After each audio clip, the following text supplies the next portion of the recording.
What is good, everybody? Welcome back to Real Fan Sports, and welcome to our first ever horse racing live stream here on the channel. My name is Zach.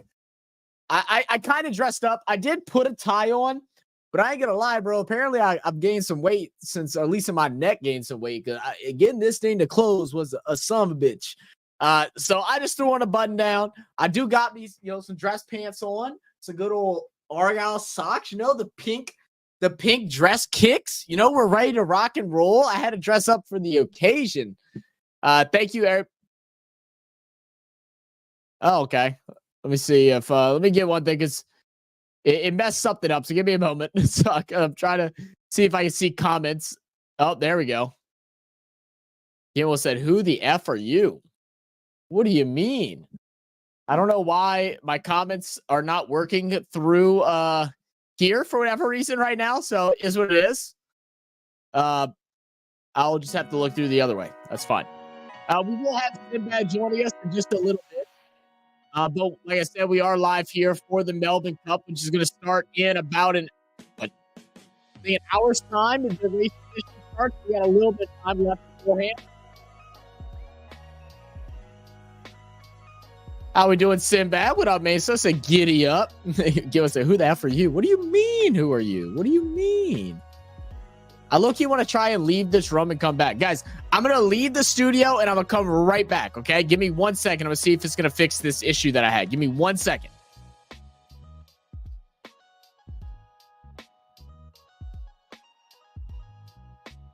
Or can I just do this, maybe?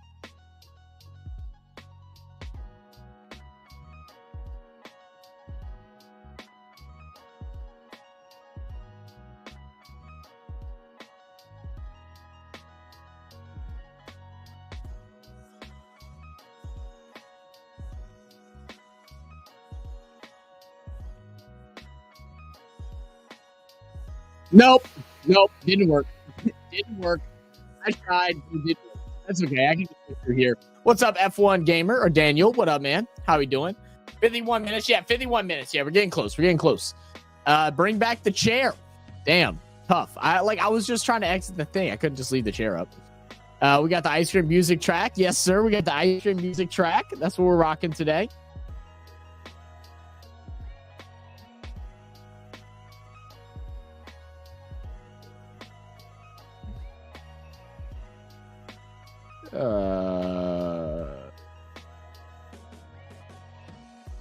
Okay. Media tick in the building. What's up? Say hey, have a great stream, have fun watching the cup. I have a share and a horse running in the cup. A share. Oh my goodness. All right, who we rooting for? What up, 40? How we doing? He may say, who's your tip? Look, we're trying to figure out the tip. So we are gonna try and do something. I'm trying to figure out what you know what? I think I figured out the way to do it. We're gonna try this. We would like to do a horse sweepstakes for today's race. The way it'll work, we need to fill out the numbers, right? So I'm not sure if we're gonna be able to. I wanted to start it earlier this weekend, but I had some things go on that stopped me from doing it. But we're gonna do a horse sweepstakes. If you'd like to partake in it, I'm going to put up a Q&A, and all I need you to do is respond to the Q&A and type in yes. You should be able to reply to it. Type in yes, I would like to join. I'll put your name in. It's a random number generator. You'll be assigned a horse, and if your horse wins, you will be eligible to win a free t-shirt or a free water bottle that we have on our store. So I'll have to get your email information or information somehow or another, and I will send you your gift. So I'm going to go ahead and try this. I've never tried this before. We're going to see if it works this way. Let's see.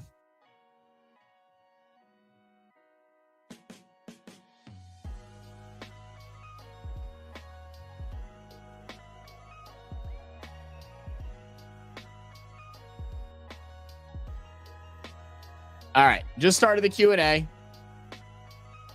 And someone try to click it and see if it allows you to reply directly towards it. If not, then what I'll do is whatever the first 24 names I see, I will go ahead and give them a key, right? That's how I'll do it. Let's see. I saw a whole bunch of comments come in out of nowhere, so let me catch up. Just like how Aints abandoned the Aints. Damn, he's abandoning us. No abandoning, man. We got messed up because of the time change. This was supposed to start after the game, but because of time change, it kind of messed things up. So we're just doing it this way. But if you want to say abandoned, yeah, I guess abandoned works too. If that's what we want to go with, that's fine. That's fine. I won't be mad at you. I won't be mad at you. Let's see. We got the ice cream truck music. It's good for me. Awesome. Awesome. Mr. Zach, what up? 40.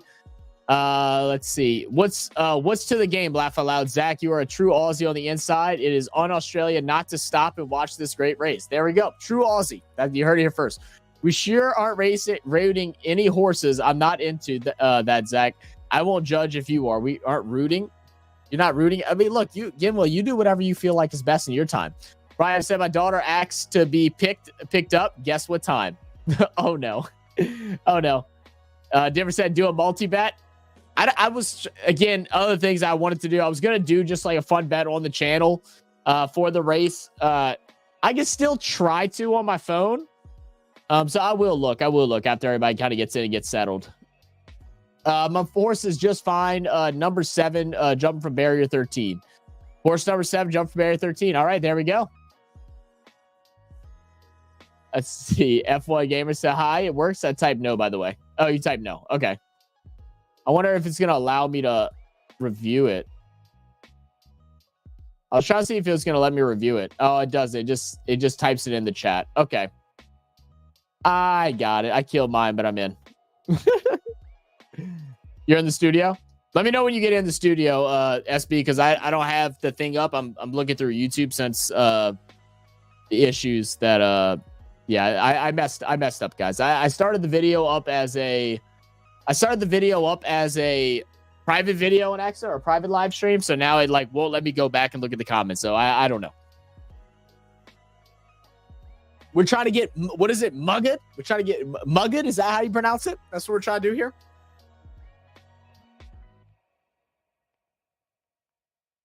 I'm trying to think what's the best way for me to do this. I don't think that's going to work either. I wonder if I can do oh, you know what I can do? I know what I can do. I know what I can do, guys. We'll have up until the race starts. So we got about 45 minutes until the race starts. I'm going to make a document that y'all can get into and put y'all's name down if y'all would like to do it. All right. That's what I'm going to do. We're going to give that a try. I think this should work. Let me make one real quick. I need to do an Excel sheet, a spreadsheet. Let me type it down. Let's see.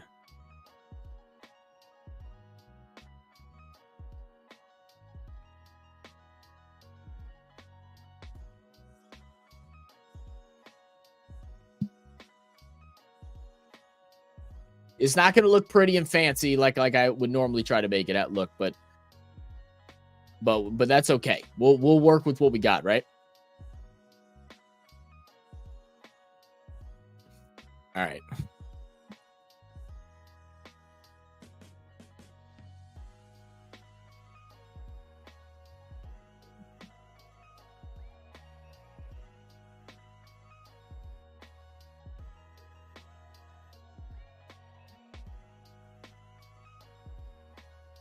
YouTube. Almost done, guys. Almost done. Okay, we'll go YouTube name. Then we'll go ahead and do, let's see, what's the next best way to do this? We'll go YouTube name. We'll do email address. If you don't feel comfortable putting your email address in there, that's fine. But that just means that you need to stay here because everybody will be able to see your email address. So if you don't feel comfortable putting your email there, do not put it.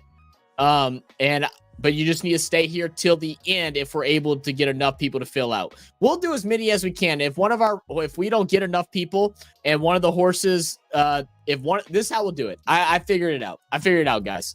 So I'm going to send y'all this link. Y'all can put in, it's going to say, YouTube name. It's going to say email address, email address, and then it's going to be your horse's number.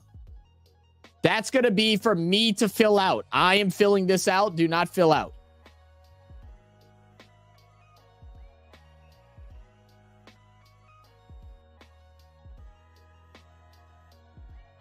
All right. So we're going to have it. We're going to have it like that. You're going to fill in your name and your email address if you feel comfortable. If not, just put not available, and I'll reach out to you at the end of the stream. If we're able to fill out the whole entire 24 sheet, then great. If we are not able to fill it out, then if a horse races that does not have a name to it, I will go ahead and gift whatever $20 worth of subs would be. We'll go ahead and do it that way. I think it'll be like 5 or 10. So we'll do that. All right. So I want to share this Melbourne Cup. Save. Only people with access can open with the link. Okay. All right, copy link. All right, this is how we're gonna do it. I'm posting it right now. That's the post for it. I'm also going to pin it at the top.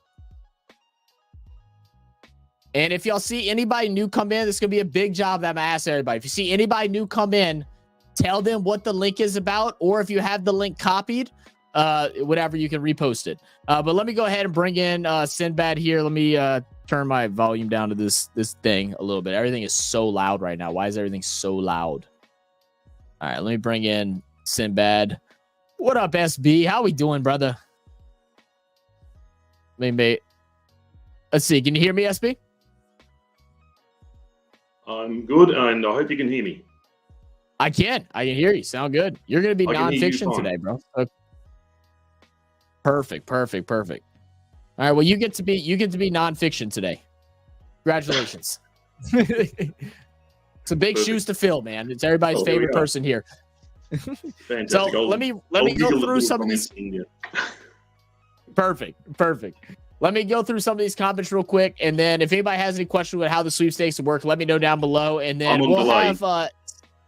That's fine. We'll figure it out. Oh, now my dad's called me. Nope, he just hung up. So I'll deal with that for another day. All right, let me get through some of these comments real quick, and then we'll talk our talk, and you can give us some more insights on this race and everything. Let's see, where was I left off at? We'll be a minute. We got to give our insurance numbers as well. Yes, yeah, insurance information, credit card number. Don't forget the 3 numbers on the back. Yeah, all that. I'm going back to the game stream. The horses start running. All right, sounds good, BAL. It's on view only. It shouldn't be. Is it on view only? All right, let me see if I can change that.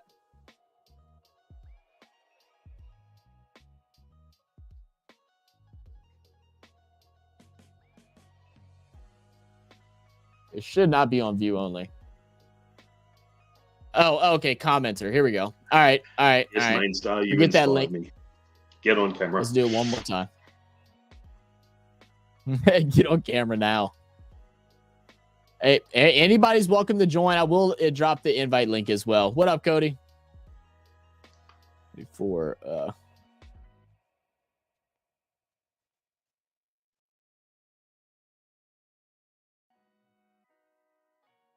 right, let's go ahead. We'll paste that. Okay, this should work now. Guys. All right. All right. Wow, Sinbad's older than Dame Edna. Damn, SB. You gonna take that from him? You gonna take that from BAL?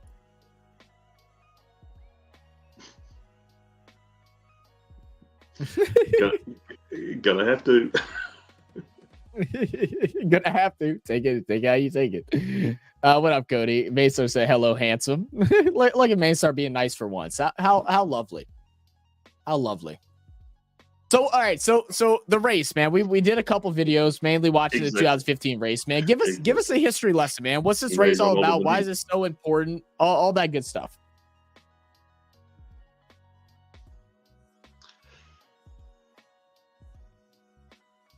All right.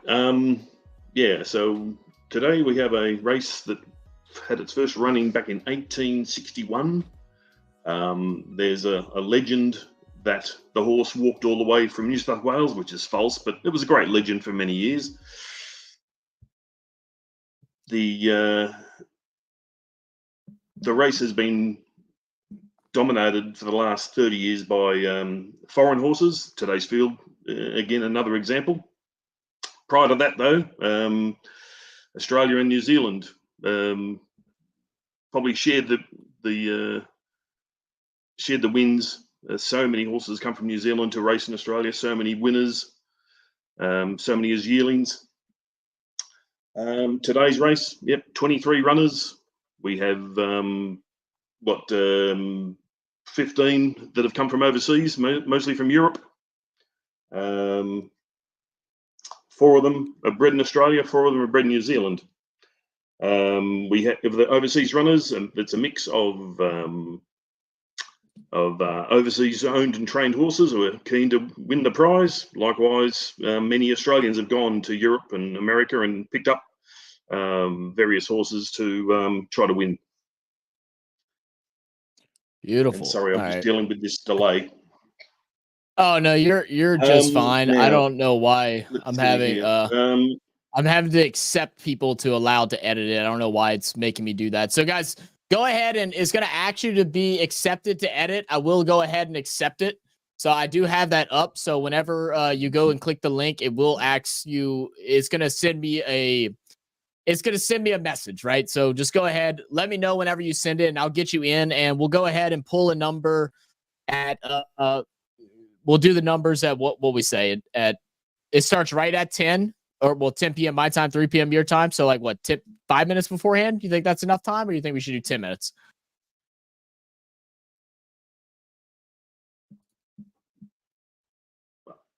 Probably 10. Probably 10. Okay. All right. We'll do 10 then. BL said, actually, Sinbad knows like he knows what he's talking about. All right. Man, BL has been giving us so much knowledge. As Main Star reminded me. Yes. As Main Star reminded me some time ago when we first discussed this, it's the race that stops a nation. But it's actually the race that stops 2 nations, because New Zealand are as much as part of this as Australia. So many runners, so many winners, so many jockeys, so many trainers have all been part of this race forever. It was 1993 when the race did change complexion with the win of a horse called Vintage Crop from Ireland, the first foreign trained horse to win the race. From that, the floodgates opened. Since then, 17 of the 30 winners have all come from Europe and America, leaving us the rest. And obviously, 7 of the last 10 have actually been foreign horses. And I guess that's why I sent you that Michelle Payne video, simply because obviously it was one of the few that was a New Zealand-born but Australian-owned horse. And obviously we had an Australian jockey, in this case, the first female jockey to win the race. Now, for those that's great. So are there a lot of are there a lot of female jockeys now after the first person has kind of set the threshold, or is it still minimal?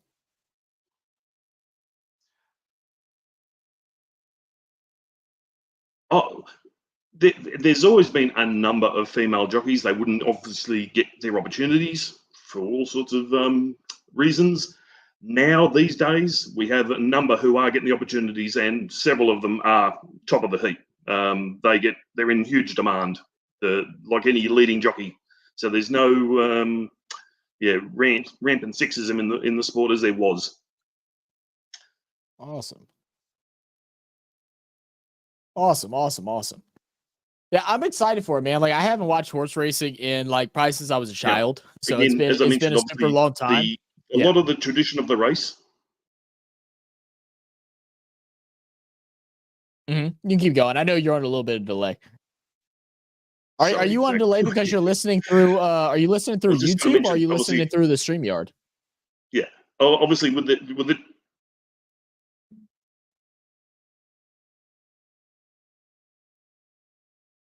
through YouTube. Should I switch to the StreamYard? Yeah, if you can. Yeah. That way we can be on sync, if that works for you. If you're not able to do that, Sinbad, one thing we could do as well is, I could just have you join the Discord channel, and then we could just do it through the Discord channel. I can put your voice into the Discord if you prefer that. If you think that'd be easier.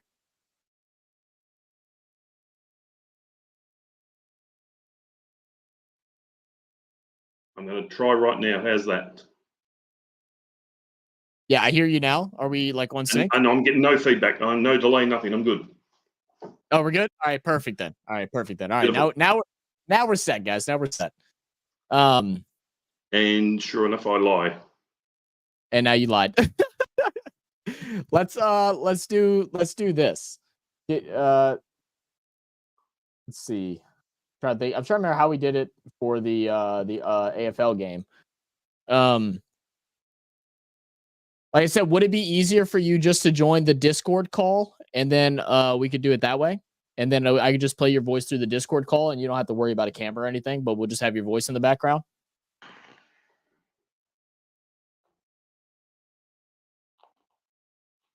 Give me a minute. Sorry, guys. We're working out the little technical difficulties. Like I said, with all this stuff, normally we have planned out like a day before, and we test everything, make sure it's working.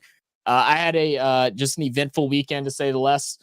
So that's why we're having a little bit of these little newbie issues right now. But sorry about that, guys. Just to update, Zach, Mahomes is injured. Oh, that's not good. That sucks. What's the injury?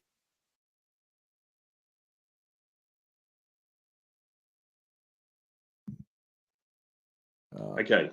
Educate me on what you want me to do. Through Discord. So go ahead, and I'm gonna do it right now. Okay. Go to the live sports Discord channel. And I'm going to talk through there, and then you can mute me everywhere else, and then I'll just talk to you through Discord. And you can still have your camera up if you want. That way people... Can you hear me? Can you hear me, Simba?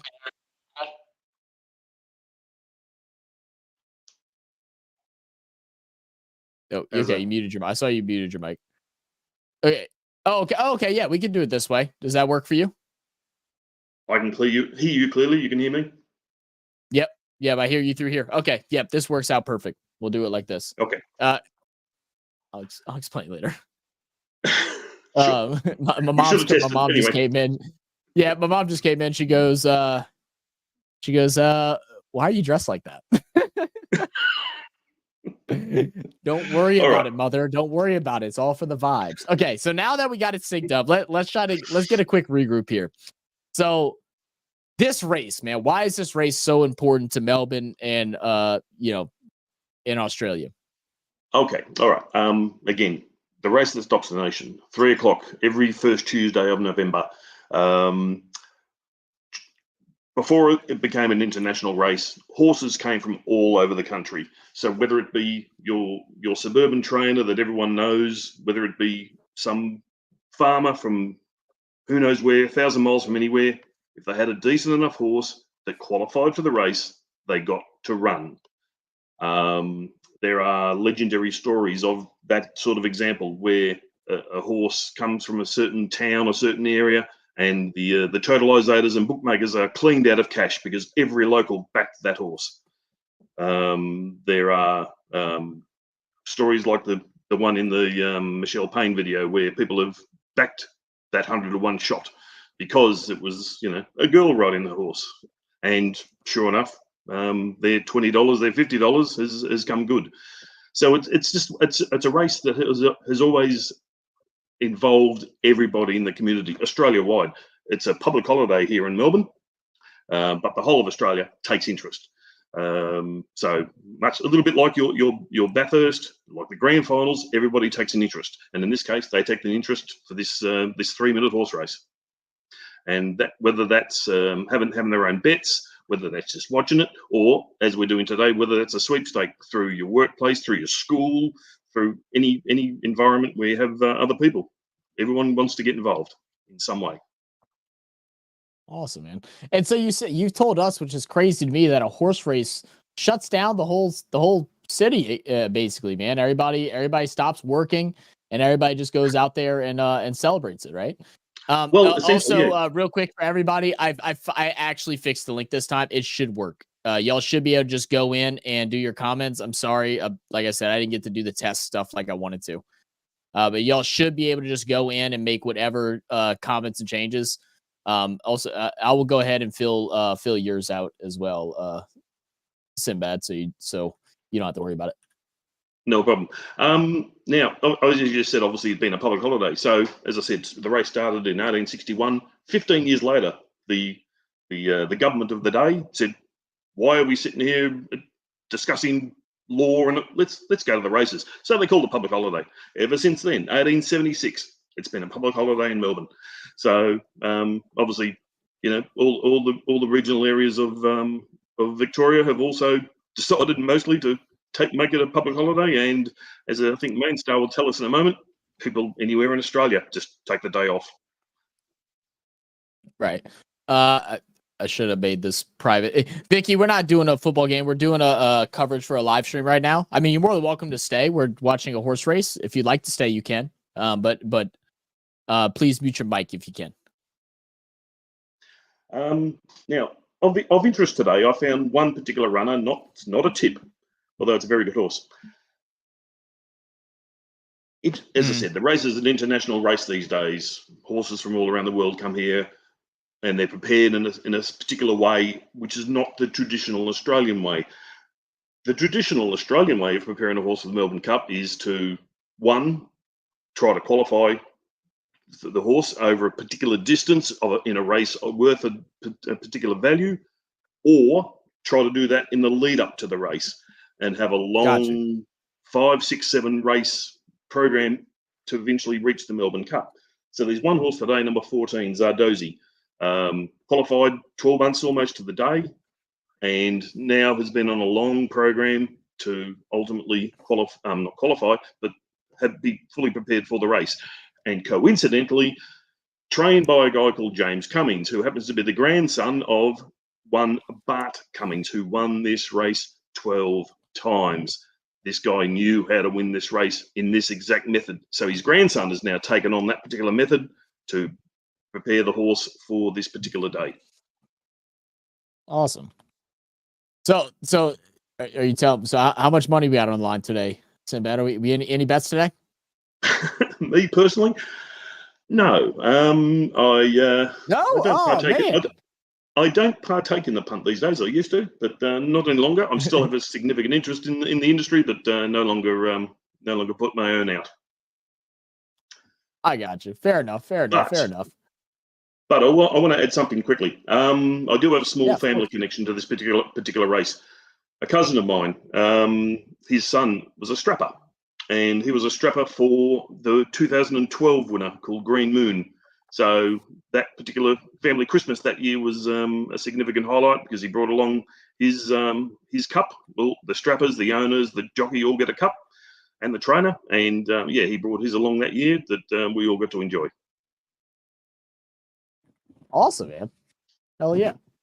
So I'm listening, and I'm also doing some deaf listening as I'm trying to scramble to make sure I have everything done right. So if I don't respond right away, it's not that I'm not here; it's that I'm doing I'm trying to make sure I got everything else running. This was kind of a like I said, not a last minute thing. It was a planned thing that turned into a last minute hustle, I guess. Yeah, that's right. All good. Now, referencing that lovely high society video that you presented last week regarding the consumption of alcohol at the Melbourne Cup. I live only about a mile and a half from the track, and for many years I had the great pleasure of watching the same people walk back looking for a taxi, looking for a train, a tram, or bus, or whatever method to get home, and they would walk past my house, and you'd usually have the guy walking about 50 meters ahead of the girl. He didn't want to be anywhere near her. She was barefoot. She was carrying a bottle. She was being very antisocial towards him generally, but anyone around as well. And yeah, that was always great entertainment after the races. Watching them all stroll by the hundreds, not by one or two. It's always a great afternoon. But yeah, sadly, no longer. They all get a Uber home. Are you like Non? Are you one of the people watchers where it's just like the race has come to an end, so it's like let me go outside and watch the chaos unfold? Absolutely, it's some of the best thing, man. Just to watch a bunch of drunk people dressed up to the tins, to the T, in their fancy clothes that are no longer fancy. They might be muddy, they might be ripped, torn, they might be the wet days were great too. Yes. Yeah, no, but as I said, it was just a case of sitting out front veranda with our own drinks and just watch the world go by. It's so funny. We actually had a couple comments that because we weren't sure how those videos were going to do, since it's in the world of sports, but definitely nothing that we've done before. We knew, being from Australia and us covering a lot of Australia content, that we were hoping it was going to do well, and so far it has, which has been awesome.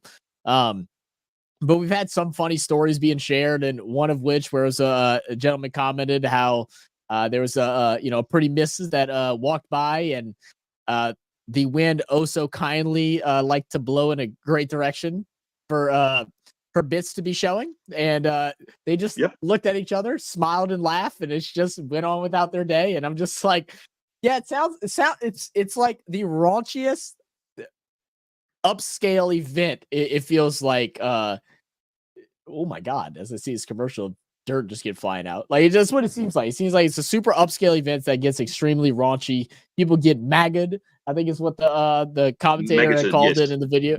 Yeah, so funny, man. And obviously I happened to be at the track on Saturday.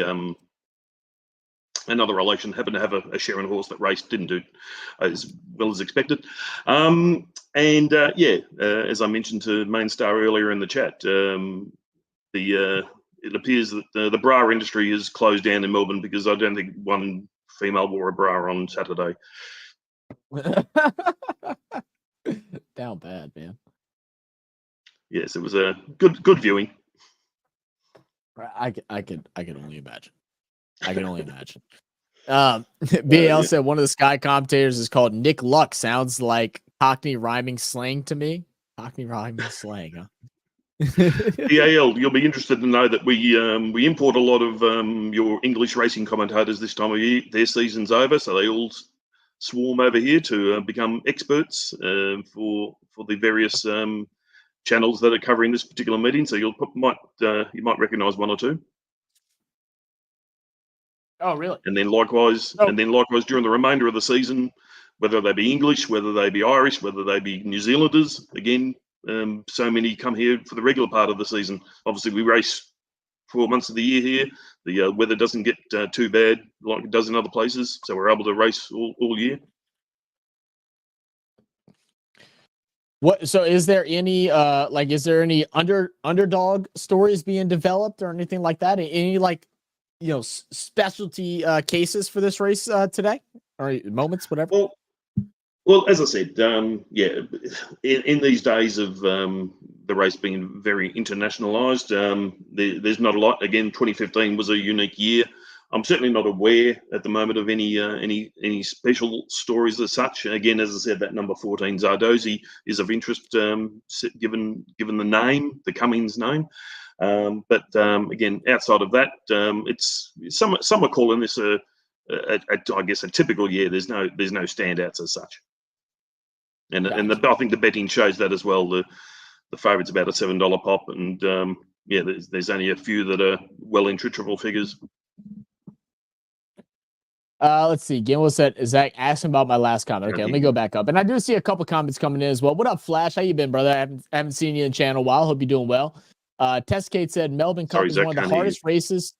Can't hear me. Okay. Hello? Okay. Can you hear me now? Hello? Oh. Give me a second, guys. I don't know why all of a sudden my mic stopped working for Sinbad. Give me a second. Hello. Oh my god. Oh, there we go. There we go. Can you hear me now? Must have timed out. Yeah, must have timed out. Okay. No, my mic cut out. So I don't know why I did it, but it did. So I was commenting on something, I think. It was just too much going on.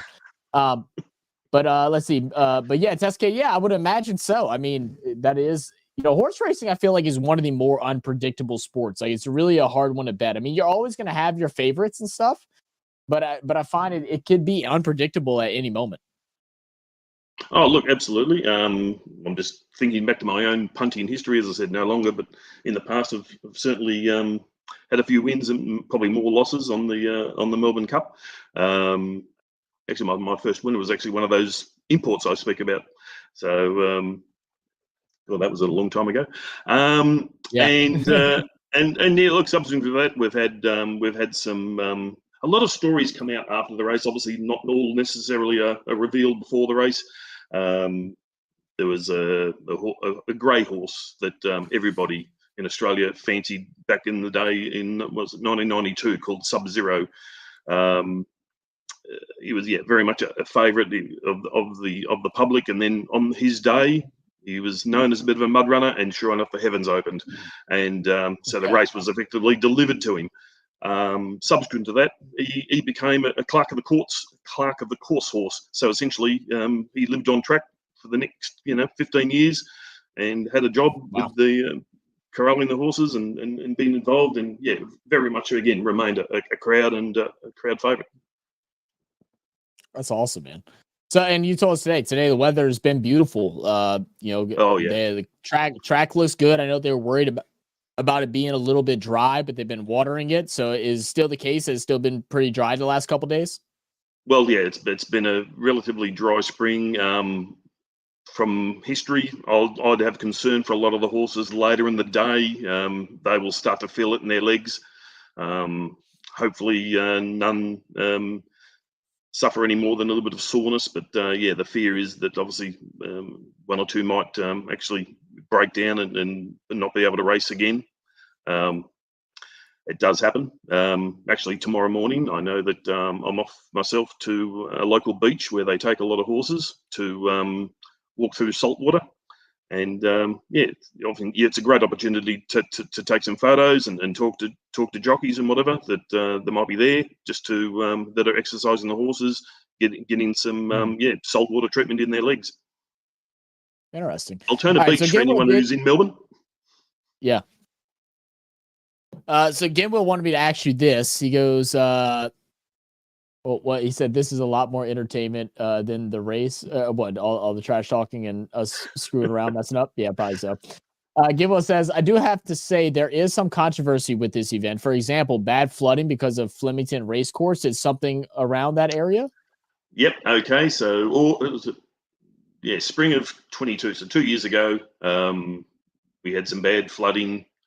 Came down the river, which is right next to the racecourse, the Maribyrnong River. Try to spell that, Zach. And I'm good. And good fortune, good management, or to hell with the community, depends which side of the fence you stand. The VRC, where the race is today, they built a significant brick wall or rock wall around the whole track for fear of one day a flooding occurring. And sure enough, 2 years ago it did occur. But the wall held; it did not let any water in, and a matter of weeks later, the Melbourne Cup was run.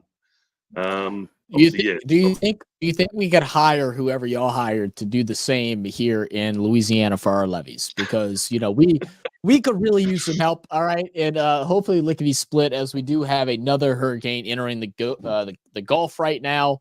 So, I mean, those of y'all that are here, if there ends up being a week or so where we're not live like our normal schedule is, that's why. We have another one that's favoring our direction right now. It's going through Cuba.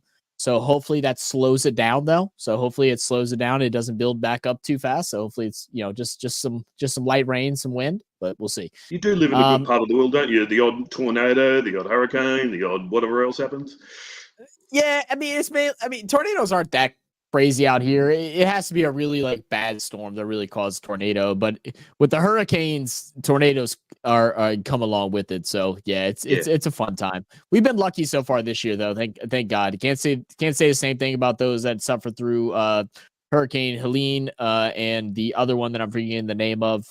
So Yeah, praise out to all of them. I haven't talked to too many people about it lately. I think everything's been going okay for the most part, but it's ain't much you can do about it once it happens. It's you just live and move on. Yeah, well, as Main Star would back up, Melbourne's weather is boring. We have cool, cloudy. Today is an exception, but it's a very good exception. But traditionally, yeah, we just don't have weather. It just happens. And guys, last couple minutes, I'm gonna go ahead and post it again. I know I'm kind of spamming it a bit. Last couple of minutes to get your numbers pulled so we can do the thing. I'm trying to close it out in 3 minutes. So if you'd like to participate, this does not cost a single thing. All you have to do is click the link. You can check the link. It is a clean link. All it is a docs.google.com. There's no weird, funny things. I promise you, ain't none of us trying to do nothing crazy like that. If you enter, the way it's going to work, it's a sweepstakes. So you're going to go ahead, go to the spreadsheet, fill out your name. Right now we have just 6 names being taken out of 24 horses. We're going to try and spread the love. We'd like everybody to go in and fill it. If you don't feel comfortable sending the link, just comment below, say, I want to join. I'll write down the name for you, and then I'll get in communication with you in order to get your prize.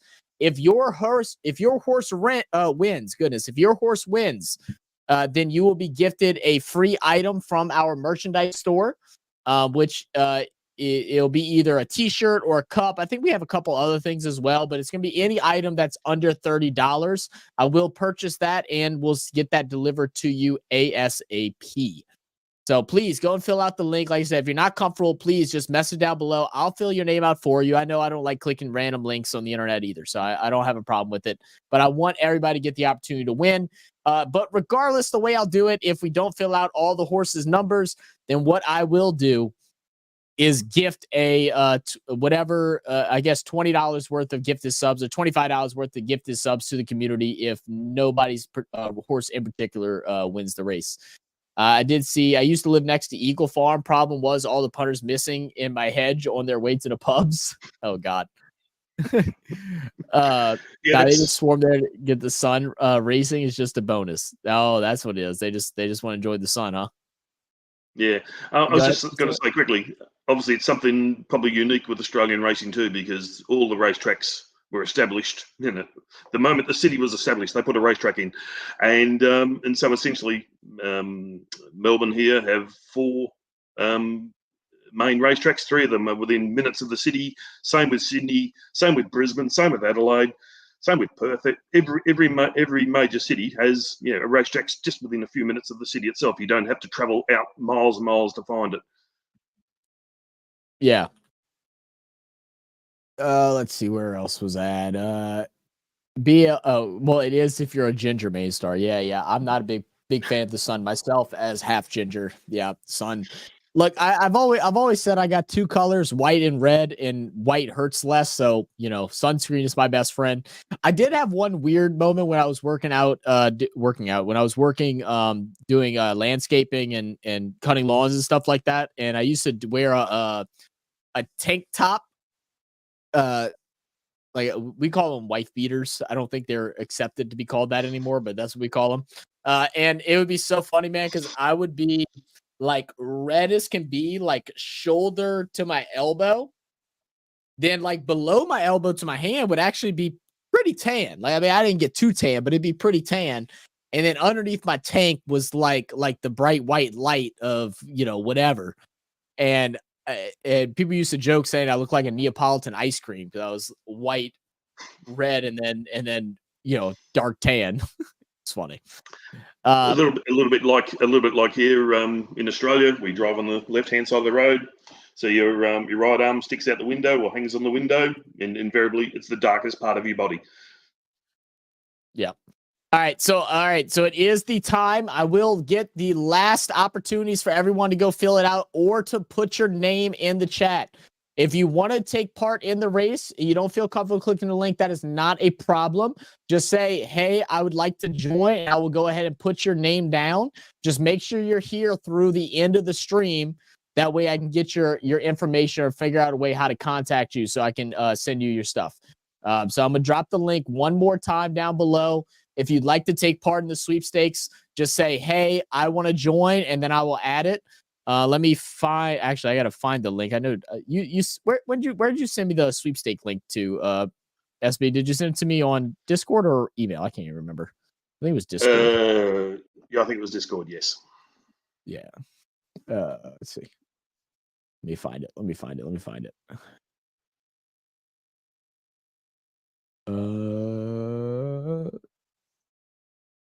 Resend it again if necessary. Yeah, if you already got it, yeah, just send it to me. Oh no, I found it. Oh, okay. All right. And by the way, we're here, Zach. Well, what is your selection? What is your tip today for the viewers at home? Yeah. Pick the horse that wins and then wins a lot of money. That's what we're gonna go with. Yeah. All right. Number of participants. You said it's 24, correct? Normally 24. There is one scratching, so number 10 is out, so it's 23. Oh, so it's only 23. Okay, got it. All right.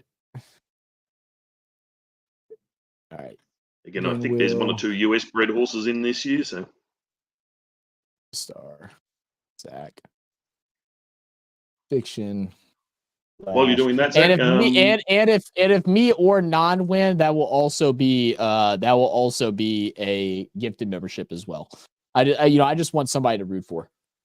All right, so right now in our list, I have Brian, Sinbad, Ginwill, Main Star, myself, Non, Flash, BAL, and David.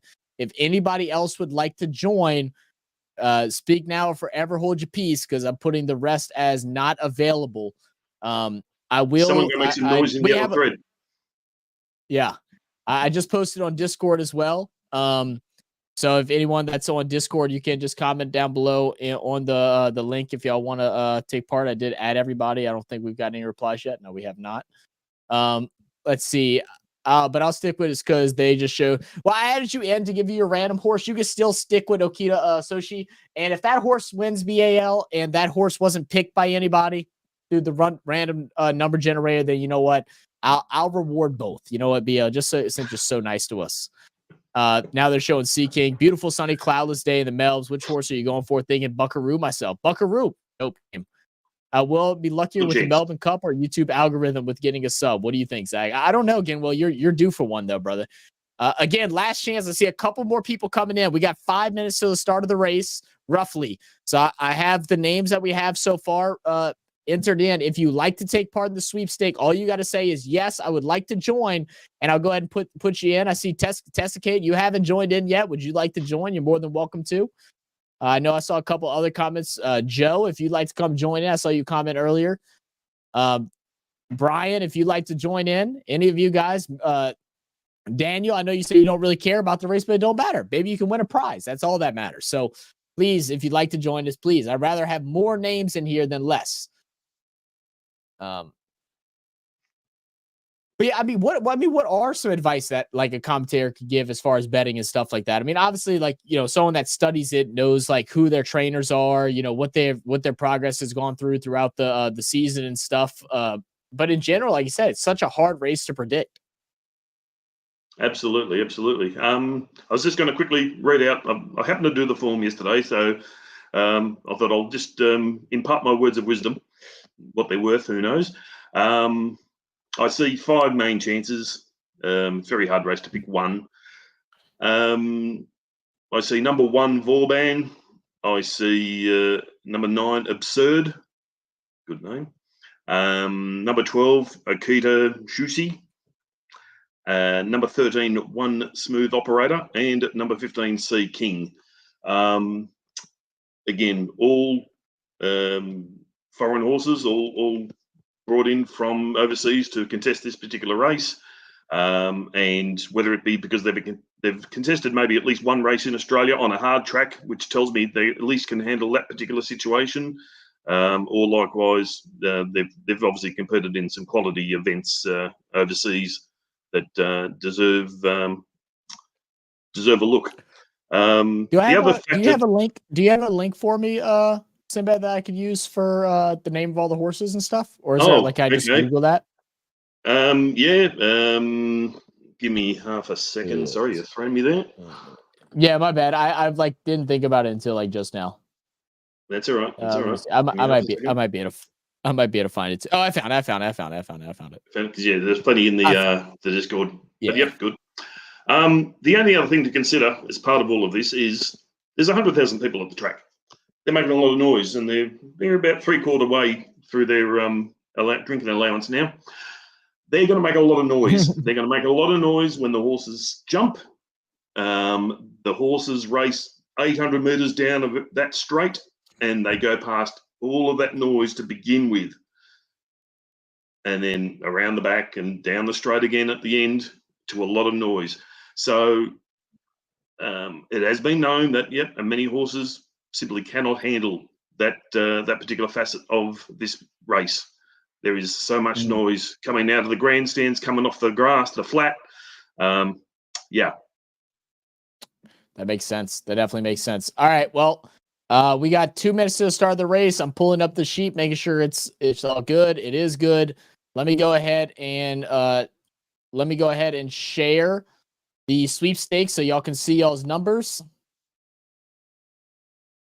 Like I said, I have not available for those that did not for numbers that are not participating. This is like for real y'all's last chance now. And you will get your number generated through here. I will add it to the sweepstake counter. I'll also take a screenshot of it. That way we don't lose it. Let's go. Let's go ahead and generate the sweepstakes. Is there any other names? Who else? You know what? Oh, wait, BLX. So I can have a horse to win and a horse to come second? No, I'm just saying, like, if you get a horse that's not your horse, if you get a number that's not your horse, I'll reward you. But if the horse you're rooting for also wins, I'll also reward you, and I'll reward the channel. But we'll see how it plays out. Juan King is my third choice. Okay, see, now you're trying to make things go too crazy. All right, let's go ahead. Everybody can see it. We're generating the sweep. Oh, please enter. Oh, the amount number. One dial hair. Yeah. $1 hair. All right, generate sweepstakes. All right, here we go. Oop, got a pop up. That's it.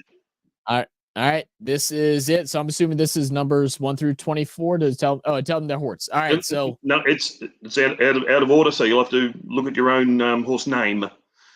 Okay. So Brian, you got Vauban. Sinbad, you got. Wait, why does Brian have 2? All right, well, Brian, you get 2. I don't know how exactly that happened that way, but apparently you're getting 2. Genwill says Buckaroo. It's not a scam. It's not a scam, guys. It's not a scam. Sinbad, you got Kovalika. Oh yes, number 5. Yes. I will also try to pull up the horses and their numbers and stuff in just a second. Non gets Sharp and Smart. Let's see who's next. Flash gets Land Legend. What a name. Land Legend. Let's see.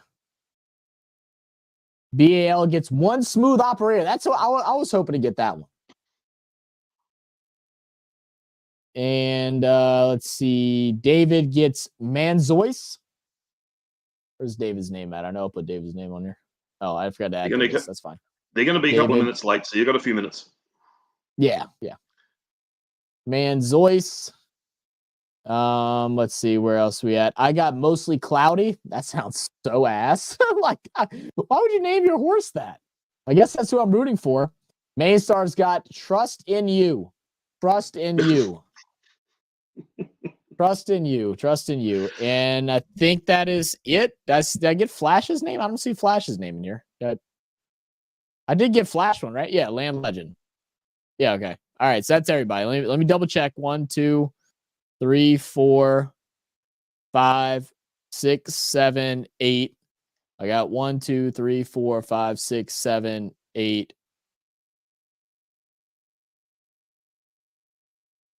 All right, now I messed up somewhere. Somewhere in the world I messed up. It's saved though. I'm gonna screenshot and we'll look at it afterwards because I don't want to miss anything. No, stop it. Stop it. Why does everything want to be stupid today? Still got 2 or 3 minutes. Right. Yeah. All right. So I got it saved. And I'll show it back on the screen. I was trying to get a whole. Okay, here's the list of our horses. So I'll have that shared as well. All right, let's get ready for it, man. And of course, as soon as the race is about to start, I get a nice little delay on the screen, but that's okay. All right, so who am I? I'm rooting for Cloudy. Is there anything I need to know about Mr. Cloudy? Mr. Cloudy. Yeah, mostly Cloudy. Yeah. Give me half a second. Say he's got a 24% win chance. I mean, I'll take it. That's rather significant in the scheme of things. Yeah, I'll take it. Yeah, so I'm confused now, but let's go horses. There, fair enough. Need to pay, no use unless you do. Same with Bathurst 1000. Need to pay, no use.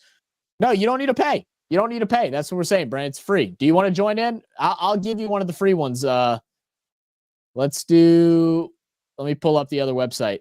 A number. Brent, I'll add you in. And I'll do it live. I'll do it live on here. Let me oh, y'all could see it. Shoot. All right. Goodness gracious. I'm pressing every button but the button that is actually important at the moment today. It's just been one of them things, I guess. All right, Brent, let's see. Random number generator, number 1 through 24. Whatever number you're closest to that doesn't have somebody, that'll be the one you get. Brent, we'll throw you in here. Random number generator, 1 through 23. We're clicking it. We're loading it up. You get number 6. Does number 6 have somebody? 1, 2, 3, 4, 5, 6. So you get just fine. Just fine will be yours, Brent. Number 6 or number 7? He's gonna get number 7 because non already had just number fine. 6. Yep, good. Yeah, he's gonna have just fine. As for yours, Zach, yeah, good luck with it. Buckley's chances, as we say here. No. I got it, bro. I don't think you need to worry about my horse, Sinbad. You need to worry about your horse. Your horse. You need to worry about your horse. Okay. We are a little bit delayed. At least I am a little bit delayed. So don't spoil anything until we say it. Don't spoil anything until we say it. And BL, don't worry.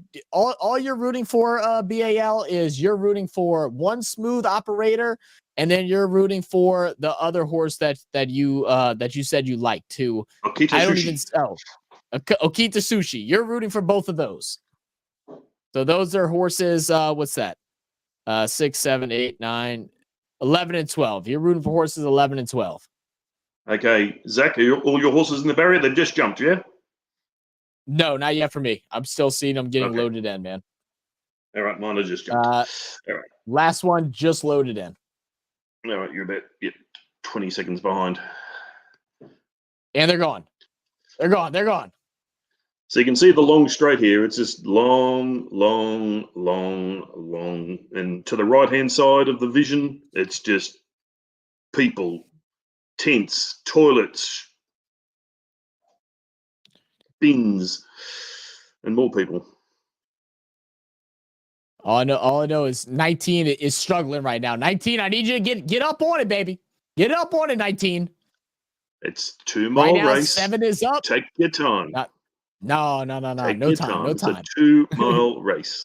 Where I'd want to be right now is maybe you're in anywhere between 4th and 10th is where I'd want to be right now. Those first 3 are going probably too hard.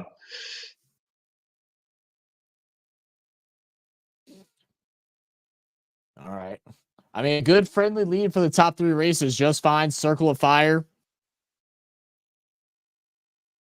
Oh, Circle of Fire. I would 100% would have put money on Circle of Fire if I'd have known that was a name. Last year's race, No, last year's race was one of the favourites. This year, considered no chance. But funny things do happen. He's one of my. He's got an emotional connection. That name's got an emotional connection with me. So I'm rocking with him right now. That's my guy. Fantastic. I haven't seen any races today. I'm with Brian then. I haven't seen any races today, so I don't know what the racing pattern is in respect of whether they're coming out wide or whether their leaders are winning. But invariably in this race, it doesn't matter. There's so many in the field that you running lines well away from the rail can develop. And essentially, at this point, anything can win. We shall see. They're on the long sweeping turn now. Somewhere in the background right now is where I live. Damn, just dox yourself, bro. You can't be doxing yourself on the internet, Sinbad. Yeah, people showing up to your door saying, "Hey, what up, man? You want a beer?" Yes, sir. Yes, I do. Good luck. Good luck. There's a couple of million people around me.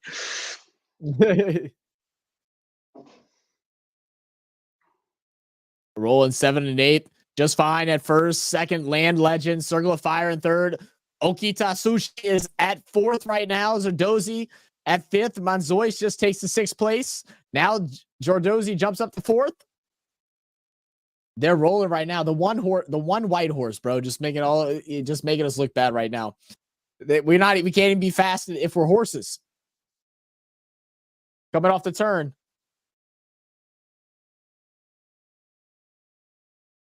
Come near that final stretch. 300 meters to go.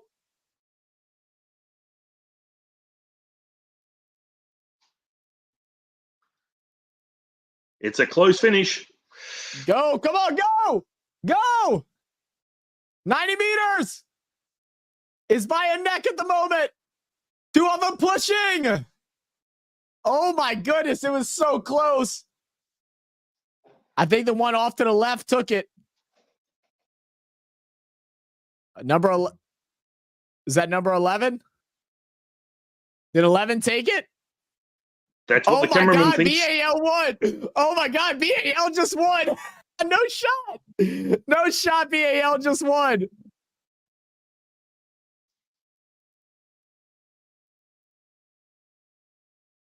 Ninth choice. That's oh my goodness. Jesus. Wow. Man, 34 of y'all in here at the second. That's crazy. Look at that. By a nose. Oh no. Nice choice. I thought Sushi was right up there, but he was not. It was nice choice. Able to take away with it by the nose.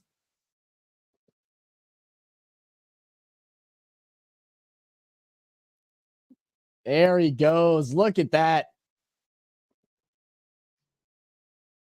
Picture fitted just by the snout. Just by the snout. How much money we win, chat? Who bet some money? Who won some money? Who bet it on the books? I don't know if anyone had Nice Choice. Let me look. I don't think anyone did. No, Nice Choice was not available. What up, Ram? Ram said, I got second and third. Congratulations. Congratulations. Bloody hell, the odds on the winner. No, you didn't win, BAL. We thought it was you at first, but it was not. It was not. I'm sorry. I just wanted to ruin your hopes. I wanted to ruin your hopes, BAL. Maystar said I lost $100 hairs. Oh, that's tough. Unbelievable. Another 100. What a race. All right, let me do all right, so as was promised, let me go ahead and give some memberships. So guys, look, here's the opportunity right now. If you do not have gifted memberships turned on and eligible for the channel, I need you to go ahead and do this. Click the join button. You don't have to click join, but click join. At the top right, there's going to be 3 dots. Click those 3 dots. Go gifted membership settings. Click on that and then turn on allow gifted memberships. I will be sending $25 worth of gifted memberships, which I believe is 5 of them. So I will be sending out 5 gifted memberships. What a win. What a close race as well. Unbelievable. This horse was not even considered. Wasn't even talked about, huh? What was his odds? Not even talked about. 100 to 1. 100 to 1 odds. Another one. Someone just made himself a penny. Someone made him a pretty penny. That's exactly. Where was he at on this page? Let's see, something. Nice choice. He had 23% odds of winning and 45% odds of placing, according to this board. He had a rating of a 108, which is near the bottom of the field. Yeah. Crazy, man. Just going to look into its performances to understand how this has happened. How could we be so wrong? How dare we be so wrong? How dare we be so wrong? Yes. So Nice Choice came in first. Sushi came in third, and who was it that was in second? Was it Four? The four, wasn't it? Was it Warp Speed that came in fourth Warp or Speed, second? Japanese horse. Yep. Japanese horse that came in second. One mighty trifecta. The winner started 126 to 1. $126, 125 to 1. Wow, unbelievable, man. What up, Sam? Say good effort. Yeah, man, it's a great race. I think the thing that's the hardest with horse racing is you see it happen once and it just wants you to see it. What you want more. You want more. What? Give me a moment. I'm just checking something. All right. While you're doing that, let me go ahead and gift out these memberships. Like I said, we're going to go ahead and gift out some gifted memberships. Actually, and I have 10. And you know what? I have 10 free ones. So I'll go ahead and gift out 5 free ones right now. And then I'll go ahead and gift out another 5. So shout out to Gort Alan, Madam Priest, Silent Storm, Shell Abram, Hajar for receiving the gifted memberships. Congratulations. So there's the 5. And I'll give it a little bit and we'll go ahead and we'll do some more. I'm just looking back in history to work out how this horse qualified for this because its performances have been ordinary. But this is happening these days in that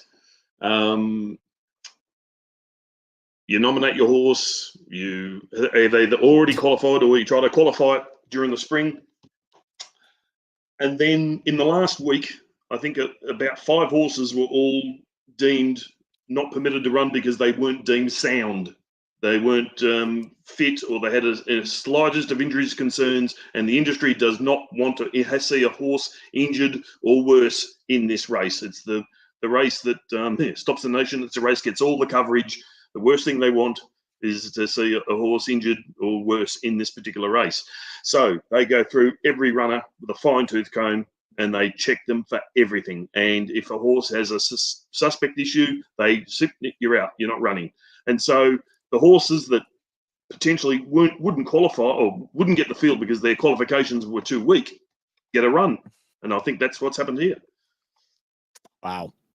Incredible, because man. I'm looking going, I can't believe that this, looking at its form, I can't believe it even got a run. So there you go. What I was looking at before, what I was looking at before was Sheila Laxon. I think she was the trainer. So this is a woman from New Zealand. She was the trainer of the winner in 2001, from memory. So it's interesting that she's now got a second winner. Unbelievable. So here is the I'm gonna go ahead and pull up the full results here. If it wants to load. I'm glad I actually had the free gifted memberships because I just realized too that since I'm using a VPN, it has me buying stuff from it has me purchasing from Australia, which my card would decline. So I'm glad I had some gifted memberships to give away. All right, this showing the form. I want to see the results, though. Why is it not showing me the results?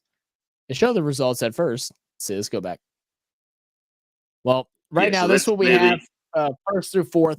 Knight's Choice winning first.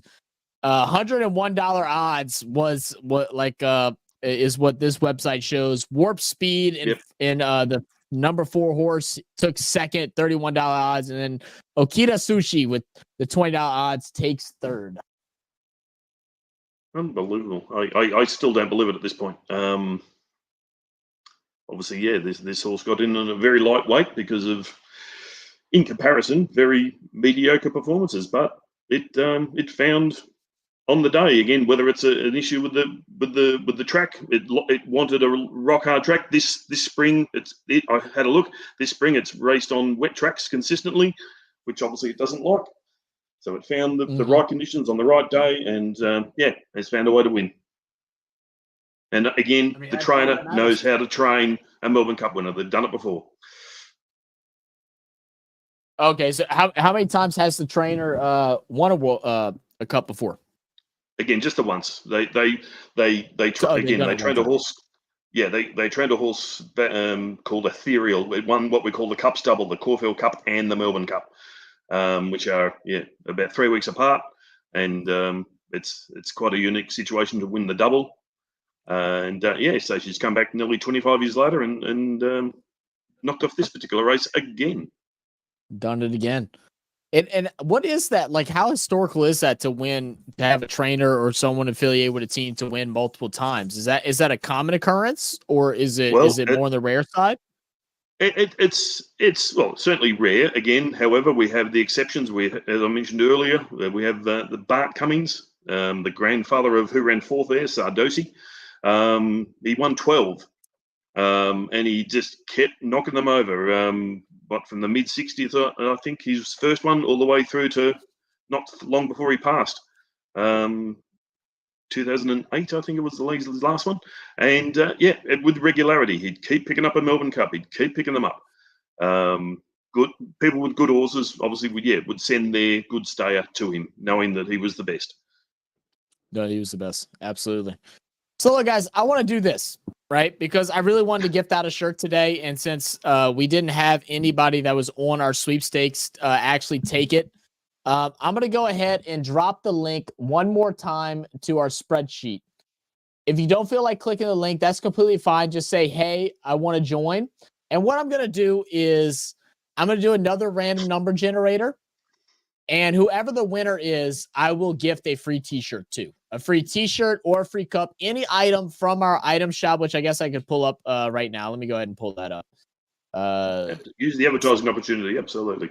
There we go. Yeah, I'll always love that. And those y'all that are joining in late, appreciate y'all for tuning in and joining us for this race. Let me know if y'all won any money in today's race. Was this a shocker?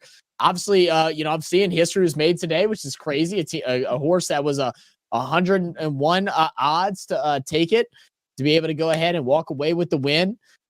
Very unusual circumstance, as we have the jockey now at the booth talking with the announcers. But these are some of the shirt options that we have. So anything under $30. So we have a couple of different. We have our RFS blind refs t-shirts. We also have our Yapster caps, which are brand. Oh, that's $44. If someone wants a Yapster cap, I'll buy him a cap. I didn't know we did this. We added some new things. Non's been working. We also have a blind zebras. I don't know why this is on here yet. I think we're just trying to plan something out for it. But we got a coffee mug. We have our normal Yapper Gang t-shirt. And then we also have our Yapper Gang hydration station. So I will do the cup. So anything $40 or less, I will go ahead and gift that. So $40 or less will be the key. If you'd like to join it, I'm going to go ahead and post the link one more time. Go ahead and just click the link, fill out your name and your email address if you can, or just say, hey, I want to join, and then I'll do the random number generator in, 15 minutes or so. 15 minutes or so, I'll do the random number generator, man. I want to gift the shirt. I want to gift the shirt or something. I want to give something. I imagine the payout windows today will be very short, given the results. None of the favourites have even run a place. So, yeah, interesting there. It'll probably be the one guy like me that's like, well, I want to put $100, but I also don't want to bet $100 just to win $150. So you know what? Let me go ahead and put $100 on a random name. Oh yeah. Oh yeah. Knight's Choice? Well, that's my choice. Let me put $100 on it. Absolutely. Common occurrence. Yeah, they like the color. They like anything. I already got you again, Will. So you're good. What up, Brisky? How you doing, brother? Bookies have cleaned up today. Oh yeah, the bookies are feeling good. Ooh. This was a win for the bookies. Bookies. Oh yes. Not that doesn't happen much. Yeah. Not yeah, but today they won a lot of money. They won a lot of On money. the Big on chilling. on the Discord, I put an article relating to something that happened yesterday called the Call of the Card, where a big room full of dignitaries and bookmakers and large punters, they all get together and try to establish some sizable bets on the day. I imagine Knight's Choice was not backed at all. Historically, though, there's been some stupendous amounts of money bet in that particular situation. Someone that Main Star and I have both referred to over the time, a guy called Kerry Packer, who ran World Series cricket back in the 70s and owned TV stations and all sorts of things. He was a prolific punter. He would bet millions, not just a few thousand. He would bet millions, and the bookmakers would take him on. Jesus. And one year he cleaned them up, absolutely destroyed them. Oh my God! I could bore you with the detail. I have some. I've definitely had some funny some stories coming along with booking without to release names and stuff. But man, definitely have known some people that have that liked parlays and loved betting a lot of money on parlays and would lose and lose and lose constantly. Got themselves in a $35,000-$40,000 hole in the hole. The bookie at the time, it was a cross bookie thing where the one person was also a bookie and the other, and they were a bettor, and they kind of went back and forth. Don't know why, like logistically, that doesn't make sense as far as betting wise goes, but is what it is. But person owed someone $40,000. A lot of crazy stuff happened during that moment, paid him up.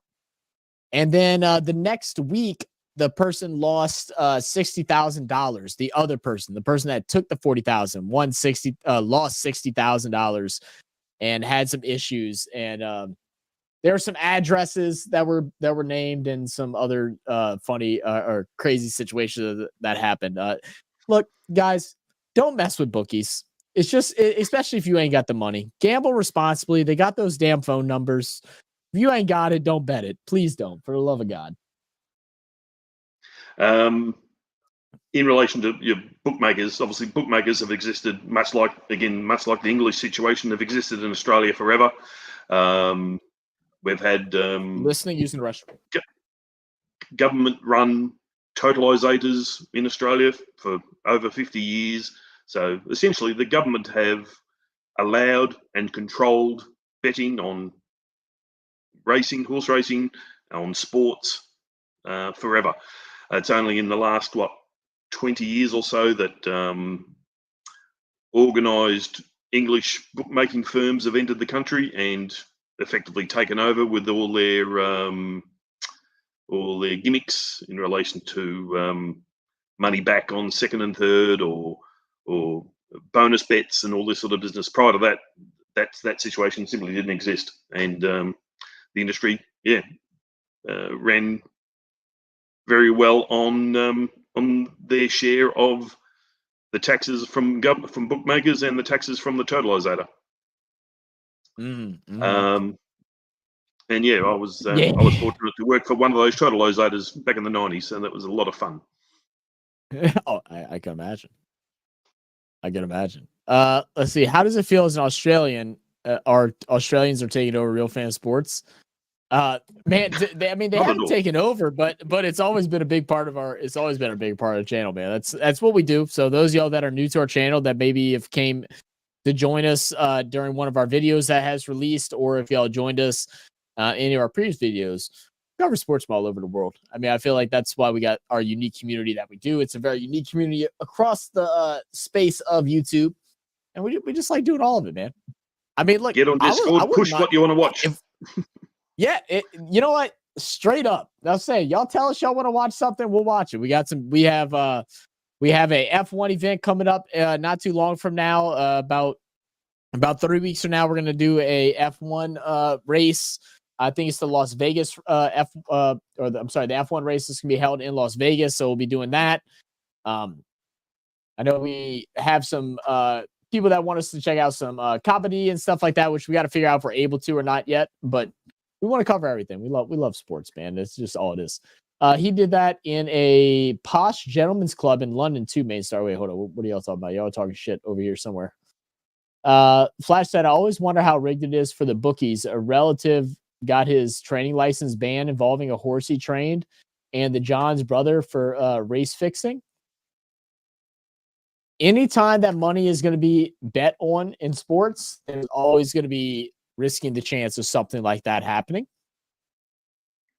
You know, whether or not you want to believe it or not, I mean, I guess is kind of on you. I mean, you're betting is never like a favorable thing, right? Like there's some people that are really skillful at betting and good on them. Some people make careers off of it, and most of them have pull in certain areas and stuff, but you run the risk whenever money's involved. Some people think they've made a career out of it. Yes, right. Until they get the one loss. Yeah. Exactly. Maybe his initial odds, which was 121, but when I checked, Knight's choice was 96. Maybe it was after the scratching. Yeah, maybe so. But thanks for the for horse sack with me on it. Where at top weight. Wait, would you want y'all on top weight? I got you, Brian. Don't be weighing the horses down, Brian. Now it'd be interesting to see what. Mm-hmm. I was just going to say, as I said earlier, there was no apparent story as I was aware of, but there'll be a backstory to this particular winner somewhere. It'll get revealed over the next 24 hours. Well, I mean, that's the beauty of this race, right? I mean, like, it's the people that aren't expected to win to actually come out on top. Yeah, precisely. The couple, it's a couple that don't train this particular horse. They're based in regional Victoria. They've had a number of good horses over the years, but for them, this is clearly their biggest success in the last 25 years. Mm-hmm. And yeah, again, I was happy and amazed to see Sheila Lexon back in the winner's circle. Yeah. Let's see. Kerry Packer, yeah, he was well known as a gambler. Kerry in a Texas bar said, "I'll flip you for it for another million. The millionaire backed down." That's crazy. It wasn't a million. It was tens of millions he flipped that guy for, or wanted to, and the other guy walked away. The story is this: loud Texan walks in. Look at how much money I've got. Look how much success I've had. Da da da. And Kerry's there, and I don't care. I've got 10 times, 100 times more than you have, mate. I'll flip you for it. And the guy said, "No, I'm not paying. Not getting involved." Smart man. He met someone we called the Whale. The Whale, right? Yeah. No, that sounds about right. He should be too involved with Heat. The F bro, we lost to a last second by the Kings. I hate this team. Oh, did y'all really? That sucks, man. I'm sorry about that.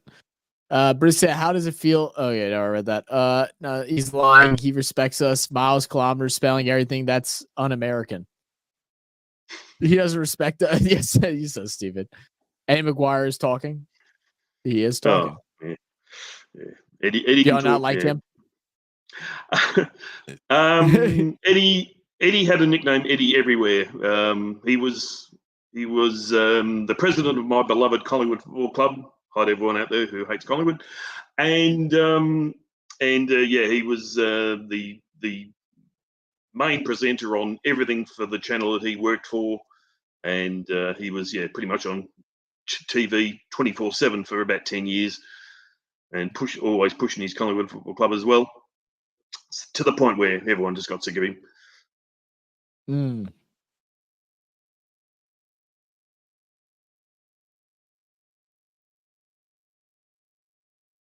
So you say he's from China?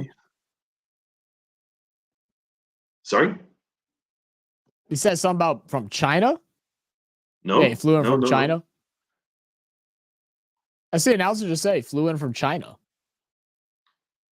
Oh, he did. He did. Just quickly, it was the business, I guess. His son is a kicker. We've talked about this before. His son is a punter for a college team. Oh, is he really? Yeah. Interesting. Didn't know that. He's doing okay too, apparently.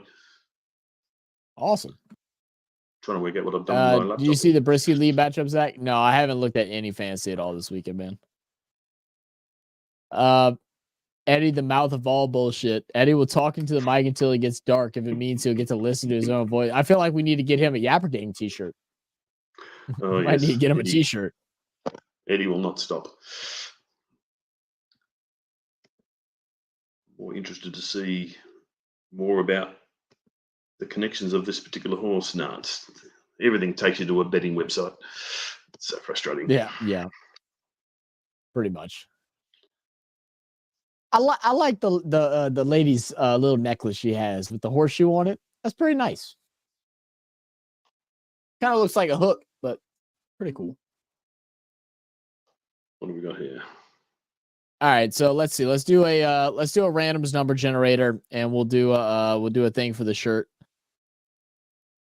I didn't realize Not made one of these. I didn't realize he put these hats up, and he got a crop top. Oh, we have joggers now too. Oh shit, so much stuff. All right, so let's go ahead. We'll do that. We'll do the flip here. So I guess I'm trying to figure out what the best way to do this. We'll do it like this. So we'll go. Brian is number 1. Sinbad is 2. Genwill is 3. Mainstar is 4. Flash is 5. David is, BAL is 6. David is 7. Brent is 8. And then Brisky is 9. So that's the numbers that you're cheering for here for the flip. I'll give it a second before I switch on over to the random number generator. And whoever wins, I will be contacting you. If you win and your contact information is not on the on this screen, please come and message me, whether it's through Instagram, whether it's through X or TikTok or whatever, or email, which our email is not on this screen, but it is on this one. So let me pull up our one with our email. Let's see.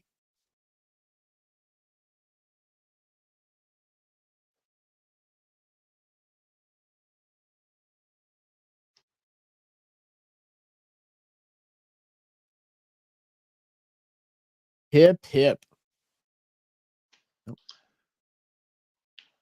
Oh, just quickly looking, the owners of this horse, nobody I know. So they're just people who have obviously purchased this horse at some stage. I don't recognise the names at all.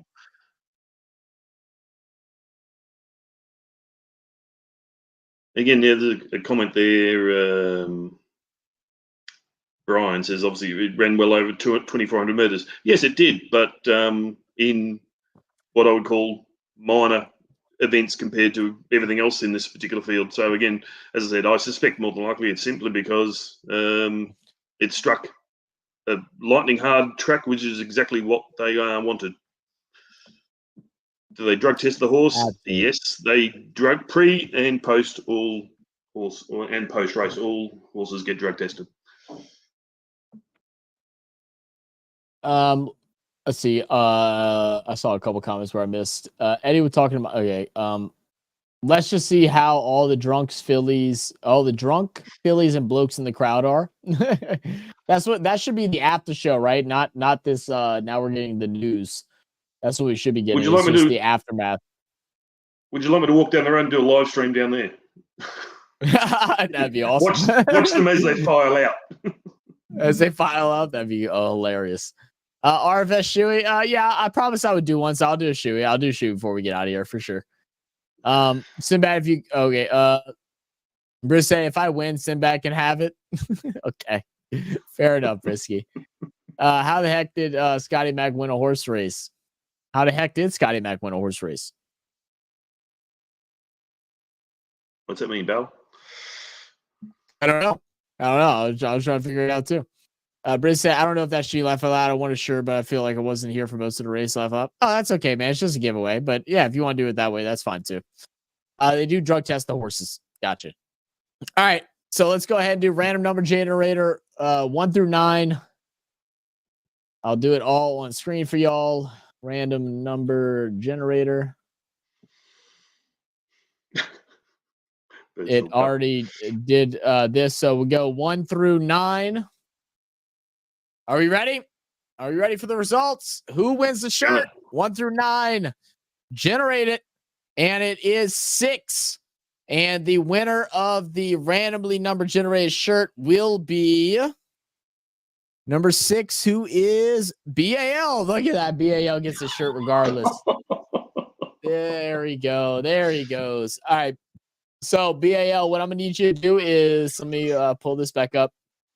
BL, I can't remember if you have us on. I think you have us on Discord, but I don't remember 100%.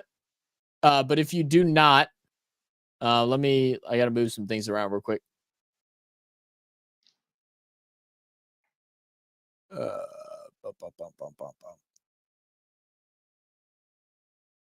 right. So what I'm gonna need you to do, BAL, is go ahead and email me here and give me your shipping information, and then let me know what item. Just let me know your shipping information and what item you would like to win. I would say I would just send you the money for it, but I don't think there's a way for me to be able to send the money to you from country to country. They haven't really figured that stuff out with Cash App.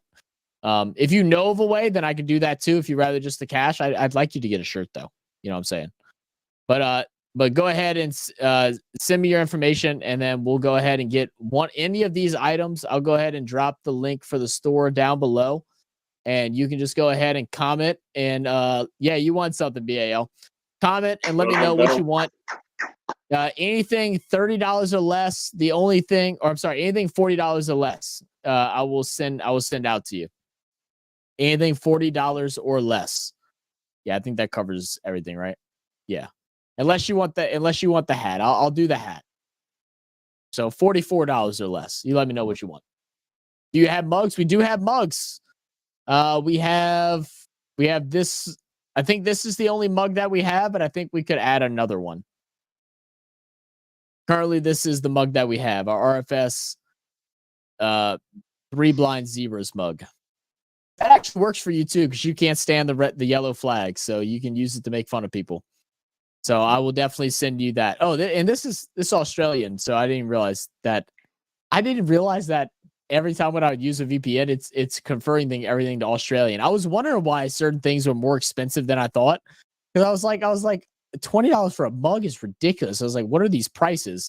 That's because that's only like $10 or $12 for us. So if you want a mug, I can do that. I like a mug because I don't do shirts or hats and stuff. Perfect. We'll send you a mug then. Email me, BAL, and let me know. Email me. Let me know what design you would want. Would you like the RFS Zebra design? Would you like the Yapster design, or would you like the Yapper Gang design? And I'll make sure we get one for you, and I'll send it out before the end of the week. So just shoot me an email. Like I said, down below is the email link, realfans.biz@gmail.com. Congratulations, BAL. Well done. Yeah. Look at that. Look at that. He got it. Let's see what Non's doing. Let's see if he's still alive or not. I'm not sure if he still is. Let me go look. I know that game was close, but Patrick Mahomes got hurt, so things kind of could have went sideways on that one. If Non is still alive, I am going to go ahead and push everybody over to him, and then we'll just all join together and talk for a little bit. And of course, Sinbad, you're more than welcome to stay and hang out too. Of course. Thank you very much. And again, Zach, just quickly, thank you very much for organising this. It's good to share this little bit of Australia with everyone else. And I guess the cricket is next in a few weeks.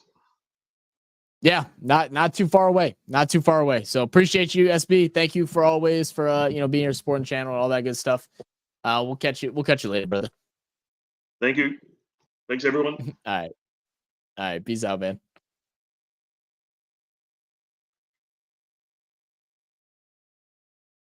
Oh, I don't know why it's doing this. All right. So Non did just wrap up over there for his stream. So I guess I'm trying to see what his plans are. What up, Burb? How you doing? Brian said he's coming here. Okay, he is coming here. All right, perfect. Sounds great. Let me close out some of this stuff All right, so let me write down so I can remember to check my emails from you, BAL. Let's see.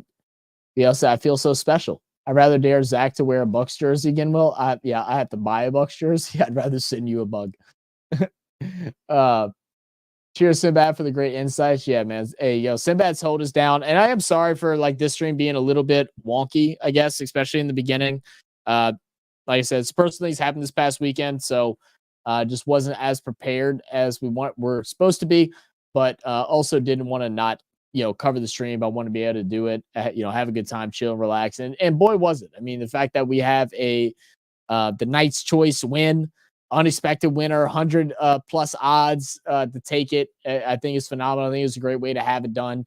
Next year, we'll try and do the same thing again and hopefully have it planned out a little bit more. Now that I've actually seen how it works in person, we'll be able to game plan it for it a little bit better. So yeah, I do appreciate that.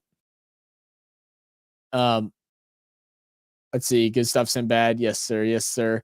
Yo, Zach, I was 11% chance to win against you, Zach. I was behind 33 points. Just hopped McLaughlin. Did hop win 26. McLaughlin had 6. No shot. Yeah, that sounds about my luck. That sounds about my luck. Minute 37 in the fourth quarter, I was sitting at 1% win, and it was 136.55, 137.35. Tampa got the ball and got a touchdown and sent to overtime, and then I won with the extra point. No shot. That's how you won? Yeah, that sums up fantasy football for me. Was it questionable refereeing? Oh, so Chiefs actually did win, even without Mahomes? Was he out for the rest of the game? Did he go out? Jim, Zach, it's been great. Appreciate you pushing through, but you did mention a shoey. I know, I will. I am. I'm setting up. I drank like half a beer. That's not fair for a shoey. Let me drink a little bit out of another one. Or at least let it sit so it's not as cold. Now I'll do a shoey. Out the dress shoe. Oh, Mahomes did go back in? Okay, good. Was it the same ankle that he's been nursing for quite some time now? Was it the same ankle? Oh, I do see Nons here. Nah, you're more than welcome to come join in, by the way, brother. The chat's not working because I started up the stream as a private, so you do have to open up the actual studio thing.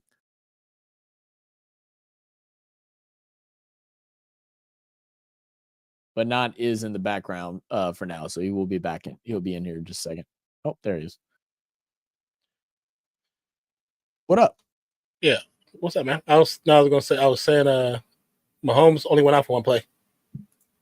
Okay, it was just one play. Got it. Yeah. Got it. They took him to the blue tent. They just basically rewrapped. They didn't say what he did, but I guarantee they just rewrapped his ankle. So, because he was the same ankle that he's been nursing the last couple years. Same one, yeah. Also. Well, because it got re-injured last week with the Raiders. That makes sense. Yeah, and he was considered on injured status during all practice until basically game today. I got you. Yeah. Well, the race went pretty good, man. It's definitely it was definitely interesting to not dynamic of how the views went. The views went crazy. Like, yes, I saw. Like, as soon as the race started. Oh, really? As soon as the race started, it jumped like a lot. Like, I don't even know what it was at. I didn't see the highest I saw was 35, but I think it went higher. And then as soon as the race ended, like 300. It also. Oh, really? Did it get the 300? Oh, they probably thought I was showing the race. I bet that's what happened. Yeah, when I was trying to pull you up, it was like showing 300. Oh my God! Yeah, okay, yeah, I didn't even see that. So yeah, because right now it's a good number. Mm-hmm. Because both streams actually hit really good numbers. That's awesome. Yeah.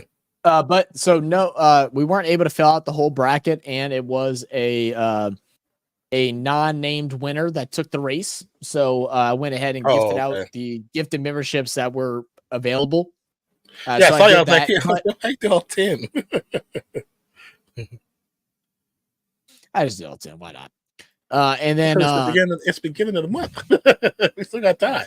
Yeah, I have next month. Next month is the main one. That's when it's okay. If I gotta give 5 later, I'll give 5 later.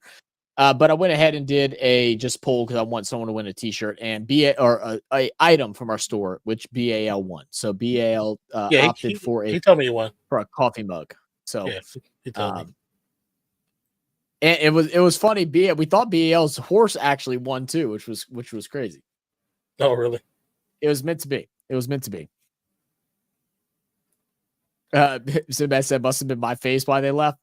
No, I think everybody just thought that we were actually showing the race. That's what I'm thinking was happening. I'm surprised we actually didn't get any comments saying like, "Oh, you liars" or something like that. But they'll be okay. I mean, I still don't get. I know people like there's a lot of programs that use YouTube in the background to show games and show stuff. It's like if you see two people, like actual people, it's not like bots. Most likely they're not showing the game. Yeah, I think. Yeah, I mean, you know, I think it's because some people do it even though they're not supposed to, and they think everybody else will. A mug. Okay. I mean, if I was from another country, I probably would, because ain't no way they'll catch me. But yeah, we are too easily found here. Too easily found. Sinbad said, "Can we send BAL a mug with my face on it?" Yes, actually, we can do that. We can. We can do that. Not a problem.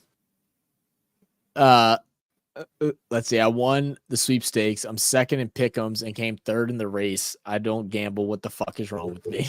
BAL. Maybe you should gamble a little bit. You got luck on your side. You definitely do. So was that 34 when you joined? Yeah, I thought so too. But yeah, I mean, it was a pretty cool race. Like I said, some things, like I was saying in chat earlier, is like some things will work out for next time that we give a chance at covering this, just because we weren't really sure how it all worked. So will be some changes, some better things that we'll have planned for next one. But it definitely was a pretty fun stream. Some good conversation. Sinbad, as always, giving us some great information on the track, the history of the sport, the competitors, and the history of the winning competitor who one of the trainers actually had won this race in the past. So big ups to him. A lot of people will be looking for him as well, especially since the horse that won was 101 odds to win it. He was in that lower third of chances to win. I think someone even said 121, which is even crazier. Yeah. Zach, should I do Mooney for Brian Thomas? I get Mooney. Yeah, probably. Mooney's been going off, man. I don't know, probably. I'd have to like really look at it, but I would say highly probably. You do in horse racing if your horse is placed though. Can I get a dartboard with Sinbad's face on it? A dartboard. It's crazy. That's the worst. Held O'Brien Thomas's wide receiver 1 almost equal to Malik Neighbors. Has he been though? Well, with Christian Kirk being out, yeah, maybe not. Mooney's been doing really good this year though. He's been your hit or miss guy. Like he's like either he's gonna get like a big catch for like a lot of points, or he's gonna get just a little bit. I don't know why the Falcons have been really high on him. Did anybody see the Singletary run where he jumped backwards over the guy? Oh, you mean Barkley? Oh yeah, Barkley. I'm sorry. Yeah, that was effing insane. Yeah, I actually just happened to put the game on right before that play, and I was watching. I was like, "What the fuck?" Dude, I saw that, and I was like, I was watching it, and I saw the tail end of it, and I was like, oh, like I think he might have done it on accident, and then I like rewatched it, and I was no, he looked behind, he saw he him, looked, from backwards. I was like, what is this dude on? Saquon Barkley feeling at home in Philly, man. Yeah, you know what he actually is. He looks comfortable playing there, man. And he looked damn good in the old school Philly greens. Sinbad said Ron equals BAL. I don't think so. Ron's from Germany. So we'll see King's Choice step up to the Roma Cup later this month. Ooh, questions. He's wide receiver 11 and Mooney's wide receiver 12, I guess. Left out, but Ryan Thomas works. He just played through injury 2 weeks in a row. Okay, I didn't know if it was that close. Well, if that's close, then I probably wouldn't do it then. Just because Brian Thomas is going to continue to get more targets, and Mooney's not supposed to be a high target player for the Falcons. So how was the game? Give me a rundown. How was the game? Do you Yes, think it was affected by bullshit penalties again, like everybody's saying? No. The No, rain. you don't think it was? It started raining, and then it started raining like crazy. And I think maybe the last play, because of the spot of the ball, but they were going to score regardless, because the spot of the ball either puts them at the 2 or puts them right side between the 1 and 2. So regardless, they were going to score. You know what I'm saying? They had 2 downs to go to the first down. They would have got the first down with how Cream was running, how Hunt was running. So it would have been a score anyway. That's why I said I'm just not a fan. It was okay. Go ahead. I'm sorry. No, I was gonna say that's why I hate with a passion the overtime rules of the NFL. It doesn't work for both teams. It doesn't work for both teams, and I think it's unfair. It's not fair at all, and nobody can convince me otherwise. It's like they fixed it. They fixed it for the Super Bowl or for the playoffs and stuff like that, but it should be like that for the regular season too. Like I don't know why. I don't because they don't want games going further. They don't want games going longer. But that's just like the thing is like, what is it, 70? What is it? I'm assuming it's about 85% teams that get the ball first scores. Well, it's got to be a high statistic. It's so funny because, you know, the fans want the game to go longer, right? The players want the game to go longer. But then you go and look at what the NFL does financially wise. They want, more Thursday night games and more games and put more. So like, don't tell me you're trying to protect the players by making the game be shorter when the fans want to see it. They want to see it go longer. We'd rather you not have as many Thursday night games or have more bye weeks for teams to protect the safety of players. But you're more worried about the extra 6 minutes of play time? Yeah, it don't make sense. Oh yeah. I mean, because it was overtime was like 10 minutes. Casey had the ball for almost like 6-7 minutes driving all the way down the field. They messed up and they had to punt basically. Baker had some good opportunities, but it was because it was raining. It was a drop. If not for the drop, they drive, they score. You know what I'm saying? But it didn't happen that way because it just, and I don't think the refs had to really do much with this game. It worked out the way it did with overtime. Overtime, generally the team that gets the ball first usually wins. But the overtime rules for the NFL are utter trash. It's so funny. I've been talking to Mainstar more often lately. So like I just said what Mainstar commented. Like I heard Mainstar's voice as he commented. Players get paid a fortune. Let's let them play for fuck's sake. And it's like I can just hear Mainstar saying that out loud. Just a little funny thing that I thought. OT in football is nearly as bad as OT in NASCAR. OT in NASCAR. The game was affected by swift overload. Yeah, that's what everybody says. BAL. You know what, BAL? Yeah, I'm giving. I think y'all definitely be overreacting over the Swift thing. They show her for less than 50 seconds, and y'all just have a fucking heart attack. Like, calm down, calm down. She's there watching the dude play. Ginwell said, I did my first trade yesterday. I don't know if they're good trades. I traded Hubbard for Connor. I think that was a bad one. Then Rashad White, and I received Bears defense and Bucky Irving. I like the second one, and I'm not mad at the first one either. I don't know a lot about James Connor. Yeah. Connor's been doing great for me. Yeah. I'm not mad at either of those. Yeah. Connor just hit 17 points this last week, 15 the week before, 20 the week before that, in a bad week with Green Bay, then 14 points against the Niners, 20 against Washington, then a bad one against Detroit, but 21 against the Rams, and 20 against the Bills. He's doing great. All right. Let's see. I'm paying to watch football, not some overexposed pop star. I mean, but you're saying like you, it's just 50 you're saying like they're focused on her for the entire game. You see her less than a minute. It's less than a minute. You're overreacting. Oh, it's so funny. Now that I'm using a VPN. I'm in Australia. The first things that pop up are NBL, AFL, top football, NRL, rugby championships. I actually have to scroll down to find NFL. So funny. But let's see. Where was someone says something that I wanted to comment on. What you are talking about now is exactly the conversation we've had in the AFL, who shortened games, but for whose benefit? Right.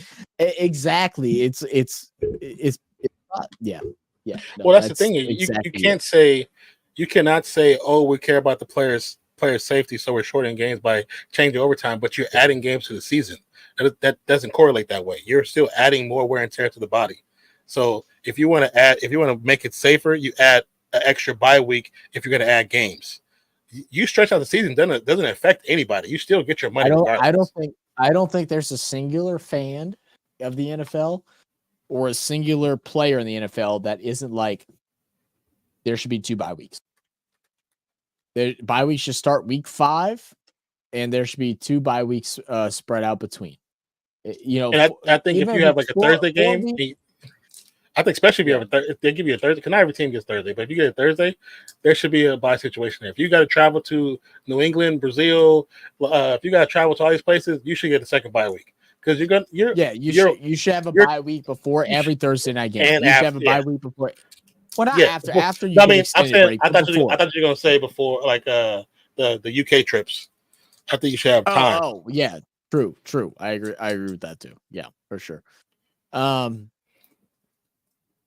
Flash that OT in some rugby series are rubbish as well. For New Zealand's provincial championship, they was so close down to the last OT. They said if no one scored, they go off. Who won the last time? What? What the fuck? Just making up stuff, huh? Just making up rules. Yeah. Just coming up with shit, huh? Yeah, that's insane. What up, Cody? Thanks for coming back, brother. Who would like to trade NB this week? Nate, who would like to trade Nate Brisky this week with my team RFS2? Are you trying to trade Nate Brisky?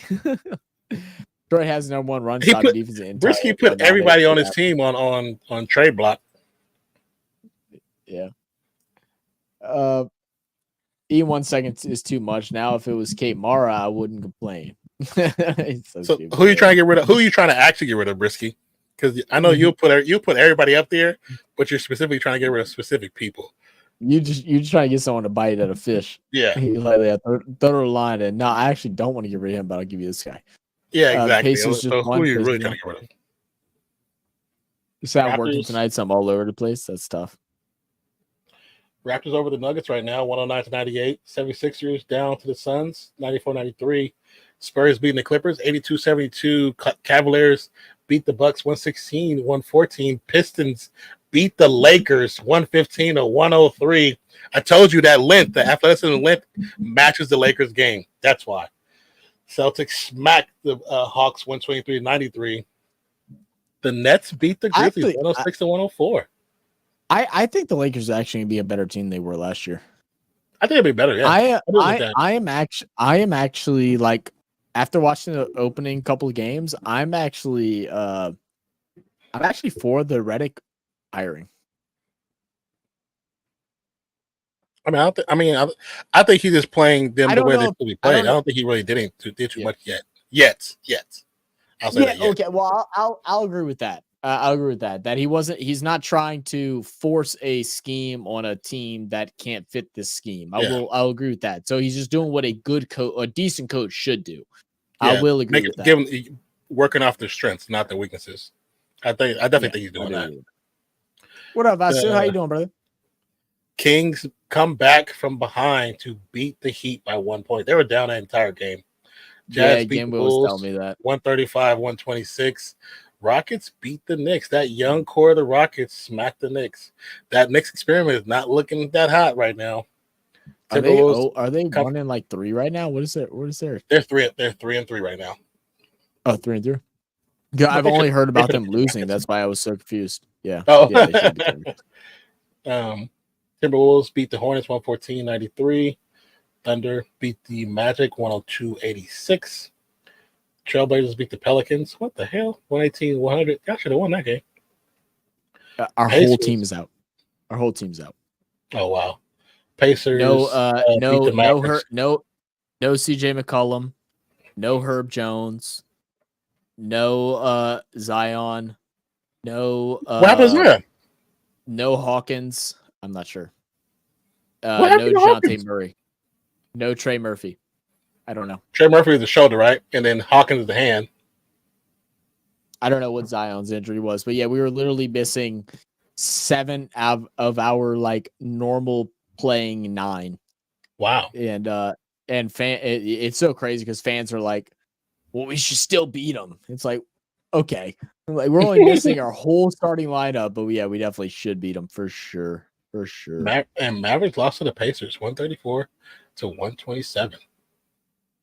Luka went for 34 and lost. What's the other one? Warriors beat the Wizards 125-112. Oh, I started drinking my beer too fast. Main start Shuey. So I guess let me get that done, and then we'll go over our coverage for the NFL. I mean, beginning the NBA. This is why I like watching the NBA in the beginning moments. I don't know. That went down. I forgot my desk went this low. Nice. Let me try to make sure I don't break anything real quick. Mm-hmm.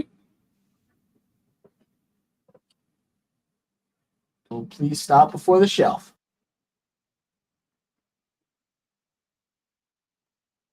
All right, we're good.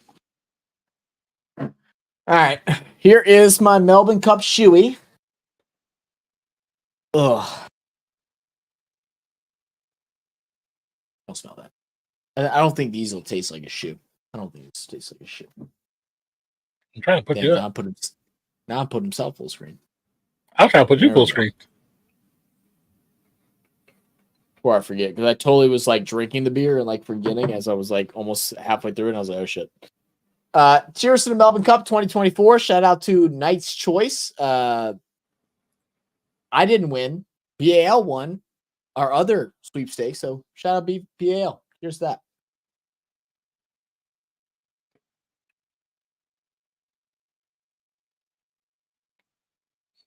Somebody can clip that if they want to. Please clip it. Ugh. There's something hard in that. Yeah. I don't know what that means. There's something in there that I swallowed that I didn't like. Another reason why I don't do those.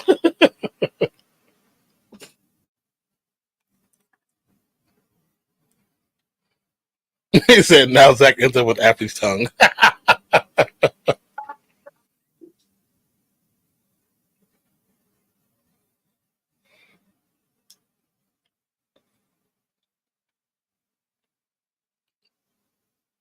Cody said that looked unpleasant. It did, Cody. It did look unpleasant. But what's up with your plan?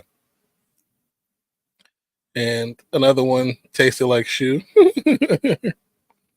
Somebody please clip that. Yeah, somebody. I hope somebody clip that, please. They look nasty. Still have the post. I still have the post Scarlet shoey.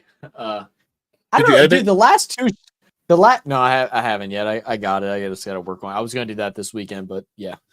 Yeah, it wasn't. Yeah, the last two shoeys just have not been favorable for me. I mean, like most times, it's like I don't even matter.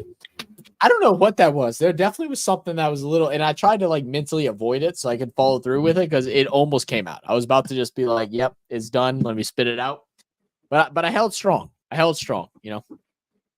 Also, I wasn't planning on chugging. Wasn't necessarily planning on chugging beer tonight. Like I feel this. Like my stomach is like already bloated after that one chug. So it is what it is. Cody said I've seen him do this in person. Yeah, Cody's definitely seen me chug beers out of strange things before. So yeah, it's not just for the stream. I promise you. I've done. I just don't do it as much at my older age. Like I used to just not give a fuck. Now I'm like, I only do it for entertainment purposes. Before I thought because it was funny. Don't blame me when your tongue comes out. Rookas, Zach? Rookas. It should be just fine. Athlete's tongue is crazy, though. All right, let me see if screen share here. Yeah. I have not slept well in 2.5 days. because that stuff is so loud. It's hard. Oh, to really? Yeah, because you can't, because of insurance purposes, I can't turn it off.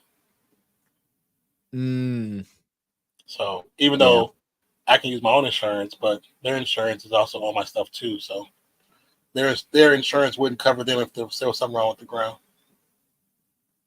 So it has to run until the other crew from the outside company say they can turn it off, which I'm assuming it might be tomorrow or Wednesday. But now it's like I told you before, when I had the first 2 floods, that it's like PTSD. So like once it happens, where I lay, I can see where it's at. So like every few minutes, I'm waking up looking to see if there's water on the floor.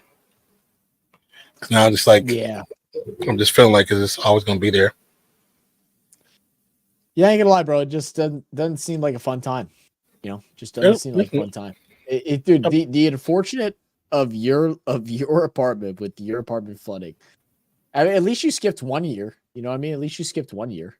Yeah, well, because remember that one I caught. It was in the neighbors. Yeah. It did flood, but it never got into the bathroom. Yeah. I caught it because I went to go use the bathroom at 3:00 in the morning. If you would have slept in, if your sleep schedule was right, you'd have been fucked. Yeah, if I would have slept in, you're right. It'd have been water up into to where I sleep at. But this happened. Yeah. Oh, man. Sad Clifton shared it. Where the hell does it save? I literally have no idea. Oh, it saves in the one thing that YouTube hasn't really worked out really easily yet. It saves to us. We see it. I think we get to see it.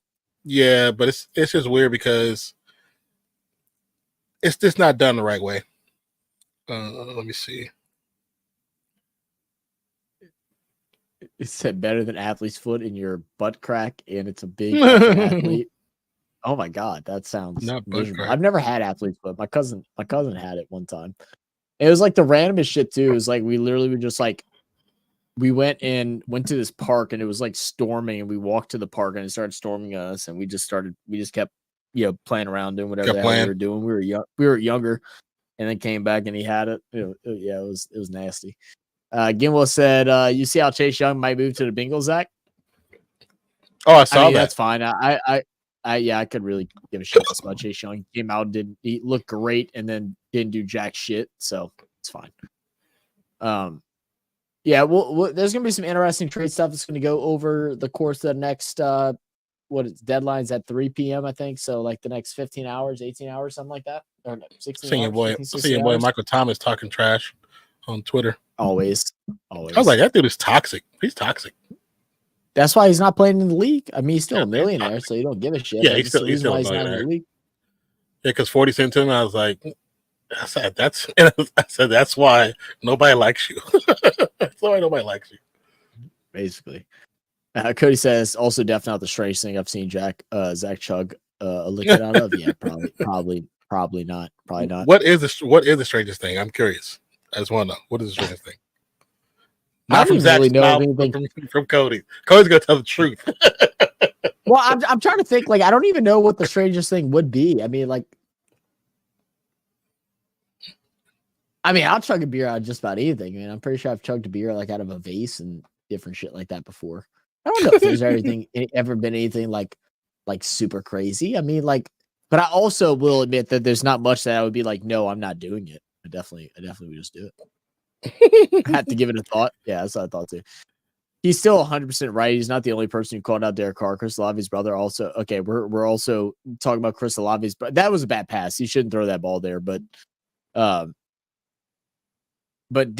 Michael Thomas had it in for Derek Carr since training camp because he didn't work the ball to him since the beginning. Michael Thomas is a generational hater when it comes to Derek Carr.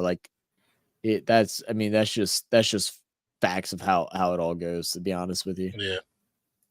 Yeah. Chugging out a Ron Spare sock. No, I won't do that. Yeah, that's a spare sock. That's a lot more than feet dirt. But just looking at the game, like you said, Chiefs were able to get the win to proceed to 8-0. Bucks drop 1, 4-5 now. and that gives the Atlanta Falcons a comfortable lead to go into the playoffs. Thursday night, we had the Jets beat the Texans in a game that we should have won our bet in. So mad we didn't. So Sunday, close. we had Cowboys and Falcons. Falcons get it done. I thought Cowboys were going to hold strong. I think Dak Prescott got hurt in this game, which is tough. He did. But Yes, Falcons being able to score in every single quarter, big part. Yeah, Josh. Yeah, I know you're talking about. I seen it, Brisky. I seen it. I know. No one gives a shit. Look, no offense to Josh. No one gives a shit about what Josh has to say about his brother. He's not in the NFL. He can say what he wants to say about his brother, but like, it's just his brother. I get being upset, but I hope things go better for Olave, but Olave's been having concussion problems since he was in college. That ball, it should have been thrown better for sure. I mean, right now, Saints are playing desperate, and that's a ball that he shouldn't have made. And I mean, that's just the truth of it. Mm-hmm. But I mean, still seeing a player come out from 10 yards out and lead with his helmet into the head of a wide receiver also shouldn't be all the blame on the quarterback as well. Yeah, it should. Yeah. But it's got to blame somebody.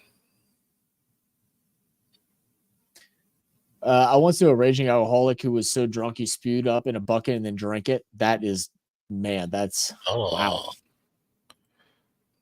CD also got hurt. Oh, did he get hurt? I did. Yeah, that's nasty, huh? Not? That sounds disgusting, honestly. More disturbing a bit. Chicago just had sad news 1 hour ago. What was the news? I saw Caleb Williams got banged up during the game. Is he hurt, or is that what you're talking about?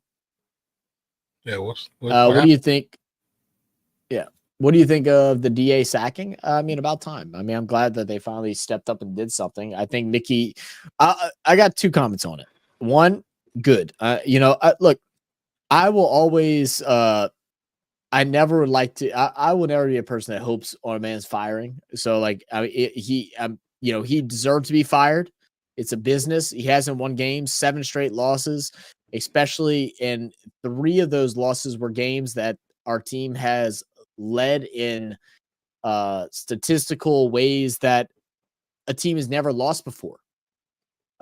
We've done that 3 times this season, which is unbelievable. So he was deserving to be fired, but I also do show appreciation for DA and what he has done for the organization, because DA as a defense coordinator was a big part of the Saints over the last 10 years or so, whatever it may be, being one of the top NFL teams, in the league. So we'll see where things go from here. Very true. They clearly blamed the coach by firing him this morning. Well, yeah, I mean, it's just when you lose 7 games in a row and you lose to the worst team in the league, it's like now you're the worst team in the league. Like, and that's what it's showing right now. So yeah, that should be. Sinbad said something for all the Americans out there. Good luck and stay safe the next few days. I'm heading off. Good night. Good night, Sinbad. Have a good one, brother. Good night, man. Yeah, thanks for joining us. Yeah. Appreciate it. Appreciate it, brother. So that's the one reason I don't drink anymore. You don't. Well, don't. I mean, also, congrats on not drinking anymore. No, but just don't drink. You throw up. It's crazy. Does that make both your teams fire coach? No, I don't agree with the firing Willie Green. He's consistently made our team better year in year out through record wise. They haven't gotten the job done. We've made moves. There's been changes and stuff like that. Right now, we haven't got to see any of those changes at all. The fire Willie Green crowd or the New Orleans fans might be referring to the Raiders firing their coaches too. Oh, make both of your teams fire coaches. Oh, you talking about me and Non. My bad. I thought you meant like both my teams as in Saints and Pelicans. Okay. I thought that too. I'm like, what? Well, he might be the Raiders too, because they just fired Luke Getsy, James Craig, and Richard Scangarello or whatever the other name was. But like I said in the stream before, they should have fired Luke Getzey about 4 games ago. Yeah. So, yeah. And as Saints fans, we're really not going to be happy until Mickey Loomis is out the door. I think that's like the telltale truth. We need him gone. mm-hmm. He's going to continue to hold us back. 'Cause he's still living in the years where Sean Payton made him very well and Drew Brees made him as a very good GM because it made all the other players look good. And the source right now is that we don't have a player or a coach that can do that. And so right now it's on the shoulders of Mickey Loomis. And I think he should get fired at some point as well. But he's in the will of the late Tom Benson. And I don't see that happening this year or next year. He's in the will as what just being in that position? I don't know exactly how it works. I didn't read it, but he's in Tom Benson's will. He's in Tom because the NFL should be to interject if it's a detriment to the team. If he's not detriment to the team, it's got to be a way to go to skirt around that somehow legally. Yeah, I'm not like I said, I'm not sure exactly how it what he's in or like how it's working out or placed or anything like that. I just know he's in Tom Benson's will. I don't know what he's a part of. I'm sure I can figure it out. I just never looked into it.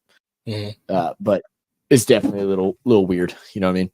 What up, Sam? Great job, by the way, through your channel. I felt part of the race, and as an Australian, I cherish that. The Melbourne Cup, wherever you are when watching, unites us as a country. That and the hottest 100, JJ, check it. And the hottest 100. All right, let me go check that out. Well, Sam, I appreciate you joining us. My name is Zach with Nonpfixion. We were supposed to both be here for the Melbourne Cup. The time change made things get mixed up because the race wasn't supposed to start until 11 o'clock, which would have gave us time for us to both be here along with Sinbad.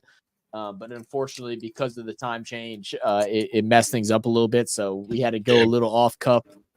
And do 2 streams at the same time. Or partly same time because my stream was I had already started. So the football stream, not my stream. Football stream. Yeah.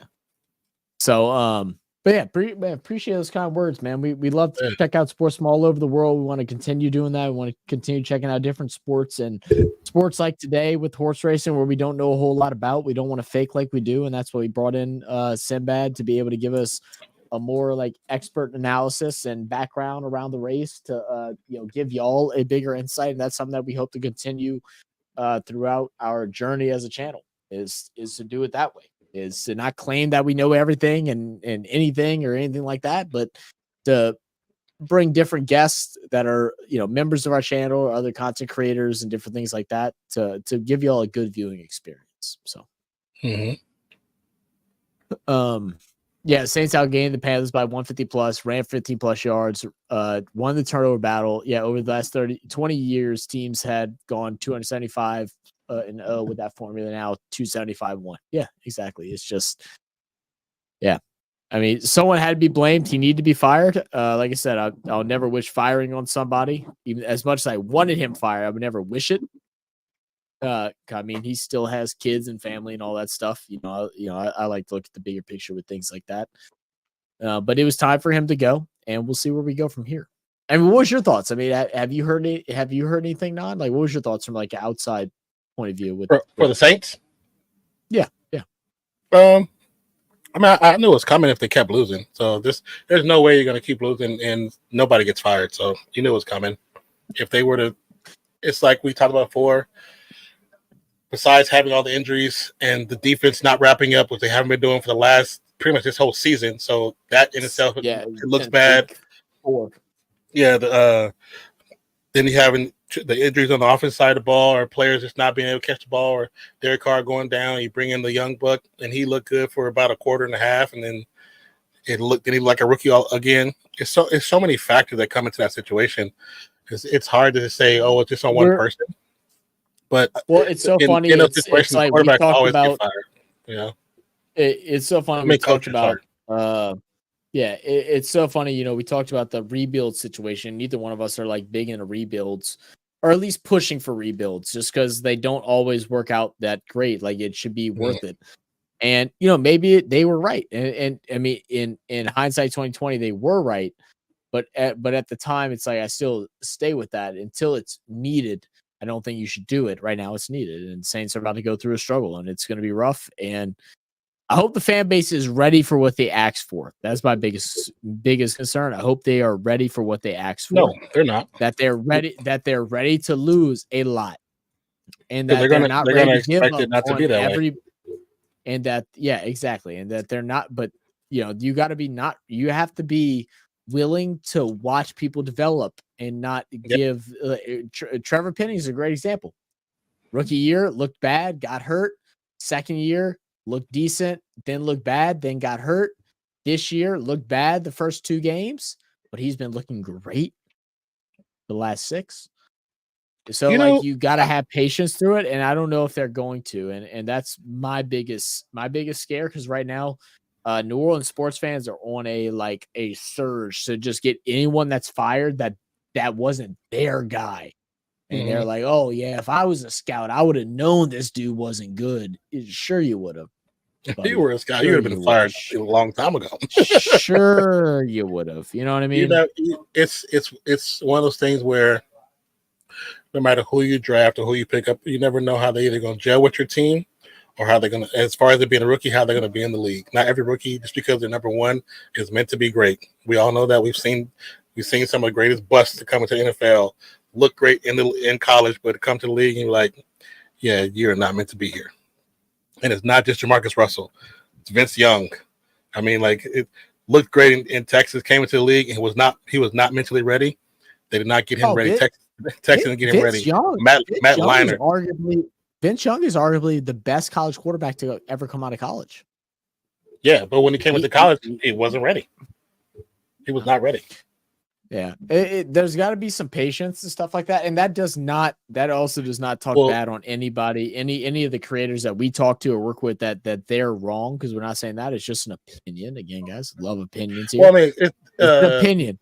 But Matt Leinart wasn't ready either. Matt Leinart come out of USC and Vince Young come out of Texas. There's a documentary and they talk about they thought they were prepared, and they even talk about how they felt after looking back at it. They weren't prepared for the NFL at all. They're prepared to be great in college. No, they weren't prepared for the NFL. No, not at all. No, I mean, Matt Leinart. Tebow's more prepared than Matt Leinart. I was a little too young to really remember Vince Young and how good I didn't pay attention to college football enough when Vince Young was there. He was good in college. He was definitely good. No, I know he was. Yeah. But with Matt Leinart, I mean, he was carried by Reggie Bush, one of the best college running backs ever. But he had Reggie Bush. He had Reggie other running back. Struggled in football in the NFL. He ended up having a good career. But not a great career. He ended up having had to. He didn't when he came into the league. He was not ready either, because they thought it was going to be handed to him on a platter, like college was. College was handed to those guys on a platter because they went to big teams, but they never really had to struggle, because you had Lindell White and Reggie Bush, Thunder and Lightning. They helped Leinart. Yeah. Then they also had some of the best wide receivers in college at the time, next to Texas and LSU. So they had a semi-pro team in college. So it's like, of course you're going to do well when you have some of the best players in college sports. But when you go into the league and it's different type of attitudes and personalities, people from all over, really all from all over the place, and you're the rookie and everybody's already established, it's going to be that simple, man. Yeah.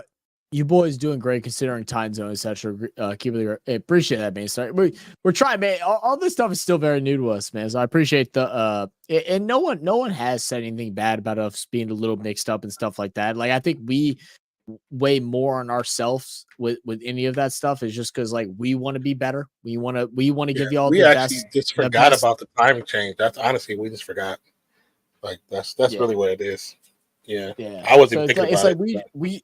Yeah. It's just we want to be better. We want to give you all the best stuff, but that comes with time. I mean, even though we are in YouTube world, it's actually a pretty long-standing community. It's we're still working through the kinks and everything like that. So give us time, subscribe to us, follow us, and watch the journey, because people that stuck around for a while, they've actually enjoyed what we've done.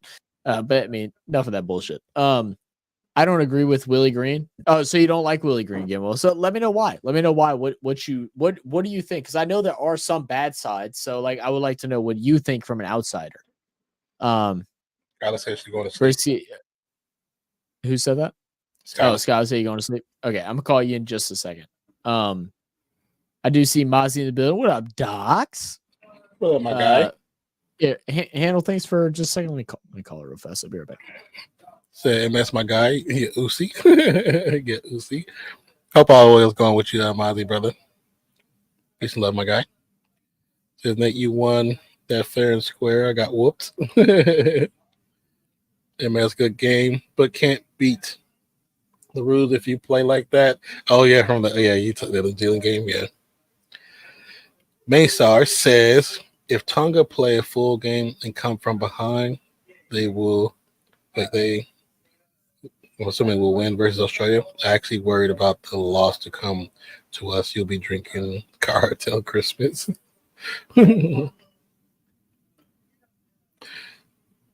Hey, Brisky says, Miles, you're late. How are you doing besides getting hammered in RFS 1?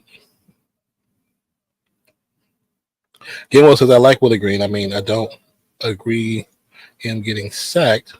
There's a good roster there, but it's inconsistent. But here's the question, Gilmore. Because I know Willie Green because he was an assistant coach for the Warriors. I know how good he is. Do you blame his inconsistencies of the team on the coach, or do you blame inconsistency on the team of the players? Because how long had players not taking that situation serious? You know what I'm saying? Dealing with that team. How long had they not really taken it serious? You know what I mean? Like, hold on, let me pull this clip. I thought I turned this off.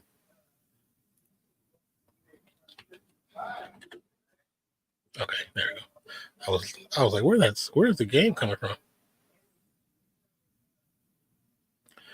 Sorry if y'all hear my brother. My brother and sisters are loud talkers. They don't know how to talk low. Yeah, you say I blame on players, and that's in situations like that, players get fired. I mean, coaches get fired because players aren't doing their job. Because if we go down the line, look at the main players from the team. Herb Jones has grown into being a much better player all around. CJ McCollum does not play like the CJ McCollum we all know him to be. So that's an issue. You look at Ingram. Ingram at times is not the superstar that he can be. The man has the same skill set as Kevin Durant. He should be way better than what he is. He should be much better. But I think, like I said, we talked about the beginning of the season. The reason why so many teams were not trying to go after him is because he's perceived as being a lazy player. He's perceived as being a lazy person in training. So because of that, I hope that he has an amazing season to one, disprove people that, but also to prove to himself that he can be better than what he has been. Blame the physio, blame the fans. They've showed instances, but I don't think they've taken that next step yet. And you can also say that's down to the coaches. I mean, I disagree because if you go back to last season and the playoffs and that play-in, they beat the Lakers if Zion doesn't get hurt. Once Zion gets hurt, there's nothing they could have done to beat them still because everybody on the Lakers was fully healthy. There's nothing they could have done. And people forget, last season, the Warriors won 45 games. In the years they won titles, 45 games was top 5. 45 games last year was 10th, 11th, 12th. The level of competition in the West has jumped tremendously. So for what they've been doing, they're growing at the pace that they should be growing at. You get what I'm saying? Players don't want to work for bad coaches. Just watch. Brisky, I need you to stop using your team as an example because that's all you know is your team. We know you just started watching football like a season ago. It's okay. Because when you try to compare stuff, like your comparisons be all off. Dan Campbell is not the only good coach that's ever existed in the league. He's not. He's a player's coach. That's why people like him. That's why players like him. So you guys are talking about NBA, about NFL, and New York. Hey, see, you don't know what he needs to be just jumping in because you're like, it's time for me to brag about my team. It's time for me to brag about my team. Man, go sit in the corner. I have to use the best team in order to make. No, you don't have to use a team that you perceive to be the best. Use the example. I think they're a good team, but for them to be considered the best, they got to get that trophy. Because what happens if they don't win a trophy? Are they still the best team, or they were just really good? I'm just curious. I just realized Nate's got Dr. Pepper as his DP. What you'll see to. He's always had that. We actually had that conversation the other day. You weren't here with City. She was like, "Are y'all still on that?" I was like, "No, he's always had that."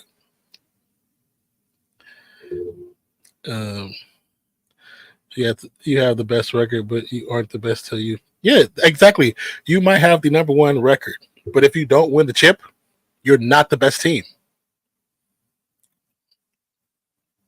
So is it better? So is it okay?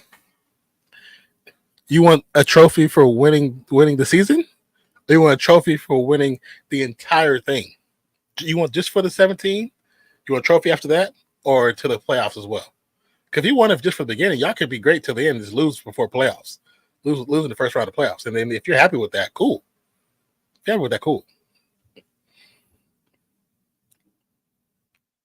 Didn't know you were a Chiefs fan, Brisky. That's a good one. Why are people just now noticing the Dr. Pepper? Right now, Chiefs, while I effing hate them, are the best team. I mean, they are undefeated. So, I mean, regardless of how we feel about their undefeated record, they are undefeated. Because we all know the first game of the season, they should have lost to Baltimore. They probably should have lost this game. They should have lost to the Raiders. If not for a damn fumble, if not for a foot out of bounds, if not for a bad pass, 3 situations, they probably have 3 losses. But they don't have it. So because they don't have it, they're undefeated. They're undefeated. They're the best team in the league right now. Their rankings might not be there. Like statistically, the hell? Their ranking might not always be there for everything, but they are still undefeated. So in that situation, are we still having the same conversation? It will. With the Lions haven't even been to the Super Bowl apart from to watch. Hilarious. So we can't do anything with the refs, Nate. Yeah, it's like it's nothing you can do about it, bro. Nothing you can do about it.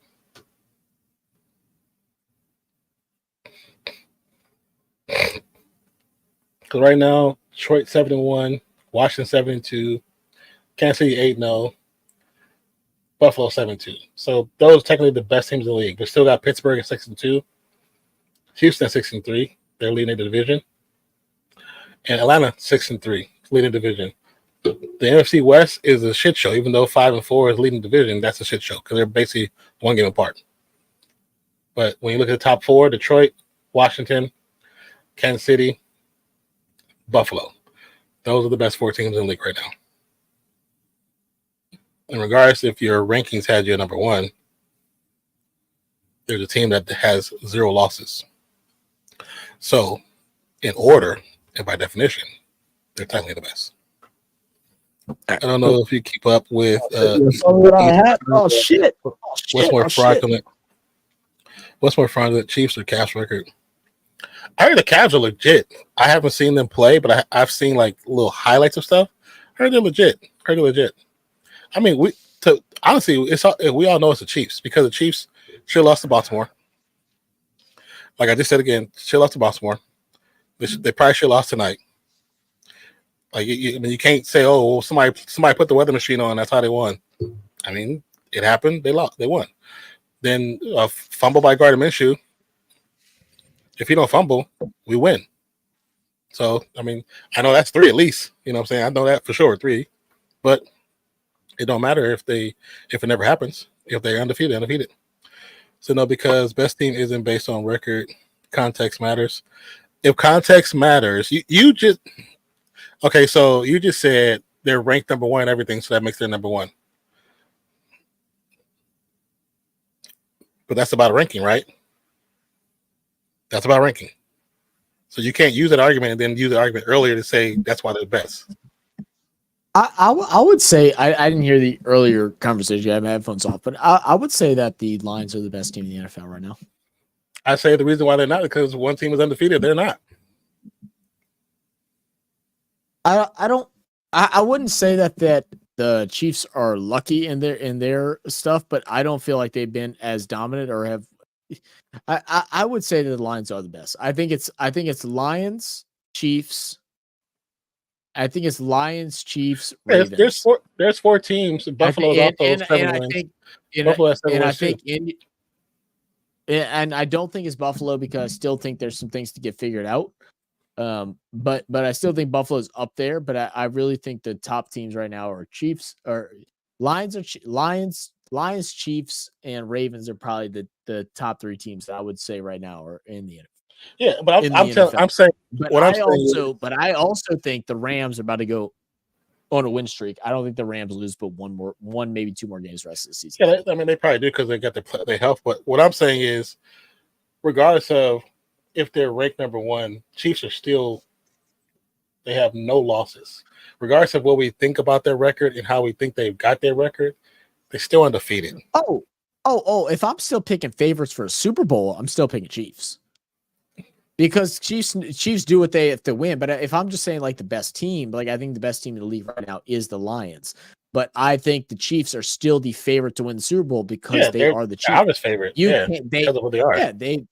Because of who they are and what they've proven that they can win football games when it matters. So like it's hard to argue it. So like as a Lions fan, I know you being defensive, like saying that no, we're the favorites. Like it's like no, like until you take out the big dog that's won 2 years in a row that have won 3 in the last 5 years, then it don't matter. So you said no, but now the number 1 ranking team takes in account total rating with all the stats, but it don't matter if you don't win a chip. It don't matter. Yeah, if it don't matter. Number 1 means nothing. Okay, let's take it from me. Take it from me. Warriors win 73-9, and they still lost. It don't matter. We were the best team in the history of basketball. Patriots. It don't matter. Patriots were undefeated. Lost. Undefeated. Lost in the Super Bowl. They lost. Yeah, it don't matter. The best team that year was the Giants because they won. The best team our year was Cavs because they won. So until you win it, the middle season stuff is like it's what's the word? Participation trophy. That's cool. Nobody's saying that your team is not good. Because we all talk about how good the team is and what the ceiling is. We all talk about that. But if you don't get the title at the end, it means nothing. Nothing. Yeah. Nobody's going to be next year. Hey, look how good they were last year. Power ranking. I still think Lions are the best power ranking team. Like I think they are the number 1 team in the NFL right now. Power ranking wise, defense to offense, and the fact that they also lost their best defensive edge rusher, they should be even higher. But they got to win it. If they win it, then they have to win it. And like exactly. And I think Brisky knows too. It's like, man, we fuck. Of course, Non's not rooting for the fucking Chiefs. Like, I hope the Lions win. I hope the Lions win. I wanted the Lions to win when Barry Sanders was there. I wanted the Lions to win with oh boy, that's with the Rams. I wanted them to win then because those players deserved it. When Megatron was there, they should have won. They deserve it. They're the last one, the last team to really win it. They need to win it. Nobody's rooting against them. Them. Everybody roots against the Chiefs because nobody really likes the Chiefs but Chiefs fans. And unless you're a betting person, you know what you're going with the easy money. Nobody wants that. It's like what I said. It's like what I said a couple weeks ago, where it was like, the one thing the Chiefs know how to do is they know how to win games, and like that is a non-statistical thing. Where outside of record, you can't say like Lions are the best team in the league, but they are definitely going to beat the Chiefs. Like, no, because the Chiefs win games. They find out how to win games. Like when it matters. It's something about it. It's just like how the Giants, for whatever reason, somehow can beat the Patriots, even if they have the best team. Like they beat them. And I think that year he threw the most know how to win against them. And right now, the Chiefs just know how to win football games. Like it is how it is. It's not a hate on the Lions. Don't take it as a hate. Don't It's take just, it as that. Don't take it as that. Yeah, it's just the fact that right now, until the Chiefs are 2-time reigning champions. Until they get beaten in the Super Bowl, they are the favorite. And in anybody that's betting, you're betting on the Chiefs right now. Lions are a close second. But you're going to bet on the Chiefs. Yeah. And that's what Mozzie says. Power ranking wise, for sure, Lions are the best. I agree. 100%. But it's still the Chiefs. And I agree with you. I have Lions as the best team in the NFL right now.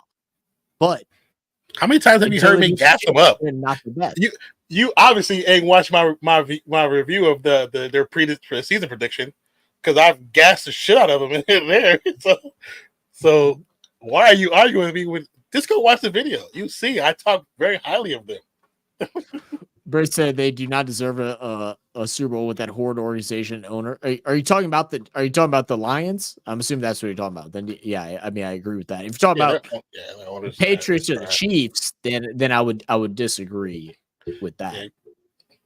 Players, I'm assuming you're talking about the Lions. Yeah, so they make they sense. Love Kraft. Yeah. They love Kraft. Yeah. Besides his fonding with with the young ones. Well, yeah, the young ones, and with his massages like them, but like, oh yeah, he's always been a good owner. That's not what he had to do for the ownership and stuff like that. Yeah, him same thing like Arthur Smith. I love young girls. Yeah. It's like NASCAR when you win the regular season but still losing the playoff. No one cares who's number 1 seed unless they win the whole thing. Yeah. True. It doesn't matter if you can't finish the job. Or the Warriors didn't win the series. Yeah, we did. And I think Brisky said it's like, yeah, they still were the best team. They just lost, but no, they weren't, because they didn't win the championship. So they obviously weren't the best team. We were the best season team, but the overall team, the best team became the Cavs because they won it. Cavaliers. They won it. They're the best team. And that's coming from a diehard fucking Warriors fan. Like, you I'm a real Warriors fan. It is what it is. They were the best. Deserving is. There used to be this it was this motivational video that I used to watch. Mercy, I know you would actually like it, but I have to go back and like deep in my history and find it. But it was like a whole concept of like, you don't deserve nothing. You have to earn it. You don't deserve nothing. It doesn't matter. Like, if you didn't win, then you didn't deserve it, because you don't deserve anything. You don't have the right to do anything just because of how good you are. It's whether or not you do it or not. Come down the last game, the last play, the last inch of a match. That tells you whether or not you earned it. Deserving don't mean shit. Fuck, I deserve. Excuse my language. I would like to say that I deserve a lot better life than what I live right now, but apparently I do not. Not at the moment. Hey, I'm with you 100%, brother. I haven't gotten it, so apparently deserving don't mean shit until you've been there. Like I said, no one in this chat right now, none of the people that are watching this stream right now don't believe that the Lions are not the best team in the league. No one believes that. If they say that, they're just fucking with you. But we all know that if it comes down to it, if the Chiefs are still in question to play the Super Bowl, it's gonna be the hardest thing you guys ever done. It will be, and I hope y'all win. Yes, honest, I hope y'all. I'm sure we'll say like this: if it comes down to Chiefs versus Lions, you already know who we are rooting for. We're going to be like, oh, when people come in, yeah, we won a good game. There's no way if the Lions are the ones putting up the trophy, we're going to be actually very ecstatic and happy for them. Because y'all see how we were when the Chiefs win. The Chiefs win again. We start talking about something immediately. Start talking about like, what did you have for dinner or whatever. Like, nobody. Only Chiefs fans are the ones who celebrate those wins. Like I said, in Vegas, that's it. Yeah. Britt says, so understand your two perspectives. If the Carolina Panthers, New Orleans Saints go to win the Super Bowl this year, are they the best team? If they win the Super Bowl, yes. If they win Super Bowl, yeah. Yes. 9. In 1985, when X team won the Super Bowl, were they the best team that year? Yeah, because they won it. Yes. Because they won the Super Bowl. They won it. Yeah. It doesn't matter if the team they beat probably was on paper the better team. It doesn't matter. If you're not the one at the end at the double zeros, if you're not the one at the end with the higher score, then you weren't the better team. Not that day. Not that day. It's up, and it's like what going off of what Zach's saying about deserving. That day wasn't your day. That day, that for Super Bowl, because one day, that day was not your day. The fact that freaking the Patriots were undefeated, they were 100% sold to be the champions. The Miami Dolphins were all waiting to come congratulate them for breaking their record. They were waiting to congratulate them because everybody just thought it was them. But to the game, they had one of the, not like the worst game, but they had one of their worst games that day. And of course, and Eli had a hell of a game. Eli looked amazing. He did not look like the same kid that threw 22 interceptions in the season. He looked like the best quarterback that day. Yeah. Like I said, the deserving thing is it's like I get what you're saying, like from taking like the your point of view. It's like, yeah, okay, did they deserve to win? So like we're gonna talk about that Patriots team that went undefeated all the way into the Super Bowl. Did they deserve to win? Yeah, sure, why not? But did they win? No. So were they the best? No, because did Tyree hold the ball on his helmet and the ball never touched the ground? He was the best receiver that day. They were the best team to not win a Super Bowl. Yeah. They're the best team to not win a Super Bowl. They were deserving of that. The best team not win a Super Bowl. Let's see. Some cookies. You can be right. I saw a comment I wanted to read. You can be the number 1 seed and lose to the number 12 seed in the Super Bowl. So who's the best team? The team that wins. They're the best team. They came out and showed it. I mean, if you're not hyped up and you're not playing at your best, then it's the team that wins. Yeah, that's why you have championships. They could be the better team statistically, ranking wise, whatever, but did they win? No, so they're not the best team. The best team that year was this team. It's like, what was it? Let me see what year that was. I'll talk about it on a personal level from the losing side. The Saints, when we lost to the Rams. Oh yeah, y'all were the better team. We were the better team. We were by far the better team. Like clearly the better team. But were we? No, because we fucking lost. So no, the Rams were the better team that year. And is what it is. Brisky, someone was talking about God, where it went. I mean, while he's looking it up. I found it. You go ahead. The USA Olympic team in 1980 was not known to be a powerhouse team. They were underdog in every game they played, but they made it to the finals. In the finals, they went up against one of the most biggest juggernauts in Olympic hockey history is Russians, the USSR. They were not even supposed to be. These are all college kids. I think 1 or 2 pros on this team. They weren't even supposed to be in the same arena as this team. All these guys on the USSR team were pros. They won that game. But everybody knew. If you go back and watch all of the old playbacks, you hear all the announcers. That's why it's called A Miracle on Ice, because they were not supposed to win that game. They were the underdog. That's why we have underdog stories, because some of the best teams lose to some of the teams that aren't on the same level. It's just what happens, man. Yeah. Oh God, did it really just refresh again? I can't stand YouTube comments. Why it's been doing this a lot lately. All right, BL said you can be the number 1 seed and lose to number 12. Okay, I already read that. That's what he's read. My set is the wild card Ravens 2013. We beat Tom Brady, favorite Super Bowl winners. Number 1 seed Broncos beat number seed Niners in the bold. Ravens were the best team that year. Yes.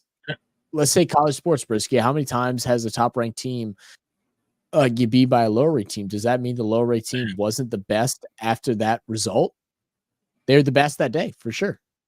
Any given Sunday or any given Saturday is the quote, but it don't matter. It's just who wins. Okay, so that's the NFL used to have someone commented something about how the rankings worked in European soccer. That's what I was trying to find, and I lost it somewhere. Let me So see hopefully if I see it. while you're looking for it, I'm gonna read out the rest of them. Okay. Let's take BL said the NFL used to have that 11 60. Again, ironically, that's how the Lions won the 4 championships in the 40s. It used to be before the 60s, though. Okay, yeah. Go to Mozzie. If you look at 11:45, Mozzie, go up two posts. Look at Mozzie for 11:45, and then go up 2. Oh, I can't find that. I can't find that. I don't know where you're seeing time. That's so different. I have no idea where you're seeing that. But I have the time on mine. But he says, Brisky, we don't have a European football ranking system where there's no playoffs, etc. Where it matters in the system is the playoffs. Is that what you're talking about? Yeah. Speaking of? Yes. Yeah. And that is a good system in that way. I mean, it sucks for teams that were ranked highly that should be favored, but it don't matter. You got to win. You got to win games. That's why March Madness is such a great thing in college basketball. March Madness is the perfect example. But it's like, if you're the best, then you shouldn't lose, right? The team that has to get through has to win all those series. 64 down to 32, down to. Go to the top of your chat, hit those three dots, and then slide that thing across with timestamps so you'll have timestamps. Oh, cool. Okay, I didn't know this thing. I got it. Thank you. Mm-hmm. So let's see. Bruce said, okay, so that's where we will just disagree. And that is also completely and that's fine. That's totally fine. Disagreeing is great. Because context takes a lot into account. If Carolina beats Baltimore because Lamar is hurt and King Henry is hurt, and then beats the Chiefs because Patrick Mahomes is hurt and Kelsey's out, they have no wide receiver. Well, okay. So, just play devil's advocate. Okay, I semi agree with you, but again, okay, so if the Saints, which I don't think it matters if we were hurt, use the Celtics. The Celtics last year. I'll use the Saints now though. Like, we go and play we play 2 teams after beating Dallas that we probably should have won against based on the thing. If we don't lose our center, our left guard, our right guard, if we don't lose our wide receiver, and we win, does that mean that we deserve to win that game? No. Like, I understand you're saying there's context, but context doesn't win titles, bro. It's like last year. Last year, go to basketball, NBA. Boston, we all know Boston got some really good luck in their favor to get to the title. But was Boston the best team in the East still? They were the best team in the East. Nobody's going to deny that. But they also did have an easier route to the finals because they had a lot of injuries they came across. So in your situation, in that situation, the best team still got there and still won. But sometimes that just doesn't happen. Like, in a situation which you're trying to refer to, if Carolina beats Baltimore and because they lost players, that day Carolina is the winner. They're the better team. There's a thing. It's something with like destiny versus fate type of conversation I've heard before. I can't remember what the exact thing, but that's what it kind of reminds me of. BL said, but would you imagine event 2 years ago that Alliance would even be in the playoff game, let alone get to one? Interesting point as well. So we have that discussion the other day, not about my Heat. Were we the best team in the conference that whole year? No, but we made it to the finals. So in that perspective, yes. Yeah, and like, there will be an argument, right? Like, if the Lions don't win, just in that situation where they just came out and played slow.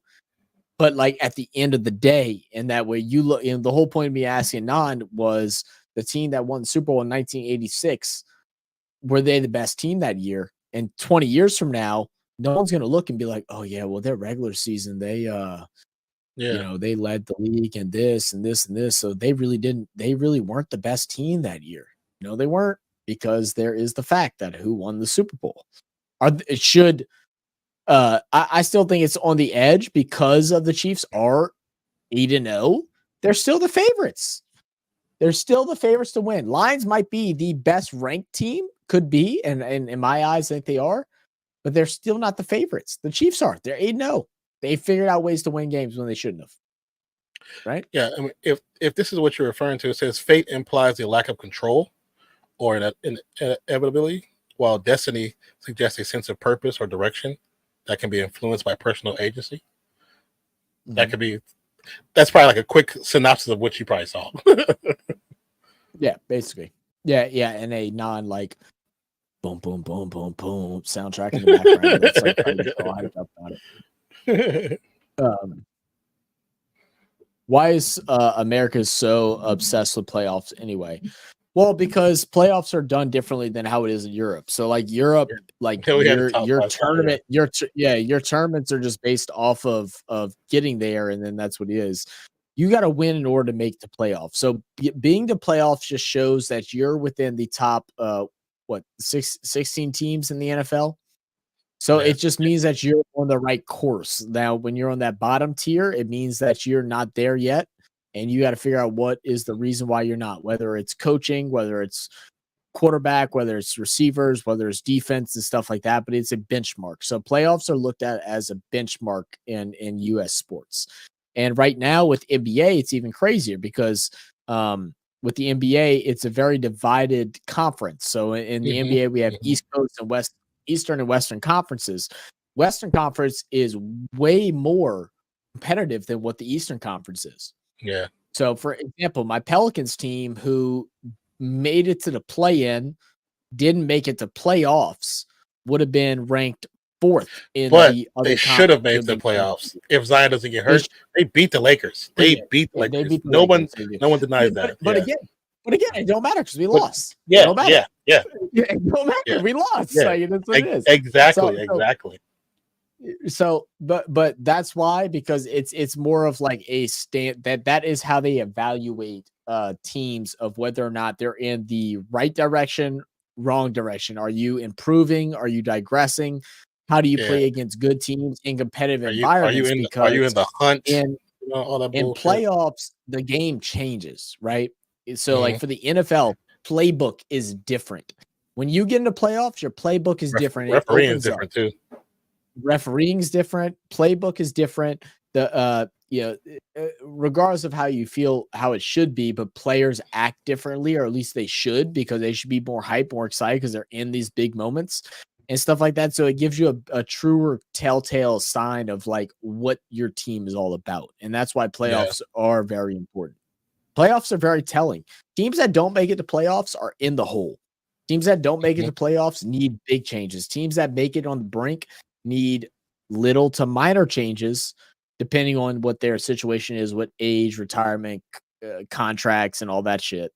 But rolling deep into the playoffs, then you get into minuscule changes, right? Maybe it's just a different offensive scheme. So you might need a different offensive coordinator. Maybe it's that you need to add one more piece at the wide receiver room. Maybe it's that you have a cornerback that's lacking. Maybe it's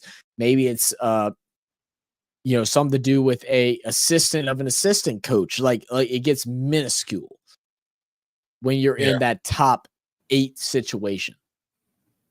So it's just kind of a singular player can change how that whole team flows. A singular player, the attitude of the team, if the team actually buys into what the coaches are selling, it can change the entire thing. Yeah. Oh, hey, BAL, before I forget, because I will forget by the time we're done with this conversation, did you email me or anything like that? Did you send me an email? Let me know below. If you need the email, it is right below this. Can I pull this off for a second? Yeah, I can. Yeah. Oh, nope, that's the wrong thing. How do I? Oh, right here. There you go. If you haven't already, email me and let me know. That way I can get that get everything sent out to you and stuff like that. So, okay. Let's see. A bunch of comments. You go. I gotta pee again. Yeah, do you think? Says, hold on. We go another one. So yes, not American Ice. Yeah, but the American Ice, it's called American Ice for a reason. You know what I'm saying? Because they weren't supposed to be there. They beat teams that they had no choice of being, had no place of being in the rink with. BL says, at the end of the day, it's a team that plays the best in the playoffs and wins every game that is the best. Regular season decides who gets there. Yeah. Every American should see American Ice. It's a great movie. I love the movie. I'm going to add that to my movies to see. Great movie, bro. One of my favorites for sports. Why is America so obsessed with it? You read that. I think in a vacuum where there's no rankings and at all that, yes, I think whoever wins Super Bowl is the best. But yeah, I can see that. Stop. In conference 2, in a system where 2 teams in the same conference can never play each other in the final. Yeah. Yeah, I get that one too. Yeah, I'm not fully hard stuck on my belief. Like, obviously, there's a lot to take into account. Yeah, I mean, like I said, no one's saying or disagreeing that your team is actually the better team in the league. How many times have you seen it hurt us gassing them up when we do our picks or whatever? We're not. No one's saying they're not. We're just saying that 99% of the world or the sports fans world that watch football, if it came down to them playing against Chiefs, most people are going to bet on the Chiefs because of what the Chiefs have done. Because the Chiefs, basically, right, currently the Chiefs are the Patriots. They're this generation's Patriots. That's what they are, or they're building to be that version. I guess I hate players like that offensive lineman from Green Bay that said they're the better team. I feel like, dude, Green Bay has only beaten terrible teams and lost to the Vikings, Eagles, and Lions. Yeah, but they're still 6-3. So regardless if they lost to them, if they still get to the playoffs and if they make a noise, it don't even matter. And you gotta remember too, football is any given Sunday, any given Monday, any given Thursday. Like, it's really is that thing. Like, generally, when you look at, like, when we do the pool, how many times have you picked a team that you know that shouldn't be that team, but it turns out to happen, regardless of what their percentages are? It's the same thing. It's the same idyllic premise. So all this talk, what's the definition of the best? But how does this connect with the Cowboys and how Dak is stealing him? It's so stupid. Goodwill says Dallas somehow always pays great players elite money. They will pay Parson elite money soon. Didn't they? I thought they already did in the offseason. Should just pay him great player money. Well, because there's scales, and then based off their time in the league, they have to pay based on those scales. So they can't just say, "Oh, well, we know you're really good, so we're going to give you like $4 million." Well, no, based off his time in the league, time he played, the numbers he's accumulated, what he's done, you have to pay a certain level. All this talk, what's the definition of who deserves to be there? But how does it connect to how Quentin Johnson has not his hands down? Jim, where'd it go? Oh, where'd it go? It jumped. Damn, where'd it go? Said Jim Harbaugh is a miracle worker. But hang on. You can get to the playoffs with the losing season. Yes, you can. I feel you're not as bad as the other teams in your division. There's at least 10 other teams with better records. There's a potential where I think it's not the division Zach and man, but I forgot who was it. I forgot what the division was, but they were able to get in because they had the better record of the division, but all the teams in that division were playing like trash, so because they're split into divisions, it's not just one singular league. They're divided into divisions. Which is why divisional games matter so much and why you play each other twice a year. Yeah, but you still get some teams that whack teams to make playoff runs. Unless you're in the NBA, Nate, divisional games in the NBA is dead. No, hang on. I did it yet. Where's the link to the email, Zach? Oh, did you get the BL? Let me know if you got the email. If you need to, if I need to pull it away, I'll pull it away again. Did you guys see they removed the Thursday night football and put in Cincinnati and Baltimore? You mean they changed the teams for this Thursday? I think I saw them talking about that on last Monday. Divisions in the NFL don't even make sense half of the time. Well, yeah, because they were originally set up before the expansion teams, and so once the expansion team, they kind of started. It kind of got in disarray because the Seahawks used to be in the AFC West with the Raiders. Like, we used to play them quite frequently. Niners used to be in a different division. Like, it needs to be realigned. Excuse me. I feel like the entire NBA is dead, but I'm not an NBA fan, so don't take my word. NBA is fun to watch, man. I don't know how you don't like watching NBA. I bet you within 50 years it'll be any given weekday. So that happened last year when Tampa got into with a negative record. Well, I remember they got in. I know they had the better record in that division. I don't remember what their record was though. But it happened before last year. Last year, like a couple years ago, like the whole division was really bad. and they were like they only had like 5 wins or some crap. Something got in with negative record last year. I don't know if they had. Did they have a negative record last year? I don't know if they had a negative record last year. Let me see. I know they won the division. I don't remember if they have a. I don't know if they have a negative record. I don't know.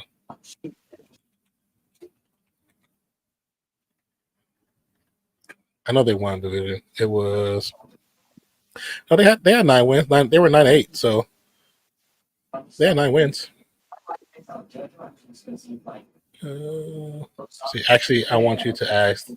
Wait, actually, I want you to ask that, Zach, and what would you do to fix divisional games in the NBA? To fix them, like, what do you mean fix them? Yes, let me know exactly what you mean. And I might have been at 2022 season, not last year. It might have been, but I know it's been a couple times where certain divisions. Hold on. Actually, worse NFL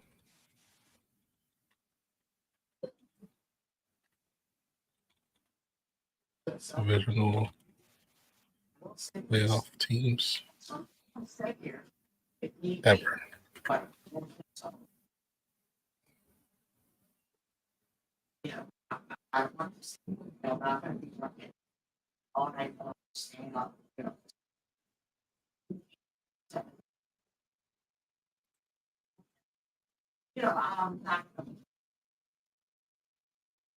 Why did I do that?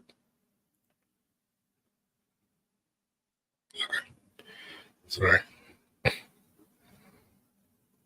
NFL worst playoff record. No, not worst playoff game record. I know I'm probably not wording it correctly.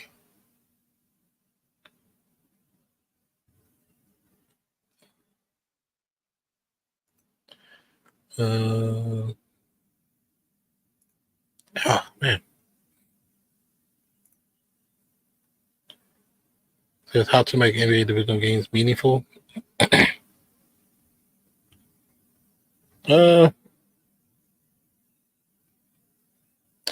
mean, it's kind of hard if some teams just aren't that good. Just let you know, Zach, I muted you, and here, I mean, I got you. Yeah. Yeah. The whole divisional stuff, man. I just don't think divisions don't mean anything in basketball. Divisional, really. I don't think it's supposed to either.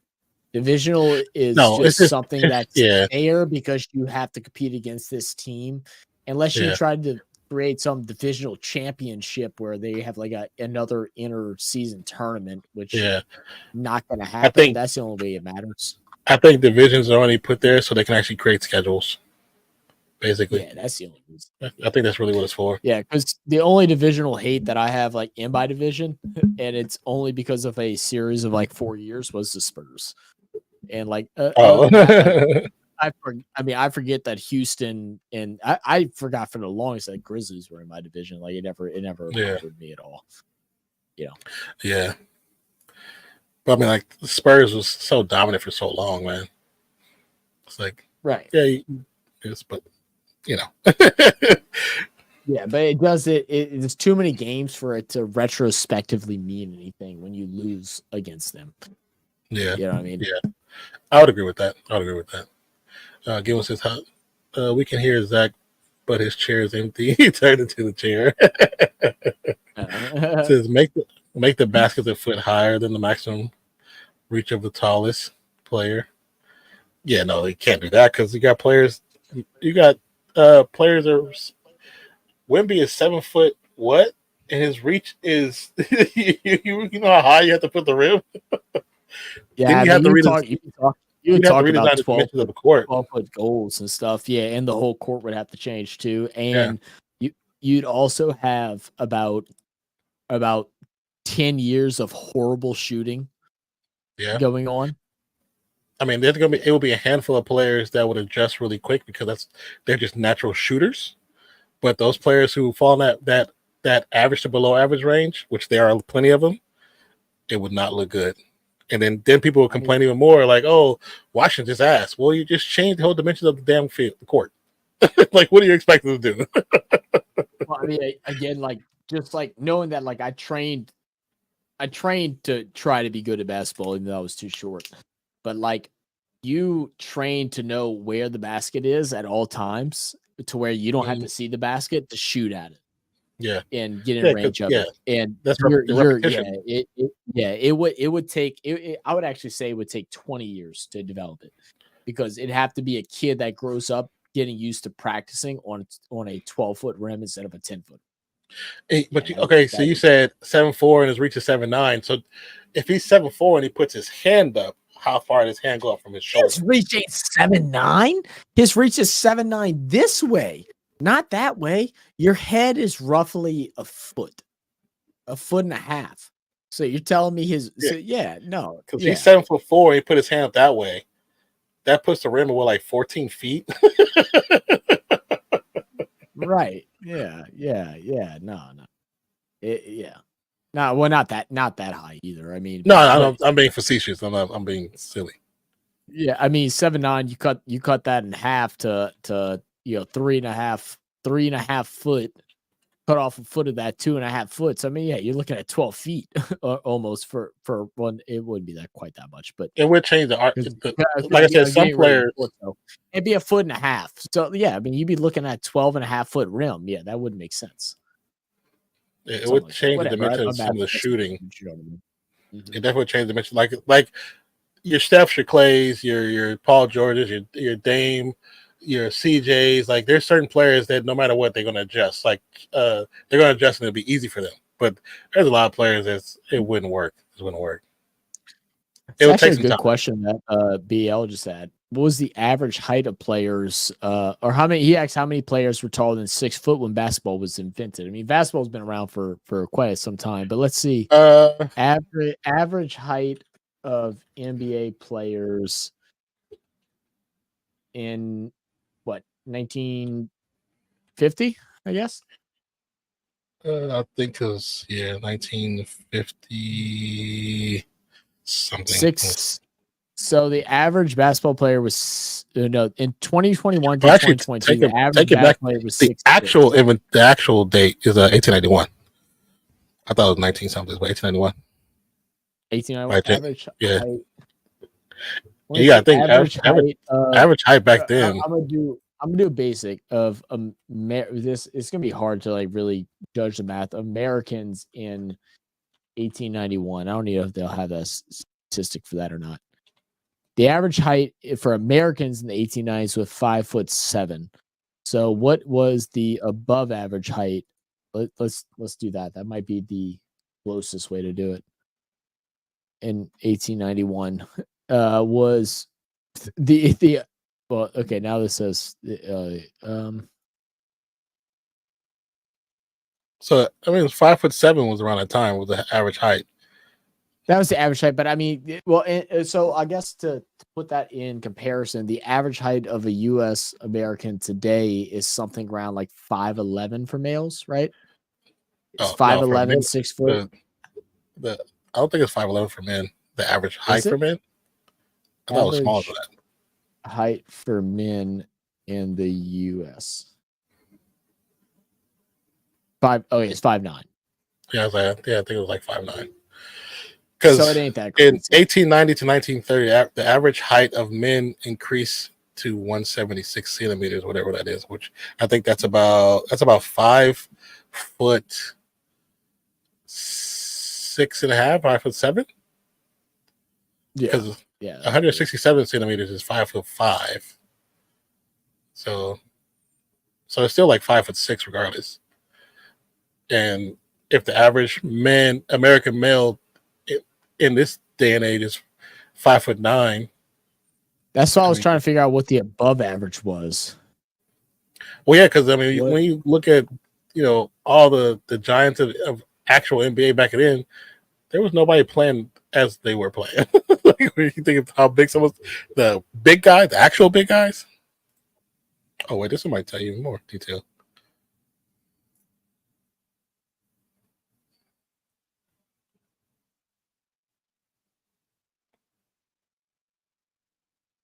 In the early 1900s, the height considered above average for men was around 5'8". So it just shows, but they're like extremely above average. Like, Yeah, I because those guys were. there's always going to be those skyscrapers that are like 6'10", 6'11", and stuff like that. But It's like so interesting. your average height in the NBA, it's probably increased now. Like the average height in the NBA, what would you say? It's probably 6'4" now, 6'5". Probably about maybe 6'4", 6'5". It's so interesting when you look at average height of men per year by birth, like by year of birth. It was weird because only like Germany, United States, and Australia actually got taller over time. That was disgusting. Oh, that was like, yeah. Okay, say it again. I'm sorry. I was saying when you look at average height of men by year of birth from 1890 to 1980, like only Germany, United States, and Australia actually got like tremendously taller. India stayed almost virtually the same. Nigeria and Brazil, they got taller, but I mean, like the jump we jumped from like 170 to 180. Well, what's crazy is like historically, right? Like China is like naturally like smaller people, but they also have some of the more extreme heights as well. Mm-hmm. I think Africa is one of the higher averages of heights. Yeah, they're much taller. And the men, but it's still not much. It's probably like 5'11", 5'10". If it's 5'7" right now, then Africa's probably like 5'9", 5'10". It's not much. Probably. Yeah, you might be right. I know certain tribes are like ridiculously tall, but that's just tribes. Well, some of that also comes with the like the different religions, like for like women with the neck raising and everything like that too. Oh, I'm talking about like that. Some of the tribes they're actually really tall. Like I mean, like they average like tall. 6. Yeah. They're actually like 6'2", 6'3", 6'4". Like they're just tall. Yeah. But I think it's the average height. The average height. I don't remember what tribe is that. They're a very dangerous tribe too. They ain't no joke. No, Africa's male. What is the? Figure out what that is. The male average height in Australia. See, this is how y'all know this is just real fan sports. We just sitting there talking. I don't want to go like, yeah, I guess Kenya would height and would Kenya be a good example? Like Nigeria? I'm trying to think of something like more northern. See, these numbers is not right because I know I've seen that. Yeah, it says Ghana is 5'8". Kenya is 5'5". Burundi is 5'6". Rwanda is 5'4". Stop talking to us like we're not average to above average in most scales. You know what I mean? I mean, that's why do you think I want to go to Japan? I want to be tall to everybody. Well, I got a titty. So terrible. Daily anatomy lessons with non-infect. Man, used to want to be a doctor at one point, so it'd be fun. Did you really? I didn't know that. Mm-hmm. Yeah. What kind of doctor? Brain surgeon. No shit.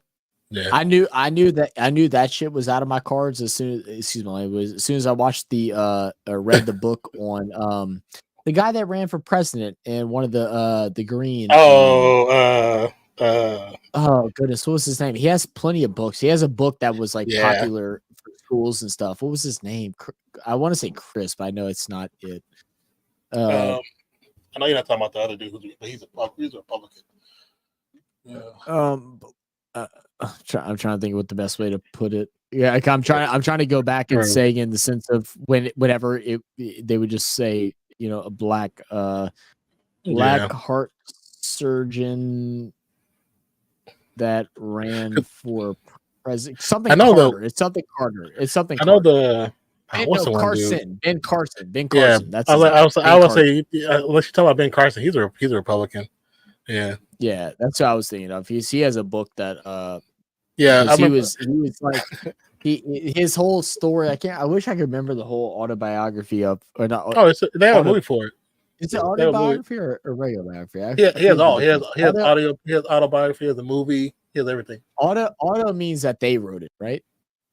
Yeah, but they probably still didn't write it. But yeah, but also could be like a verbatim thing. Like they told their story and somebody wrote it off of his story and someone else wrote. Yeah. It could be that too. Yeah, because I remember reading a lot about that and like his struggles with going up, and like he had issues with like in like the reason why he always, or at least in the book that was meant for kids of like the age of like 11, was that he had just such steady hands. And I'm sitting here like, yep, nope, don't have those. I was like, definitely hard. That's what I was like. That's the same thing when I was like, oh, my hands were like, they were cool, but they were slightly shaky. I was like, yep, can't do that. That's cool. So you want to do brain surgery? What got you into that? Look cool. You look cool. I couldn't do doctor anything doctor wise, nurse wise in the medical field outside of physical therapy. Even that, some of that made me nervous. Was that I'm not like scared of blood, but like things like that make me uneasy. So I was like, I'm definitely not. I'm not in that field. Now, after someone has a surgery happen, I'm there. That's why I like physical therapy, because it's like I would love to help. Because I was always interested in like how like tendons, ligaments, muscles work, bones work, and like all that thing. But it was like actually seeing the insides of it, or like seeing it in person when the insides are out. Yeah, I'm good. I'm good on that. I was good on that. Again, what said my partner's studying med tech, and man, I don't know shit. It's hard, man. Well, the language is really hard, and it's like it's hard for a good reason. Some parts I do, like as someone who's studied a little bit, I also feel like is made harder for an obscure reason. And maybe that's just because I'm stupid. Oh, but like the tribe I was talking about was the Tutsi tribe. They're like the men average height is like 5'11", 5'11" and higher. Yeah. So that's so crazy. Which is abnormal. All these women want 6 foot on Tinder, but the average height, the highest average height of a tribe is 5'11". My goodness. BAL said New Zealand has the smallest population because it's full of dwarves and hobbits. Wait, Mozzie, are you still in here? I know you came in earlier. I didn't get to talk to you. Are you still here, Moz? Yeah, do you think? Brother's one of the top brain surgeons in Canada. No kidding, huh? That's pretty cool, man. That's cool. I had one friend that I played soccer with that he went on to be a surgeon. I'm not sure what exactly he did, man, but he was so smart, bro. It was like y'all ever met those people that are like so smart where it's like uncomfortable to talk to them? Like that's how my boy Gerard was. He was so smart that it was uncomfortable to talk to him, because he would just say stuff and it's just like you would just be like, yeah, because you're too embarrassed to be like, can you dumb it down for a simple folks? Again, was that you should have asked him BEL to do surgery on you, and it stopped you from following this cursed franchise. yeah. And then BAL said, what, end up being a Saints fan? Yeah, for sure. That's exactly what I would have done. Absolutely. I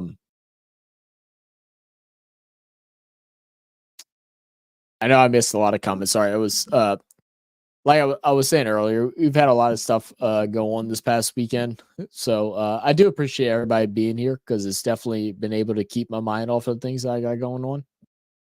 So I do really appreciate that, even though I think only like 2 or 3 people really know about what's happening.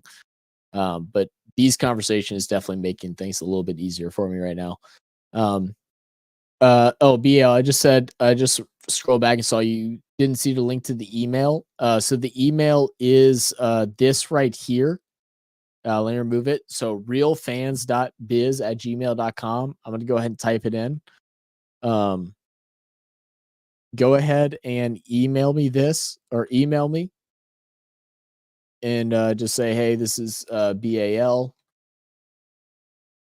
And I won the mug, whatever. And then we'll figure out how to do it. I'll talk with you.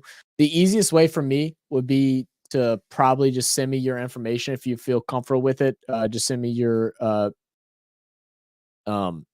excuse me, would be to send me your, mailing address and all that stuff, all that different type of information, if you have a PO box, whatever it may be, and then I'll email it out to you. Or if there is a way for me just to send you the cash for the item for you to buy it, I can also do it that way. Obviously we don't have all those different means and stuff like that to get things sent out. I know the website that we use for our merchandise, it seems to be worldwide, which is good. I don't know how all the taxes and stuff work yet, but yeah. But that is the email down below. Scroll up a little bit. Need at least one brain cell to be a Chargers fan, but it's not a requirement to be a Saints fan. Down bad, bro. Forget that BL. How about Browns fans? Yeah, Browns fans down bad, man. Yeah, that's why I was hoping you'd be on tonight, Zach. Yeah, dude. I don't know. I was going back and forth between. I'm glad I did it. I definitely didn't want to in the beginning, but I'm glad I'm here. I reckon it should be Zach vlogging on his way to BAL's house to directly give it to him content. Yeah, for sure. You think my my tax person will be interested in that and be like, yeah, so I got to deliver a package and I'm going to claim the $1,200 trip. I'm also going to stay there for about 5 days because it's not healthy to go back and forth between this big of a time zone. And while I'm there, I'm going to visit this. So all this actually needs to be claimed on taxes for sure. I think they'll buy in. I'll send an email to you, the bar rule, and Zach, and we'll take it from there. Okay, perfect. BL. Sounds great. We'll figure it out.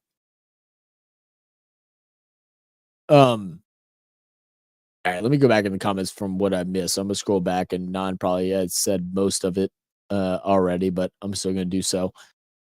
From where I was, all the talk definition of the best, but how does this connect with the Cowboys and how Dak is stealing a living? That's actually crazy. I feel bad for Dak, dude. I think Dak's actually a pretty good quarterback. I just think that I think it's just the Cowboys organization, man. They might be cursed. If I'll be honest with you, I don't think Dak's a bad player. I just think they're just in a bad place.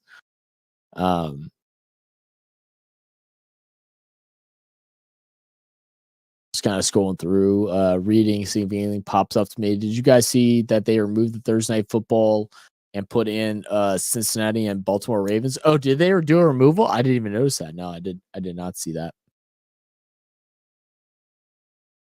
I want you to ask Zach and Non, what would you do to fix? Okay, we did talk about that for a bit. Okay, all right. I think I'm actually caught up. That's surprising.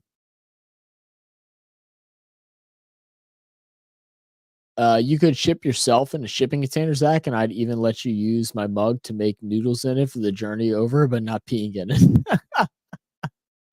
Yeah, let me just go ahead and hop into a little box, and then everything should be just fine, huh? Yeah, that sounds good. They also remove just Sunday night game. That's crazy how many changes they're making at week. We're in week 9, right? Week 9 of the NFL. How many changes that they're making? That's kind of unheard of. I'm not really mad at it, just for the reason that, well, if I'm the city that's hosting a big game like that, I'm definitely upset because it's like you were guaranteed those. But as a fan, I'm not mad at it at all. Actually, no, Zach, just make a donation to the food charity on my behalf. I can do that, BAL. Send me the email. We can do that too. That works out fine. I still would like to send you something though. Just because we want to try and get the merchandise out if we're able to.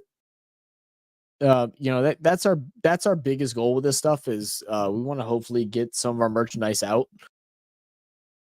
And just for it to be around, But I still have no problem doing that. I mean, that has actually been a goal that we haven't talked about in quite some time for our channel is the I think my headphones died, so I can't hear you talking on. That's one thing that me and Non have talked about for a while now since starting our channel, and actually from the beginning of our channel. And once we get to a point where things are,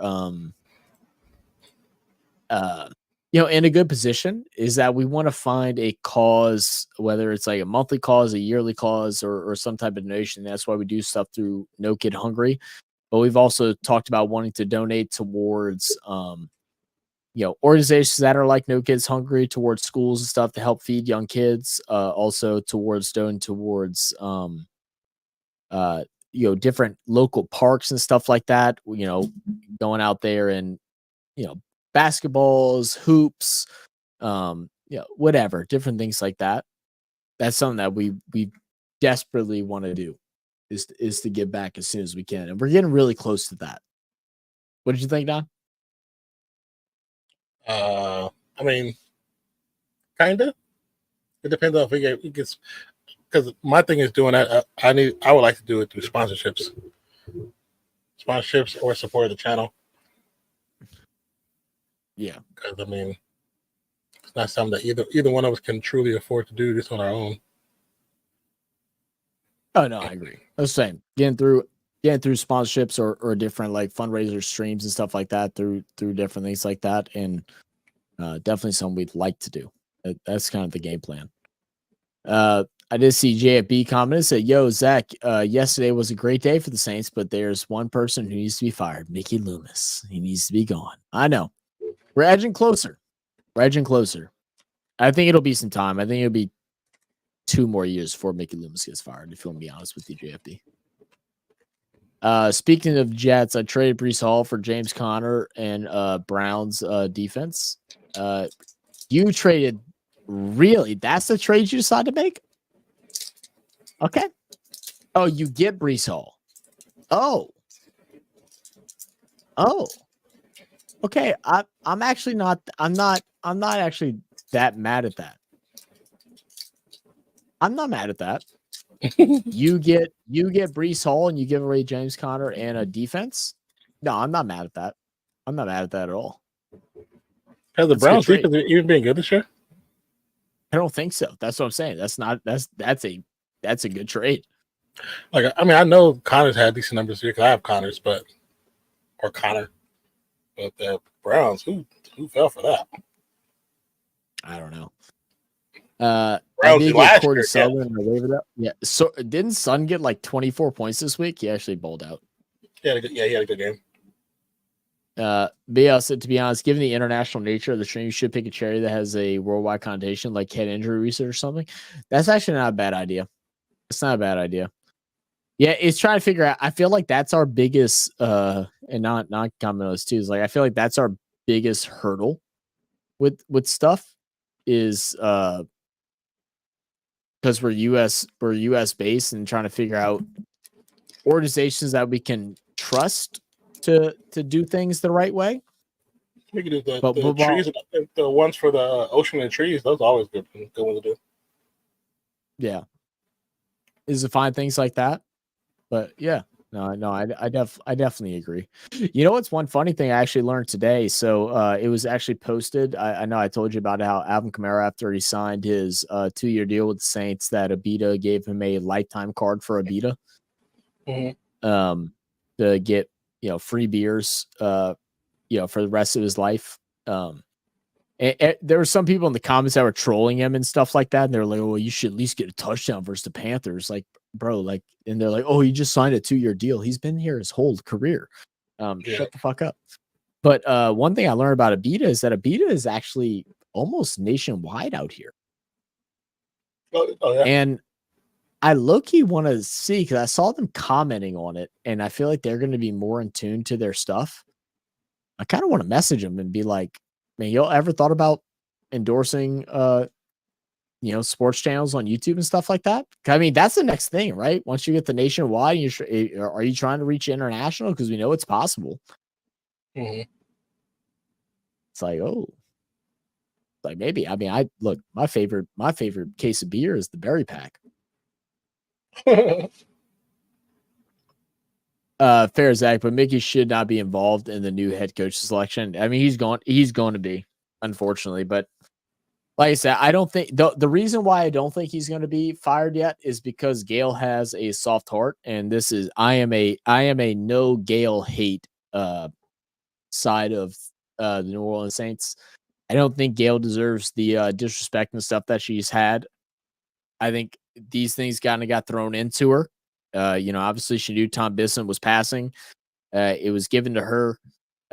Gale has done a lot of things for the Saints.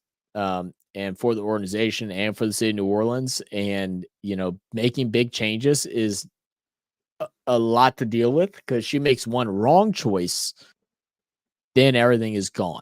That's a big thing to go into it.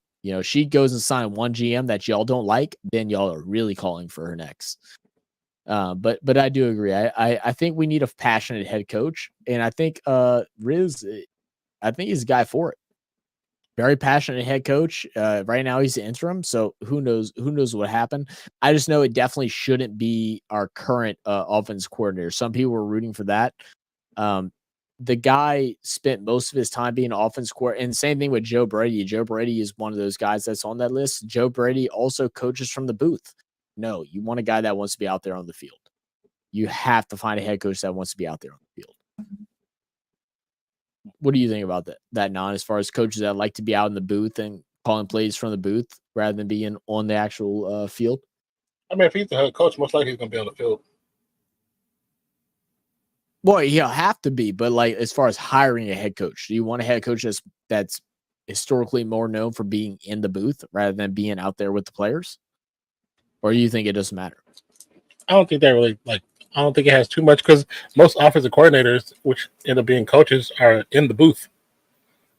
So yeah, a lot of them are in the booth. So they come down to be coaches. Yeah, I mean, that's just what I think. Yeah, oh, that's fine. So yeah. Let's see. Yes, said fair Zach. Oh wait, no. Gamble said, "Hey, Brisky, man, give me a break. It's my first year." You're doing fine, Gamble. Also dropped Deshaun Watson. Got 2 on waivers. I'm just praying for 2 to stay healthy. Yeah, we all are.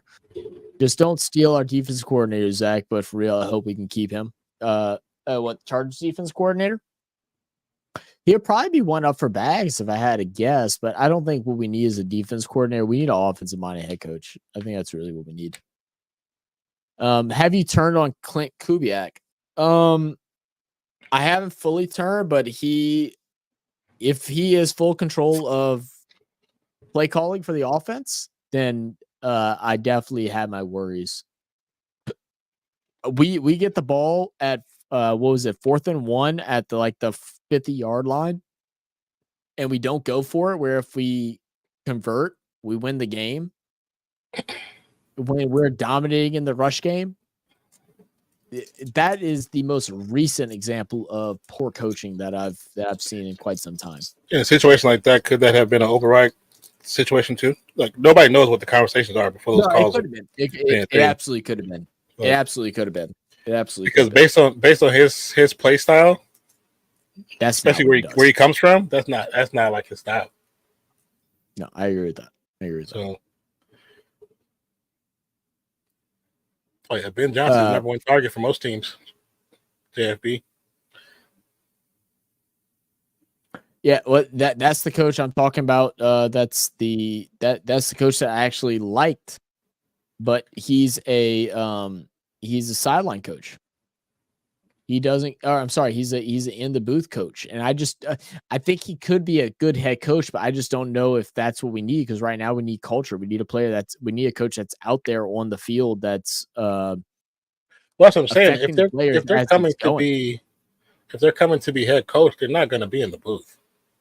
Well, I know they aren't. I know they aren't. It's just their experience there, I guess, worries me. I guess is the best way to put it. But that's most offensive coordinators though. Yeah, most are in the booth. Yeah, because I guess I've just never really experienced that because none of our offense coordinators have ever been in the booth, or at least none that I can remember of. A lot of them come from the booth. Gotcha. Oh, I could be wrong. Well, I mean, you could be worse than Brandon Staley. Might not be from the booth, but yeah. I did hear that quarterback coach for the Lions is linked with the Raiders now. Yeah, they actually tried Johnson? to. Ben Johnson. They actually wanted to get. Well, the plan was last year was supposed to be. It was either him or that went to Washington.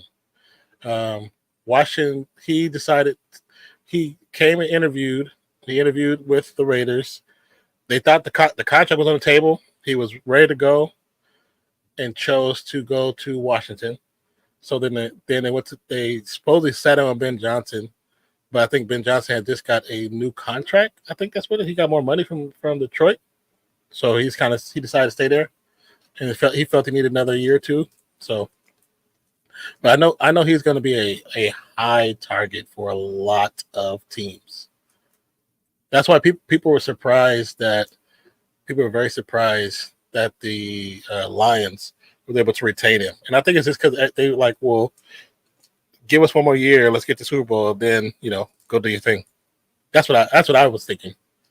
Because it just, to me, this makes sense. He wanted to try to get that title. What's your biggest surprises this year? I mean, we're hitting the halfway point of the season. What teams have been your biggest surprises? Yeah.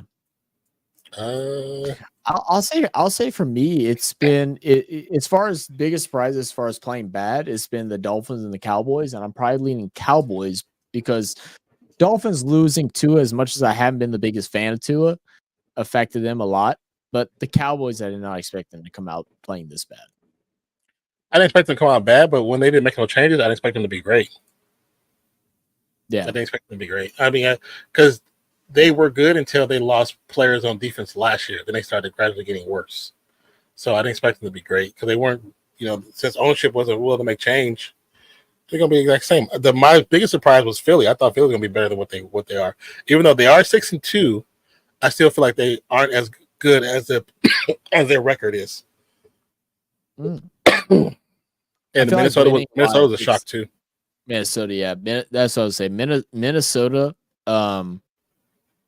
and I would also say Commanders. I thought they'd be good this year, but I didn't think the Commanders would be as good as what they are right now. They actually are playing just consistently good football. It's the coach, man. I mean, the players are good, but they had the coach that we tried to go after. We were supposed to get the offensive coordinator. Yeah, he has a great system. He has a really good system.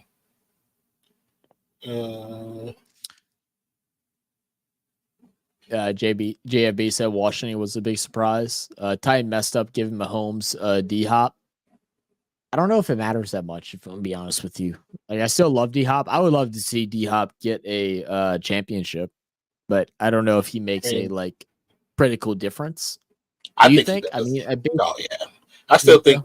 I think even with age and all injuries, he's still, to me, one of the top receivers in the league. Well, he's got some of the best hands in the NFL. I mean, and that's what they've been looking for. That's all you really need. Hands. You don't have, because right now with the type of game that the Chiefs play, they have a field stretcher. They don't need Hopkins for that. They have somebody that plays free. They just run a short route. Give us a short route and catch the ball, and that's what he does. He does it well, Yeah. What about the Ravens after their shaky start in the beginning? Do you feel? Do I feel like just deja vu, wild card and gone, like our first round exit for Ravens, or do you think that things are better now? Do you think they figured it out where they could get to a possibly AFC championship or something? I think there's two things with that team. Because of Henry, it changes the entire team. Because we saw at the beginning of the season when they decided not to give him the ball, how they looked.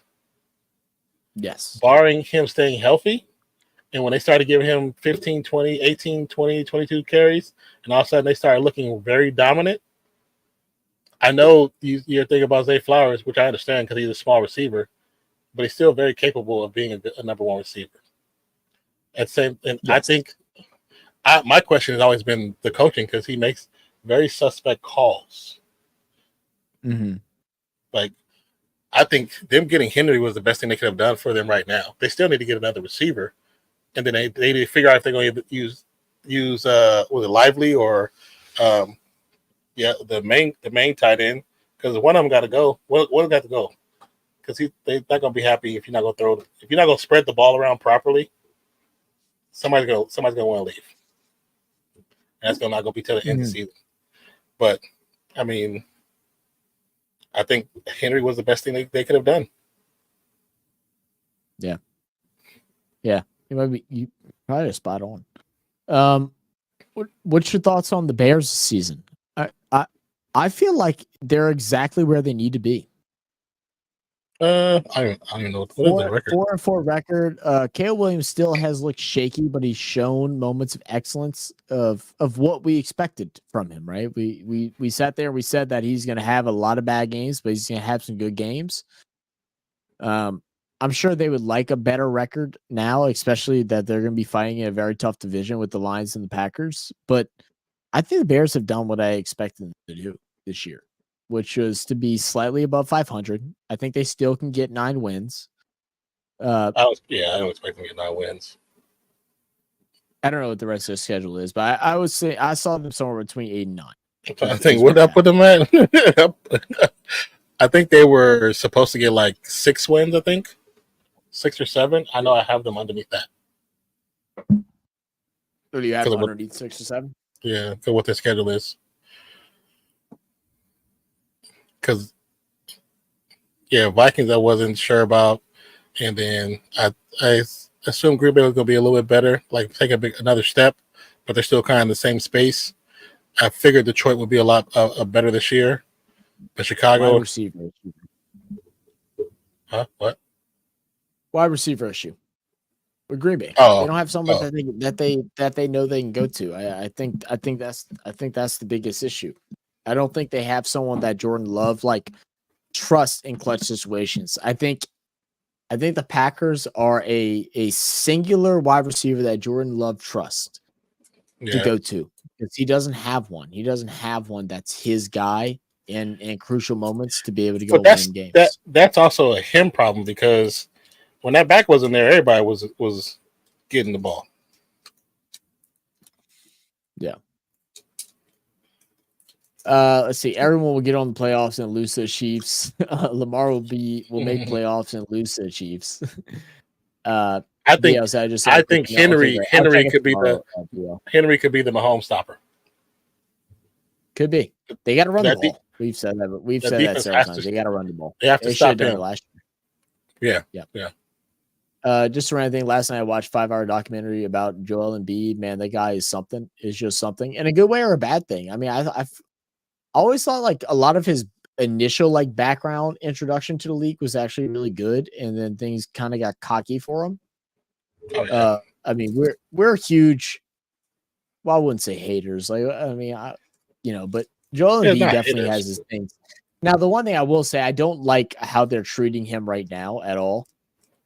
They're complaining about his injuries and stuff. They're saying that he's just not playing, and it's the dude almost lost his eye, almost went blind, all this stuff, and he was still trying to go out there and play. Last year he played banged up throughout all the playoffs. I still think a lot of the blame is on Joel Embiid, but they're trying to portray him as the villain right now, and I don't agree with that. I also think the way he plays, you're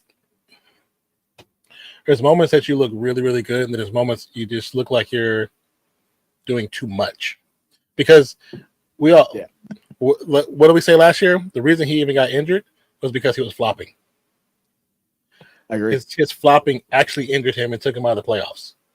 So if you stop doing just play the damn game and stop trying to bait the refs, they're gonna give you the free throw line regardless. You don't have to fall.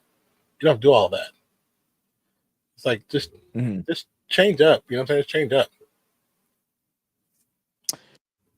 Gil said the creator said if Joel Embiid doesn't win a championship, he'd be the best player to never win a championship. God no. God no. Dude, how many great players have? Yeah, he won't be the best never. There's a player in 76ers history that is way better than Joel Embiid that's never won a championship. Allen fucking Iverson. And another big thing about AI, he's also humble as could be. Yeah. I love the interview with AI where people were like, "Yeah, you played alongside this guy. Like, and like, I know you're not gonna like to say this, but your team wasn't good." And he goes, "Nah, them guys were dogs." He's like, "No, those guys were good." No, AI is the best player in my I mean, generation of watching basketball to ever win a championship in my eyes.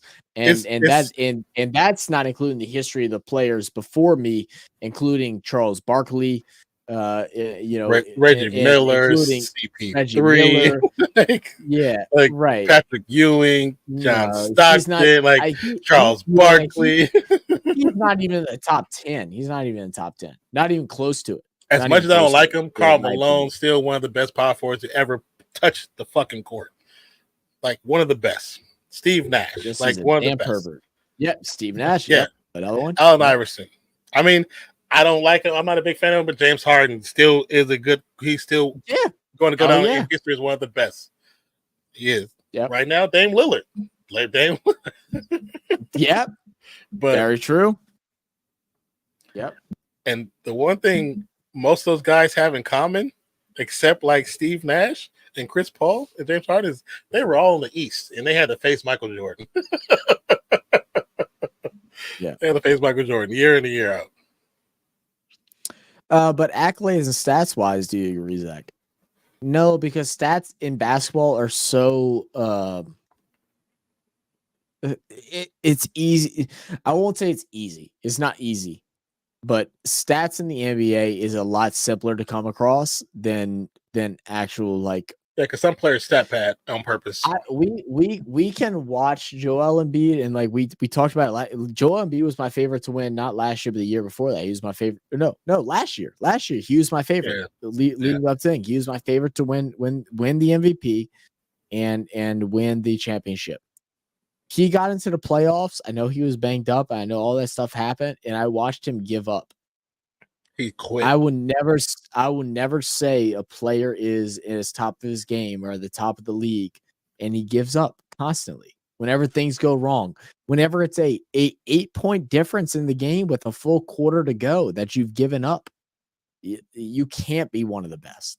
Statistics don't matter in that sense because there are a lot of easy ways to pad stats, especially in the NBA. It's easy to pad stats rebounding when you're losing by a lot, and then you go and grab rebounds. It's easy to pad points when you're down by 20 and to take all the shots.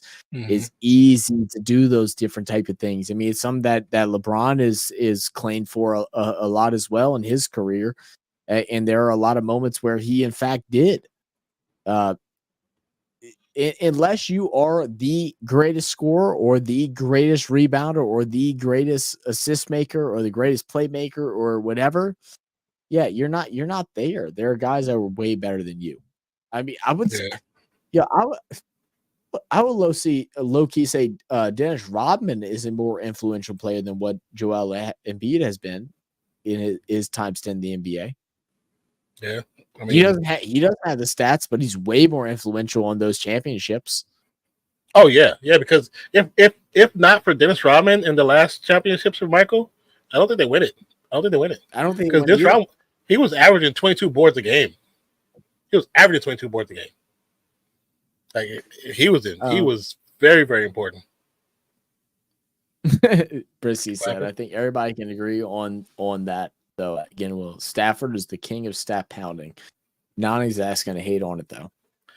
Look, I will say, I don't know why you say that in the first place.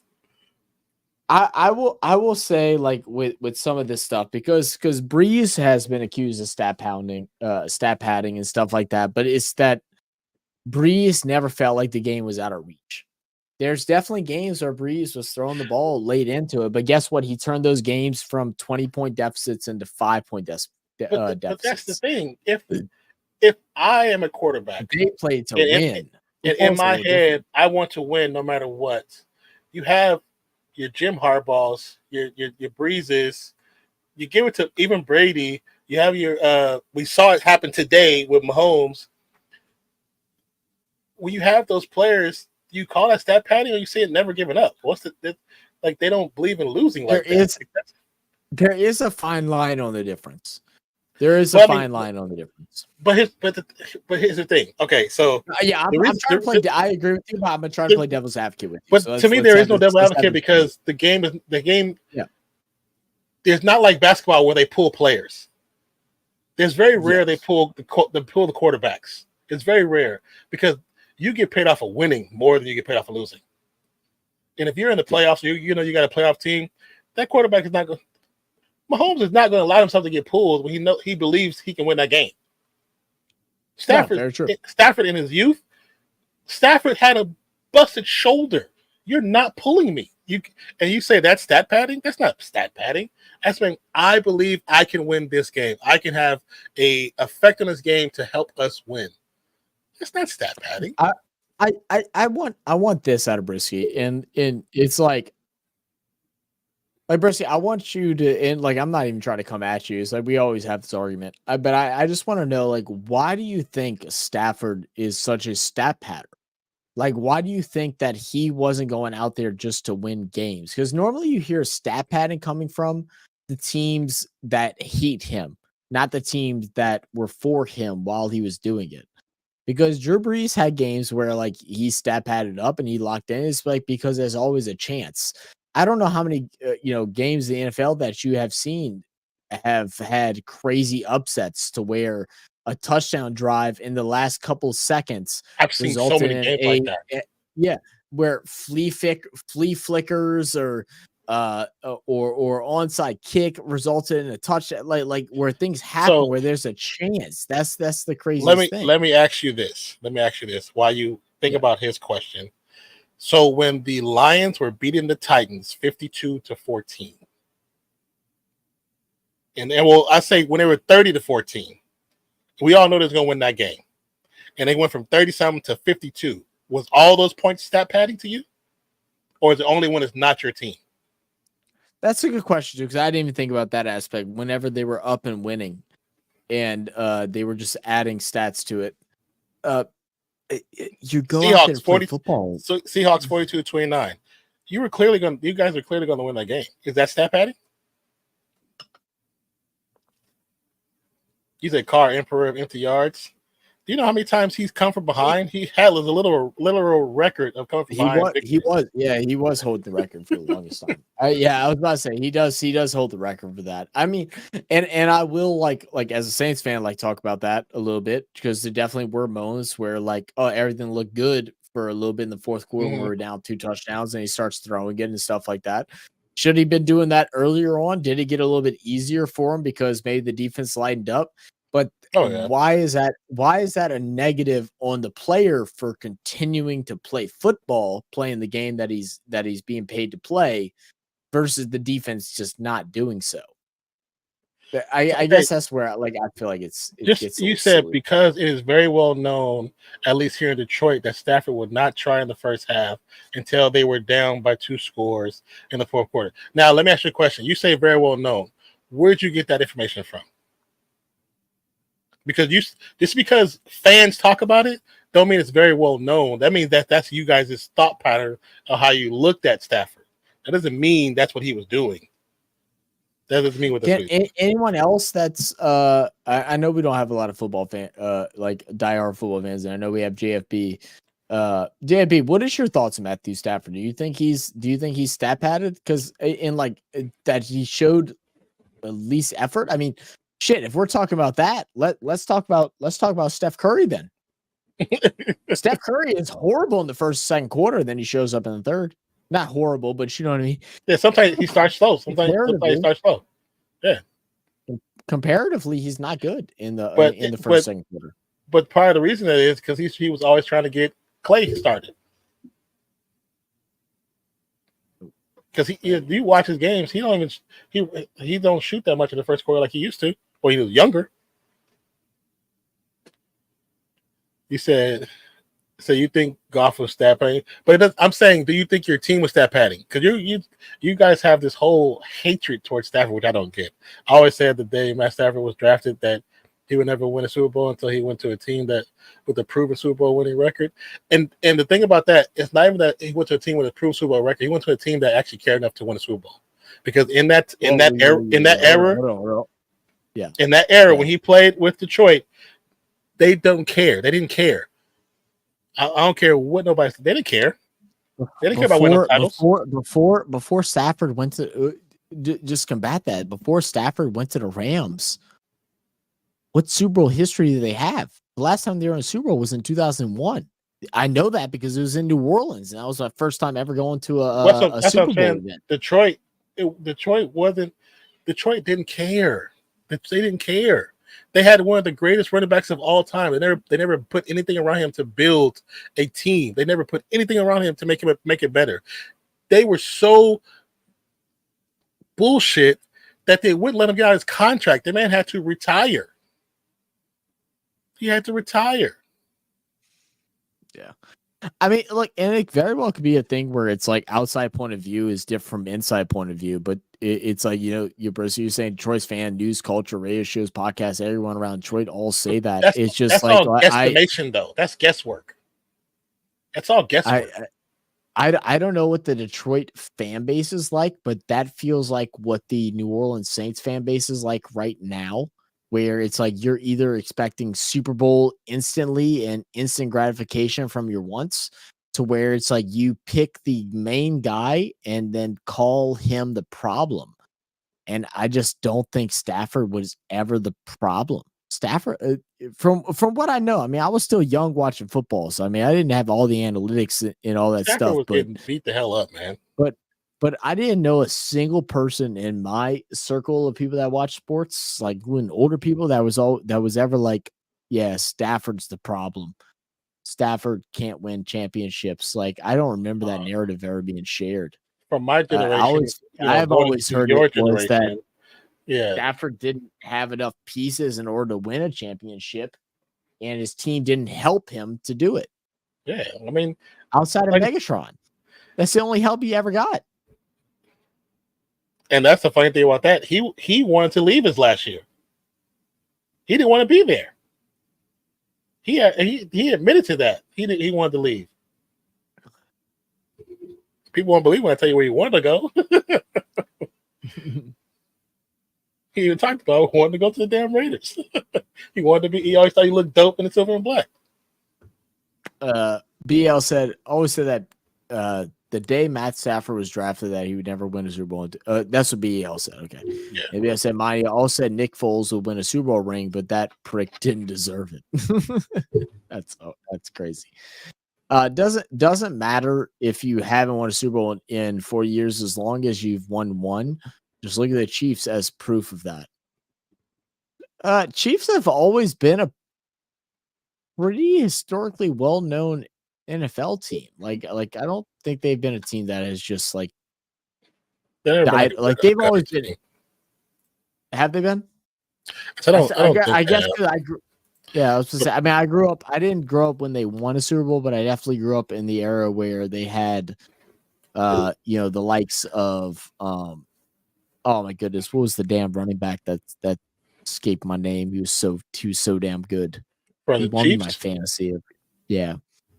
He had dreads, I believe. I forgot who went there. But you had him. You had you had top tight ends in the league, and Tony Gonzalez and all that stuff. Yeah, they always had a great tight end. That's one thing they always had. Yeah.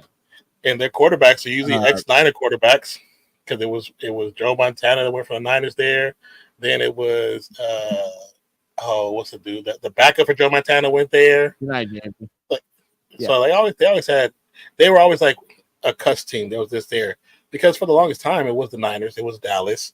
Those were like the biggest teams. Then after that generation, it was Pittsburgh for a little bit.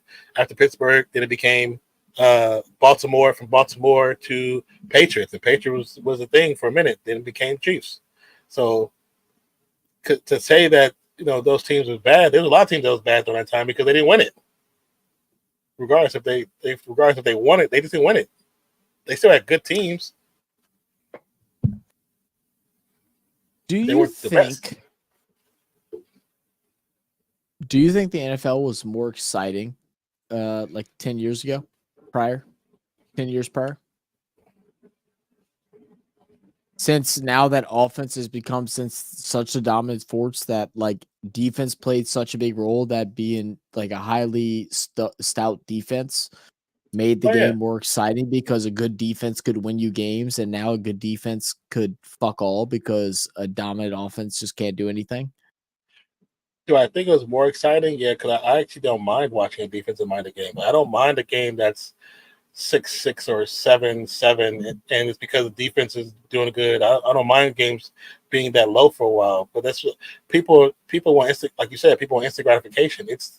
We're in a social media era. People need to be excited. They don't have patience. They don't have the temperament to sit there and watch something without having something just happen every single moment. So now to add to it, do you think that the evolution of the mobile quarterback has made that even harder? Because now that we've seen quarterbacks that are able to scramble out of good defense and make big plays, that's what's excited the offensive side of the ball more.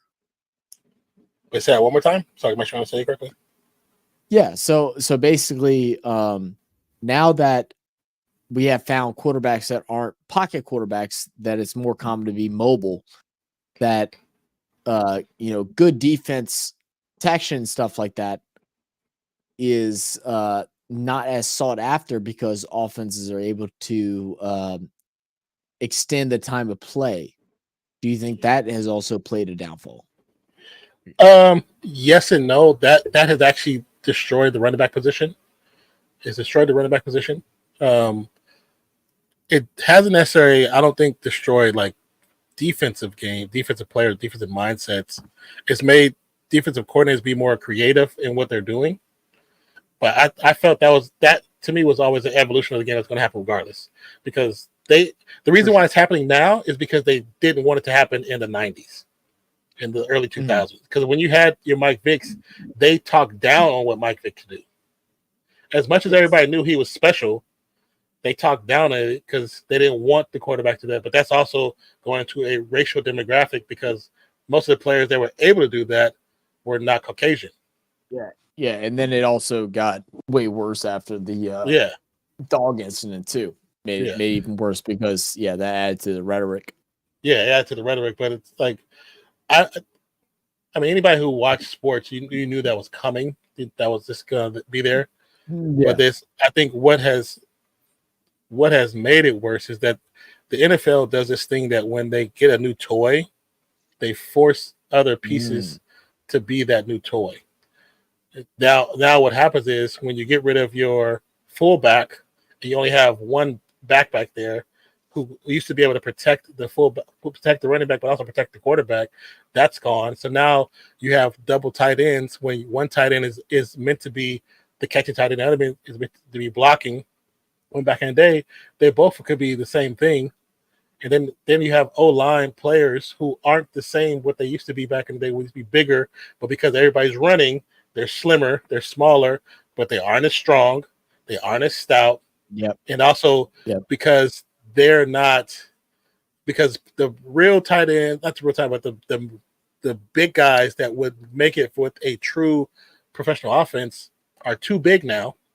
So now they're getting smaller. So it's changing the way the game is. So that's all forcing the quarterback to be more mobile. It's kind of crazy how we've went through a and I guess it's just me being a bit younger and like seeing the differences of how basketball too, like all sports, but like football in particularly, because like one position can make or break a team, or it can make or break a strategy between a team.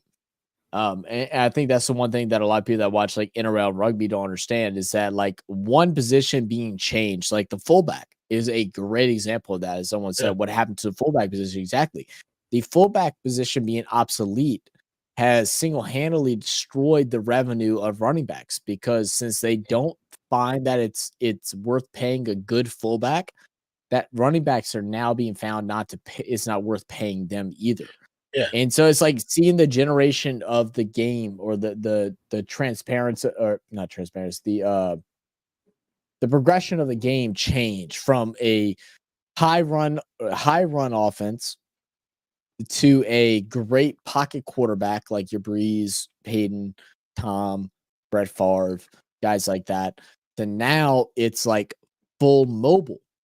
And that it makes a difference of the strategy of how the NFL is played. It's so weird watching that dynamic and like arguing which side would be better and like, why teams don't try and go back to the old way because that's the thing. Some teams, there's a small demographic of teams in the NFL that still use another running back as a actual fullback. They don't call them that no more. That's not what they're called. That's not what they're designated.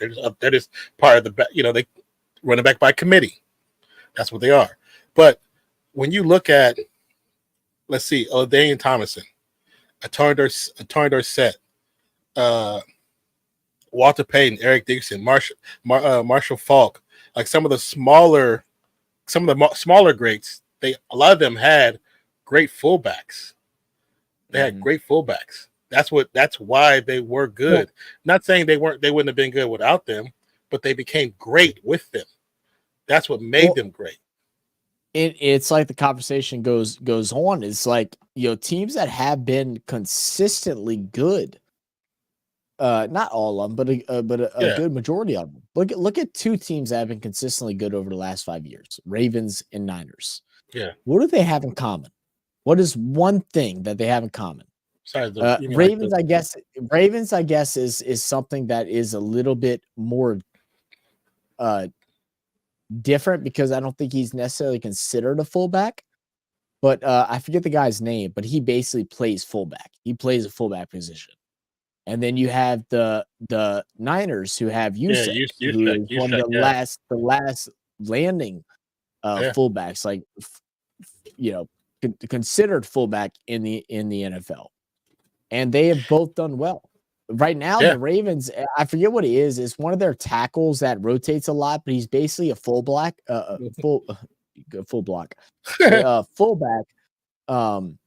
But he just plays on the outside. I forget his name. It's I want to say Richard.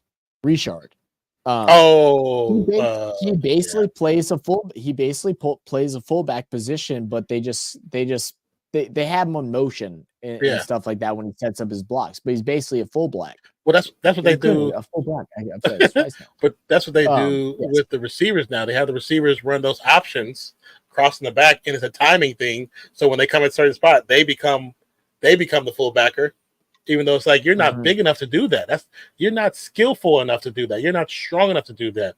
You're like, I know you have your hate with the Tampa Bay, but Mike Allstott is one of the best of all time. Oh, he's a dog. A dog. I love Mike Allstott. He's a dog.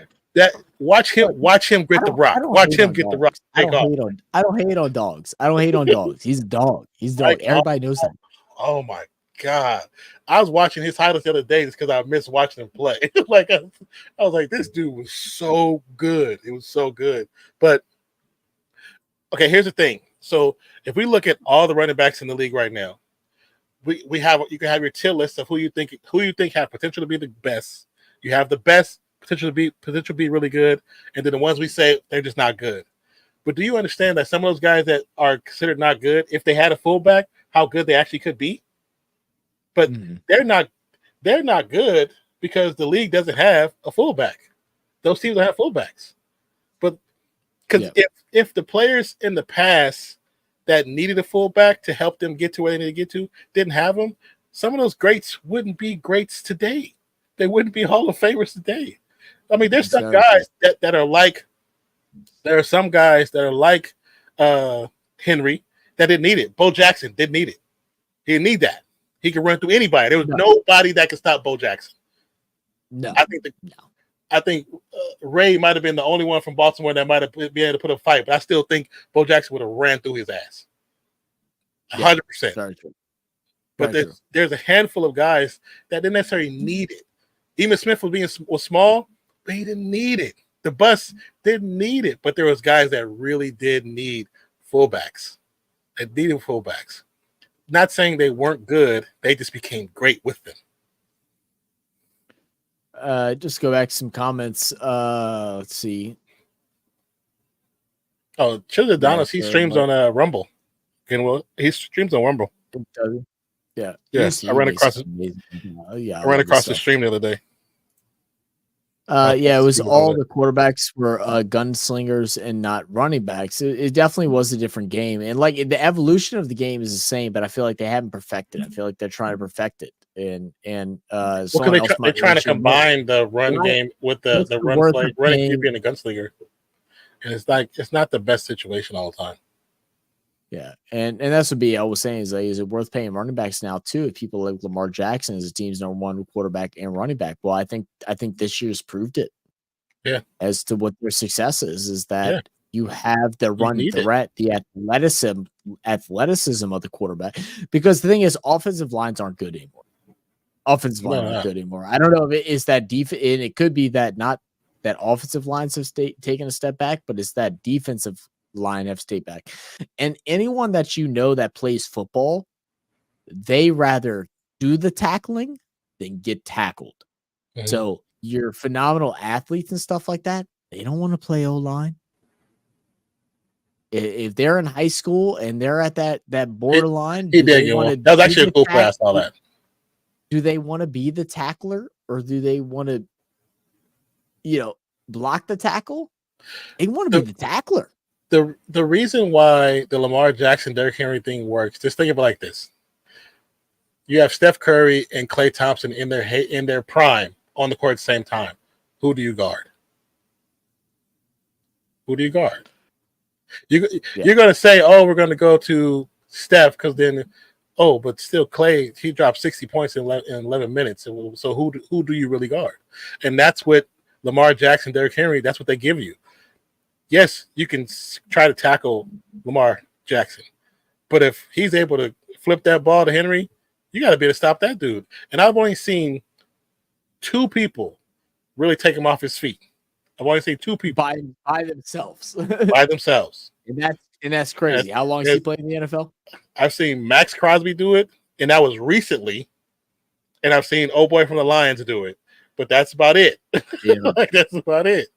That did it solo, not team tackle, solo. Yeah, it's a weird dynamic of the NFL right now, where it's like they try to save money. They try to cut corners on teams. Well, I mean, it's not. I wouldn't even say it's cut corners. Is that so many positions are valuable right now, even though they're trying to make this. How you know that this is a problem is that they're trying to make the running back position not valuable. It is the most valuable outside of the quarterback. It is the most valuable position in the NFL, especially in offense. I mean, maybe I lie. I'm sorry.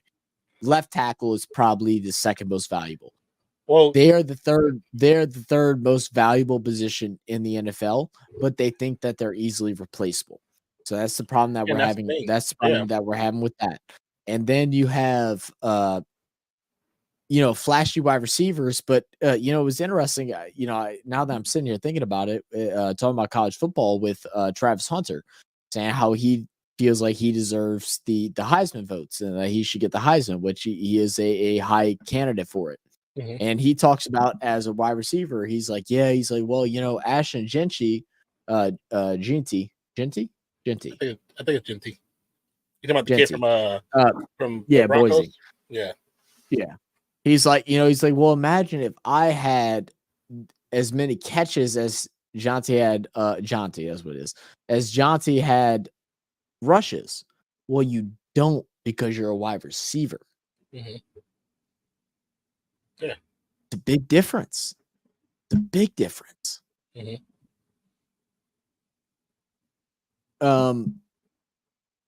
Let's see. What about being a cornerback as opposed to being a wide receiver? Being a cornerback is the hardest position outside being a quarterback. It's the hardest position. Yeah, because you have to play with your back to the ball. Even though there's a lot of guys that play quarterback, there's only so many that are gifted at playing it. You have to be able to run backwards faster than people can run forward. That's why when they look at him, at least the first 10 to 15 yards. When they look at him, if you ever notice, coaches look at the hips of the DB, look at the hips, they look at their butts because the size of your thighs and your butts depict how much power and speed you run with. But you look at the hips when they run and how they open up. When they open up, if you have bad adjustment on your hips, you're not going to last in the league. You're just not. Yeah, it's automatic. So it's the coach is not going to funny. want. It's actually funny. I had a guy that was I forget his name now. Shows how relevant he was. I think he actually won a Super Bowl. I can't remember. But the last white cornerback outside of Cooper DeJean that now plays with the Philadelphia Eagles. I think it's Philly. Yeah. He actually came to my school when I was in high school, and he talked. I didn't know who he was, and everything. He came and talked, and he would talk about how important it was to run backward. He turned that into a motivational speech, as all motivational speakers do. But it was like I had to be faster at running backwards for 10 to 15 yards than what someone could be running forward. Running forward. He goes, I would do everything backwards. He said I would sprint backwards. He's like, I would train everything the opposite side of the things to be able to do it. It's a hard position because as an offensive player, the route. As a wide receiver, the route. I would argue that the wide receiver position, maybe I would say not the easiest, because I would say the easiest is one of either the guard positions or maybe a safety, depending on what your situation is. But I think wide receiver is one of it depends on teams. But I would say wide receiver is one of the easier positions because you traject your route. You know your route. No one else does. A cornerback has to adjust to it. That's why having interceptions as a cornerback or having a cornerback that has 0 targets towards them is a big deal. Like Marshawn Lattimore, people are saying Marshawn Lattimore has fell off. He's only been targeted, I think, 7 times this whole entire season. Yeah. What does that say about him? So he's actually pretty good. Quarterbacks are afraid. Yeah. See, actually, I got a question. I'm just curious, and we're talking about fullback role not being needed, etc. But what are the roles in the past that have gone extinct? I don't know if you guys know either. Fullback role is definitely one of them. Pocket quarterbacks are about to be extinct. Not now, but in future years. I think pocket quarterbacks are going to be something. It's going to be the change of trends, where we're going to have one really good pocket quarterback come out within the next 15 years, and it's going to kind of re-rotate it. But I think right now, like being someone that is calm in the pocket is going to eventually turn into a negative. I will also say north-south running backs are also something that is becoming less trendy.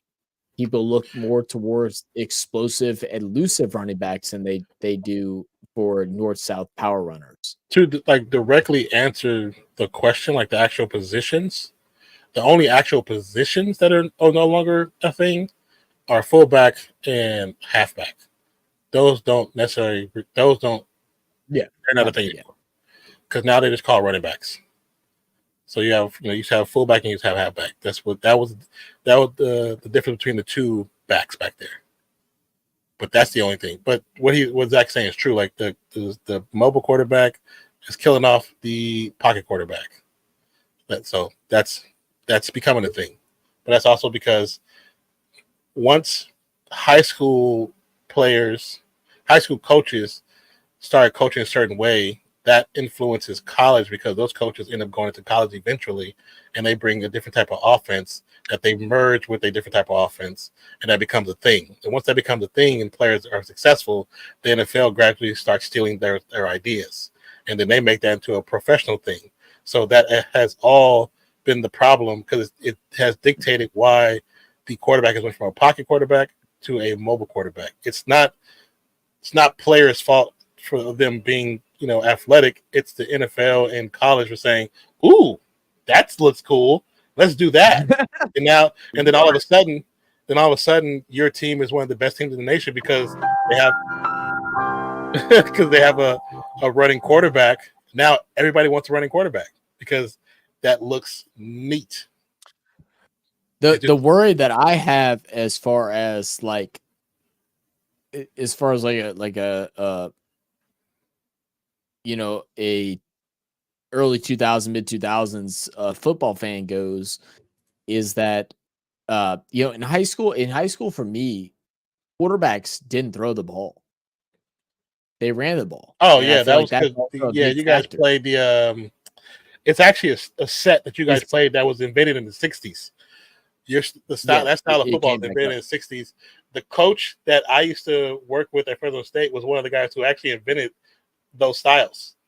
And he coaches at Clovis West now in Fresno, but he was considered one of the best coaches back then to help create that Pop Warner. It's basically Pop Warner style. It's all based off Pop Warner. Well, Yeah. And blame is a bad word, but blame will be the soft word, so don't take that harshly, of coaches being lazy of coaching quarterbacks to be able to read defenses and being able to understand and study the playbook. And this goes back to what Nan has talked about a lot with the whole like play sheet that they show up in college football and stuff like that. That never used to happen in college football.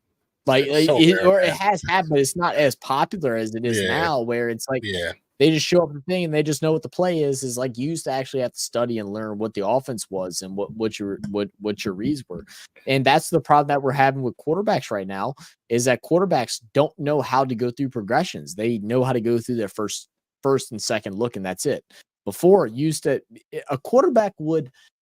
Drew Brees is definitely a phenomenon, and he's one of the greats. People that doubt it, shut up. I'll say it straight up. But Drew Brees could say could look at the field before he even snapped the ball, and could know what players that he should look for. He didn't look at it as a like 1 option, 2 option, 3 option.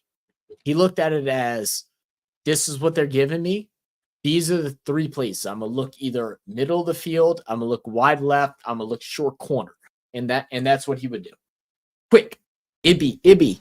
Snap the ball, 3 seconds. Does he have him beat? No. In the middle, did that safety drag up, or did that linebacker drop back?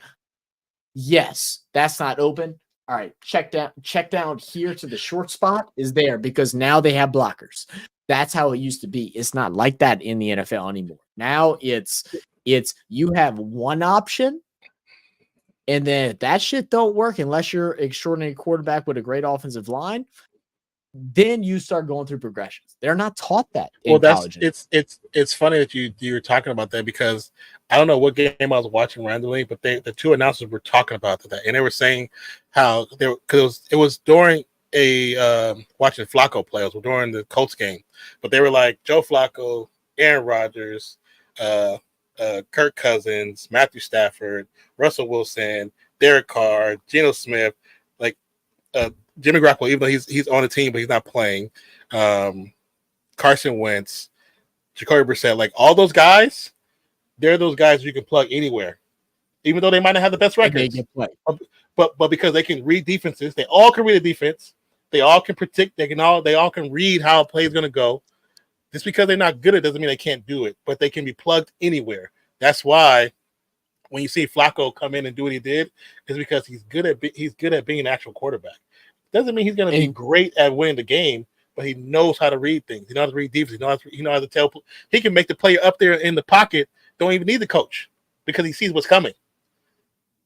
But it's only what's the crazy thing you thought about that? It's the same thing. It's the same thing with Jared Goff. Yeah. It's the same thing with Jared Goff. Jared Goff knows only so many quarterbacks that can do that, and knows how to run through threes. It's not taught. It's not taught at the high school level anymore. It was getting reduced by the time I was in high school, which was 10 years ago. And I can only imagine it's extremely reduced right now. It's extremely reduced. Because they coaches, when they're young, they find the athletes and make them quarterbacks. But the thing, then they're a quarterback, they're a receiver, and a DB. They make them play all 3 positions. O-linemen play O-line, D-line, tight end, and safety. Like, they make you play multiple positions until they figure out when you get older what you're good at. Like, it's. And then scroll back up really quick. He says, oh yeah, good. Isn't the kicker the most valuable because they get paid the least, but actually score on points? No, the most valuable has always been forever the left tackle. Left tackle is the one who usually protects the blind side of the quarterback, because most quarterbacks are right-handed. Yeah. So it's always been the left tackle. Yeah, because so quarterbacks it's becoming more common for when they take the snap in shotgun position that they will be more squared, like so 2 feet, right next. Right. Say I had to unbutton my pants. These bitches don't fit no more as much. Ugh. Oh, well, right. You have to dress up. It used to be more standard. It used to be standard more to where they'd be staggered, right? So when they would take the snap, they'd have 1 foot off, right, like this when they take the snap, because they would go like this. They're not worried about their backside. They're expecting this backside to be protected. Normally, you'll also see a running back be on the left side or the right side, but they'll come across to have extra blocking because they don't worry about the left side, because they're worried about what they can see. Because even when you look left, your peripheral doesn't catch what's coming up on you right here. So that's why right-hand quarterbacks, normally the left wide receiver is normally your long route guy, or he's running across the field. And it used to be a read where if they would stand square like this, then you had to worry about this left side, because this meant that it was a quick pass to the left side. That was like easy reads on defense. Yeah. So that is a big that's why left tackles are so valued, because they're covering the side of the quarterback, the most protected, normally the highest paid player. Because your average quarterback is right-handed, so is right-handed. Right. I think left tackles are actually I think they're the second highest paid position in the NFL. Is your left tackles? It's close. I don't know what the demographic has changed now. One thing I wanted to ask. I know they used to be. I'll say that. I know they used to be. I know they used to be too. The one thing I was going to ask was, I guess blame is a bad word, but do you blame with the? No, okay. I guess it is a good question. I know you didn't play a whole bunch of organized sports and stuff like that, but like you were so held strong on like winning, like most coaches are evaluated of. So whenever even in flag football, your most athletic position a lot of times was either your running back or your quarterback. That way they could run, because it was like, oh, well, if you can't have a pass that's wide open, run. Do you think that it's like some laziness on coaching at the younger ages? I guess, like, not to blame anybody specifically, but like, do you think that there are some blame to that, to where it's like, instead of developing players, you're just worried about a record? Where they have had quarterbacks that have potential. The really, really young players, there's a two-edged sword with that, because you only have so much time with them. So you play to your advantages, and if you have a kid who can throw 45 yards, can run probably fastest in the league, and is an athlete, you're probably going to put him at that quarterback position most of the time. Because you only you might have practice 3 or 4 times a week, but you only have like an hour, maybe an hour and a half. You don't have them all day like you do in college. Like, it's not the same situation. Yeah, but I think practices are now about 2 hours. They're about 2 hours, but I think a certain amount, and then with kids it's different. But it's like 3 days a week. Yeah, kids. Like, I'm talking about high school. My bad. Yeah, you're right. But even high school, there's still certain restrictions on what they can do and how they coach them. But because they're just looking to win. But there are kids who are able to read and understand, because they still have playbooks. But I think in some situations, for the players who aren't astute enough to understand all that, they probably get a different look at how things are done. And sometimes those guys don't pan out. They don't pan out because they either not smart enough or aren't willing to study those books, so they don't make it. I would say willingness is the best thing, because I think smart enough is like such a like bullshit demographic. It's willingness is the biggest thing. Oh, some of it I think is smart enough too, because when you look at plays, some of them plays, if you're not there intellectually, you're not going to understand what's going on. Yeah, it takes you more time. Yeah. I mean, you could be right. You could be right too. Yeah, I mean, it's a different NFL than what I've grown up in, and then what Yeah. Non has grown up in, and what we're getting now. And to be honest, to say whether it's a better a better or worse version, I don't think it's either the two. I think it's just football. It's just football. Yeah. It's just football. It's the evolution of the game. We'll see how things pan out. Because it's But still these evolving. conversations are fun to have, and it never will be done. Yeah. Once it's done, it's not fun no more. Once it's done, it's over, right? Right. Once there's a mathematical equation, scientific hypothesis theory of like what's the best way to do things, there's no fun anymore. So you're always challenging and trained to try and be the best version of whatever your team could be. It's definitely fun. And that's like these insight stuff where we talk about like the NFL, like while people don't like it, and it's like because there's so many more levels to the NFL that people don't understand. They just think, oh, it's a lot of timeouts, there's a lot of commercial breaks, which we agree. Commercial breaks suck, but it's not like that through most college sports and most high school sports. Those timeouts are 30 seconds and you're getting back up on the field. Yeah. You actually get to really evaluate what these players can do, what these players are capable of. Yeah, because generally only in college, high school, only basketball has like longer timeouts because they can do the full timeout, they can do a short timeout, but mostly football, it's a timeout enough to have them come to the court. The coach, he talks to them, explain the play, and send their butts back out there. They don't even leave the field. They're on the field. Yeah, they don't even get into. Yeah, some coaches do walk on the field. Yeah.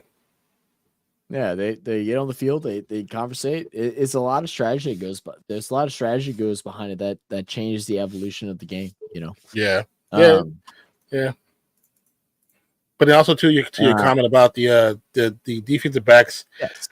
So defensive backs too. The one thing that I always liked about defensive backs is most defensive backs are much shorter than the receivers. Most of them are 5'10", 5'9". It's rare when you get really tall defensive backs. Most receivers are much taller. So when you have 5'11" to 6'2", like 6'3" is considered a huge wide receiver. A huge wide receiver. But 6 foot is considered a big cornerback. Yeah. But your tallest guys on is usually your offensive line, defensive line. Those guys are 6'2", 6'3", 6'4", 6'6", but they're just complete units of men. You know what I'm saying? But the DBs, most of them are not that tall. Like when Zach showed the footage from the game at Fresno State, the guys I showed you that was going to the league, the dude was 5'9". He was very tall to me. He wasn't that much taller than me. But he played in the league, played for the Vikings for several years. He had a good little run. He played long enough to get the retirement. You know what I'm saying? Played long enough to get the retirement. He's good. He ain't got to do nothing the rest of his life. Nothing else. So, but yeah, I know some other. Because apparently there was a position that was the wing back goes way further back. I forget the year, but it also deals with. I don't even know about the wing back. What is a wing back? I think it's also part of the like a running back situation, because I think that type of offense they used to run was like a triple option.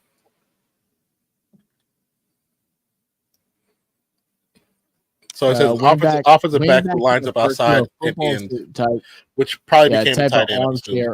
Yeah, it's basically what that is. Yeah.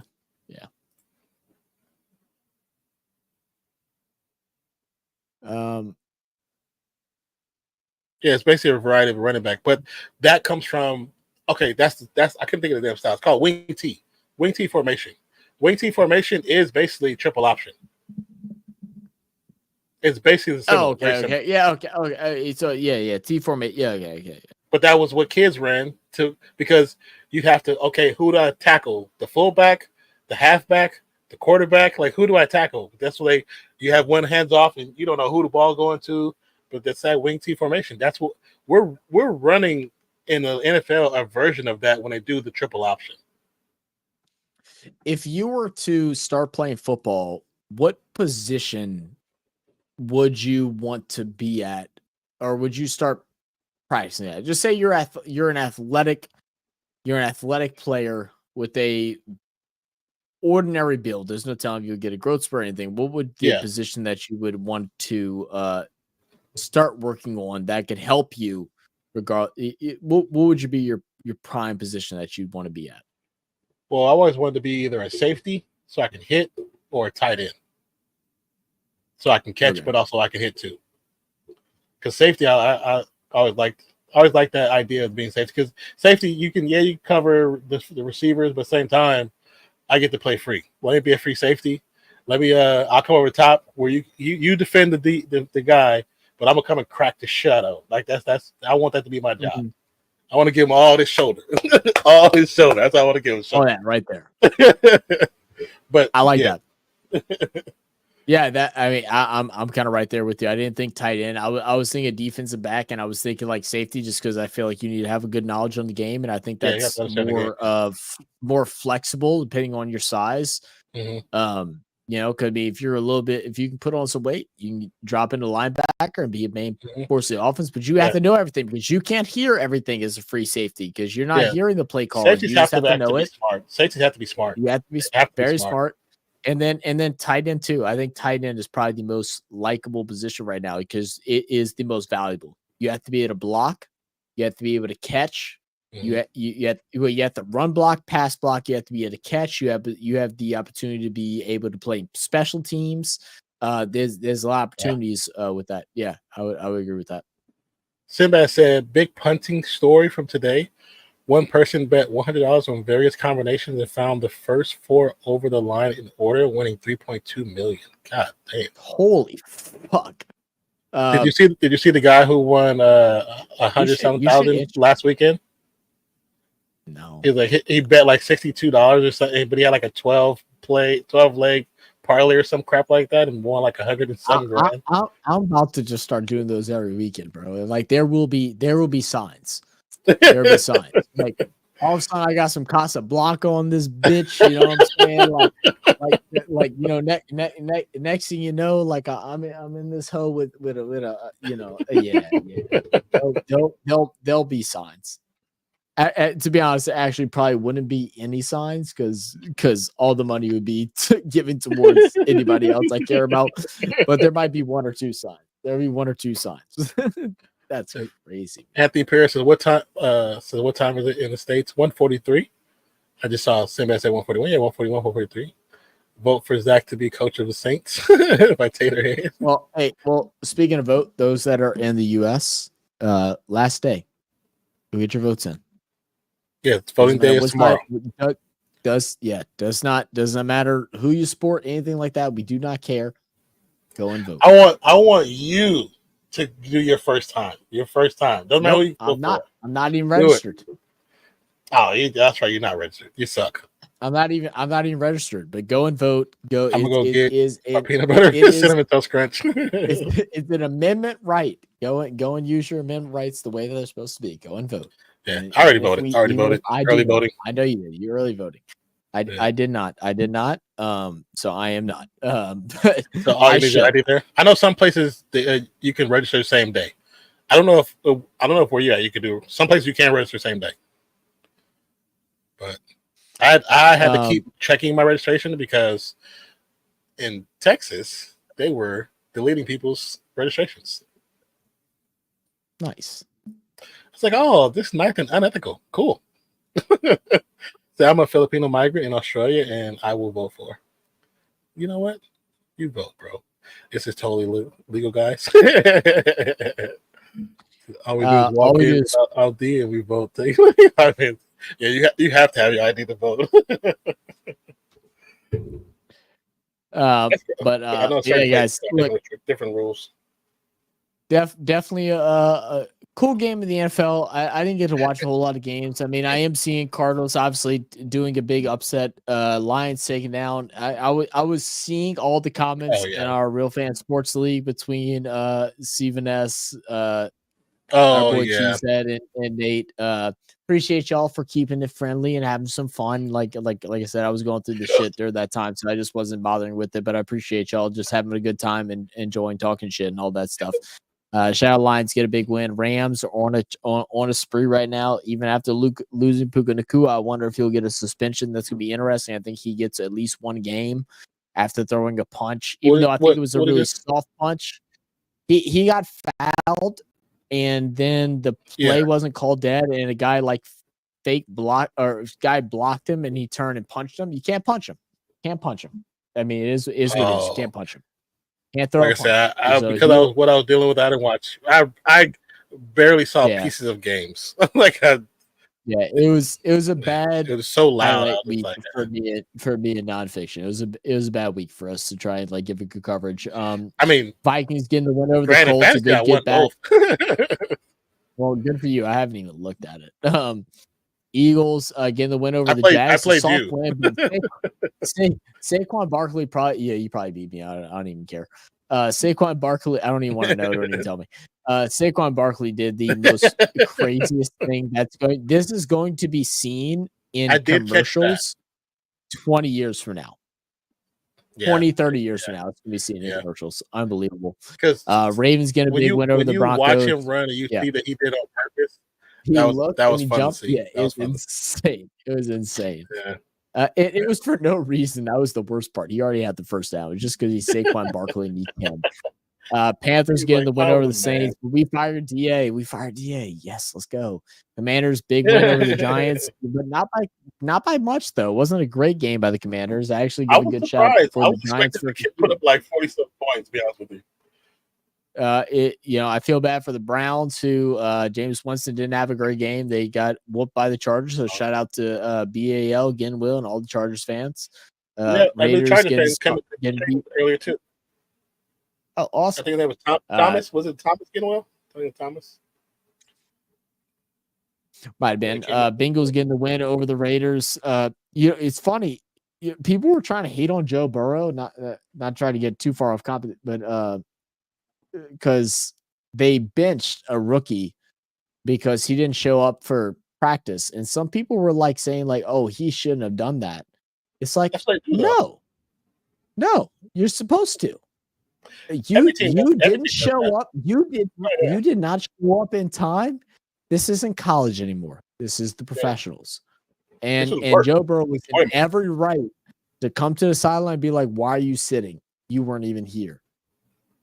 I agree with Joe Burrow in this instance. They won, but I agree with him holding the lead and stuff like that, but still being upset because you, as a leader, you have to hold your team to higher standard, especially a guy that's supposed to be part of the next, a big part of their team. Their future. Yeah.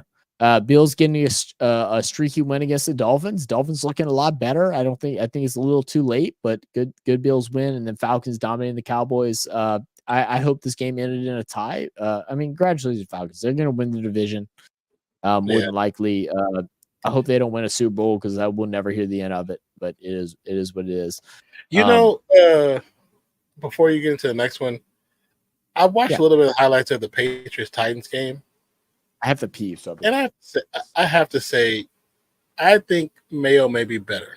He may get better. I think he's going to get better. He didn't look. He doesn't look horrible. He looks better than Caleb Williams to me at times, but I know that's not saying much. But for somebody who wasn't the number one draft pick, so all we do is walk in without ID. Oh, you ran another very positives for us. Chargers, man, 100+ receiving yards for both Ladd and Quentin. I think McConkey, that was his name is. It was such a weak. That was such a weak punch. Man, Puka was on my team and he only got me 2 points. Oh, that sucks. I only know RFS team time, mate. Sorry. Brian Branch got ejected for targeting, but that same night, Olave got carted off when apparently in Miami I had a bad targeting call. Both was worse than Brian Branch, but only he got thrown out. That's the thing. It's up to those refs in those games. There's no technical continuity when it comes to those types of calls. It's up to the ref. I feel like they gave the Olave one a pass because of how bad of a pass it was. Oh, so actually, Zach, what do you think of the repercussion that Saints got for the tackle he laid on Justin Herbert? Somebody like Yeah, when he twists his thing, when he I twists did his see that in the leg. highlight. He was doing So too much. so Too yeah, much. he was doing too much. No, I agree with that. I don't think that he was purposely trying to injure him, but he had zero awareness of the ball was out, and he deserves to be penalized. And I mean, you have to know. At the end of the day, your job is to tackle the player. He should have tackled him before having to wrap up his leg, and then there'd be no problems. But the Saints don't know how to tackle, and it was a desperation call. Grabbed him, twisted him, and like leveraged his knee. The way he leveraged his knee, the player couldn't get hurt. Herbert could not get hurt the way that he leveraged his knee. Because it actually bent. And now that's not a slight on him. That is a lucky thing for Herbert that he leveraged him in a way that it could not hurt him. He absolutely should have been penalized, and that was disgusting. And that is not how the NFL should work. No, it was Jermaine Burton didn't show up for practice, and then when he showed up to the game, if he showed up to the game in pajamas, the coach said, "Hell no." So, it's work, man. You get penalized for not coming to work on time. When the coach came out, he said man. It would be heavily involved with T. Higgins out. That Jermaine Burton kid has had character issues since college too. Oh, okay. I have heard far better than I'm telling you. I watched some because I had the little thing and it'll show me all the highlights of games, and I had that up going when I was trying to deal with the water stuff, and I seen some of the highlights of May, and I was like, you know what? I was much harder on him than this watching. I was like, I can see it. I can kind of see it. And I definitely think he's better than Caleb Williams right now. ECG's been high on his Bo Nick call about how he's a great quarterback, which I still haven't seen 100%. But May go and grab that touchdown pass that he got, but that wasn't easy. Cool. We that was had cool. a wide receiver. That was cool. I thought that was cool because he went up for it. He didn't just like, oh, I'm running and catch it. He went up to get it. I was like, okay. Yeah. I actually like that. But says Caleb Williams is closer to Bo Nix than he is to Drake May and Jay Downs, and I kind of agree with that. I kind of agree with that. I don't see that being a bad statement. He got thrown out due to the league checking it, not the refs. Yeah, they weren't going to throw it out on the call because it came. No, he's talking about the tackle our player made. Because the way it looked on field was that he didn't realize the ball was out of his hands yet, even though it was way out of his hands. But yeah, he absolutely deserved to be penalized. He absolutely did. Yeah, it was a horrific stance on football. I'll agree with that 100%. He said the refs didn't throw Brian Branch out. They just called it a roughing penalty, and then the league called in and said it was targeting and kicked him out. That was a bad penalty by Brian Branch, though. And you even, Briss, you were so funny because you even commented. I did see that you messaged in a thing that was a horrible play by Brian Branch, and then he flicked off the stadium. That was a bad hit. They haven't been penalizing those head-to-head hits like they should be recently. I'm not gonna lie, but that was a bad one.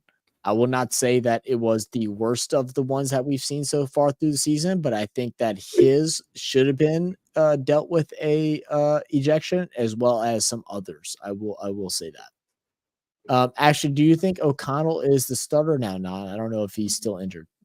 O'Connell or Desmond Ridder? I saw he threw a touchdown to Brock, so I was happy about that.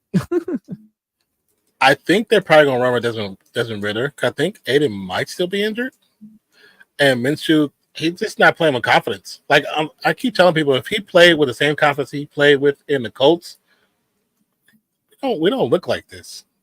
He was one pass from taking the Colts to the playoffs with Richardson out. He was literally one pass. If he gets that first down, they win that game. They go to the playoffs. This is not the same Gardner Minshew. Not the same Gardner Minshew. I don't know what happened. I think it has a lot to do with Luke Getsy and because we got rid of Luke Getsy, which is the offensive coordinator. We got get rid of the quarterback's coach, and they got rid of the linebackers coach. I mean, not linebackers, O-line coach. So you only can tell how they change over time. I mean, O'Connell is probably going to might end up being the starter. But if he's injured, they might go with Desmond Ridder. They go with the younger arm, more. I guess you say overall all athletic talent of Ridder. That's what they might go with. Yeah. Bruce say, yeah, our thoughts are number one, why the F did Brian do that? Sure, call it targeting, but why not call the Olave hit or the Miami hit ejection too? I will not disagree with that. I'll not disagree with that at all. I agree 100%. I will say, believe in Coupon Tom. You guys will be fine. Tom put us in a bad situation, but he also did well for us. We'll see how everything pans out. Yeah, go ahead. No, sorry. I would say, as much as I'm not a fan of Tom Brady being a partial owner, because of history, I feel like he can help Mark Davis. Mark Davis is an owner who just owns a team, doesn't know much about the sport. Who else can? Who better than Tom Brady to help you understand the game? Oh, you mean Tom Telesco? If certain things don't pan out, he may not be here at the end of the season. Even though I kind of like him because I think he did really well with the Chargers. So I think they should give him a chance because some of the players that they have actually been doing pretty well. So I think they should give him a chance. I know they aren't winning, and I know people are like, "Oh, fire AP." It's like you were so quick to give him an opportunity, but now because they're losing, you're mad. It's like you have to give him time to become better. He was not a head coach before. Like you making me mad. You really take a risk or you're not. I feel like a head coach should serve at least 2.5 years. That's how I feel. 2.5 years to deal with draft picks, new team, and everything like that. And as an interim, that half year does not start. He deserves this year, next year, and a half year. That's how I feel about it. But I could be wrong. But who's more of a Raiders iconic, AP or Denzel? Denzel who? Perriman? Like, who are you talking about? I have no idea. Man, you ain't talking about Denzel Washington. Fireman. But yeah, guys, appreciate you. Love you guys. Thank y'all for tuning. Oh, I'm sorry. There's actually one question you talked about the Tom Brady thing. It's interesting that you said that point. Okay, yeah, he is talking about Perry. All right, go ahead. I mean, more iconic as a Raider? Denzel Perriman, I wouldn't say he's more iconic as a Raider. I mean, right now, if I had to pick between them two, right now, if what AP had garnered before all the drama, it might be. I like Perriman. I don't think he was with us long enough to be considered an iconic Raider. Yeah. And then the last question I want to say, you mentioned about Tom Brady, and it's like it's funny that you mentioned that. It's like, yeah, I mean, who else? I mean, we don't know how he'd be in ownership and stuff like that, but like, who else knows the game of football better than Tom Brady at this point coming from the league? Yeah, I don't necessarily think it's a bad thing. I mean, as much as you hate it because of history, but it's like, maybe it could turn to be something good. That's what I'm saying. It could turn out to be something good because, I mean, he's the greatest quarterback to ever play the game. Could he help us find the next greatest? It's a possibility. He has a lot of knowledge. Yeah, I agree with that. And then Gimbal said Denzel Washington would be a good Aints head coach. Shut up, Gimbal. Remember the Titans. You remember the Titans. He did. Anyway, appreciate you guys. Love you guys. Thank y'all for tuning in for another great double stream. Appreciate y'all for dealing with all the chaos that has gone out without it. We'll have it better planned off. Time differences and time changes and stuff messes up a little bit today. But thank y'all for being here. And from a personal standpoint, thank y'all for being here. Going through all this stuff. Definitely made life a little bit easier. We'll be back with y'all on Thursday night for NFL football. We should be back to kind of normal. We should be kind of back to normal, hopefully. Yeah. So be on the lookout. Live streams, premieres, all that good stuff. Thank you guys. Love you guys. And we'll catch you on the next one. Cheers. Peace out, y'all.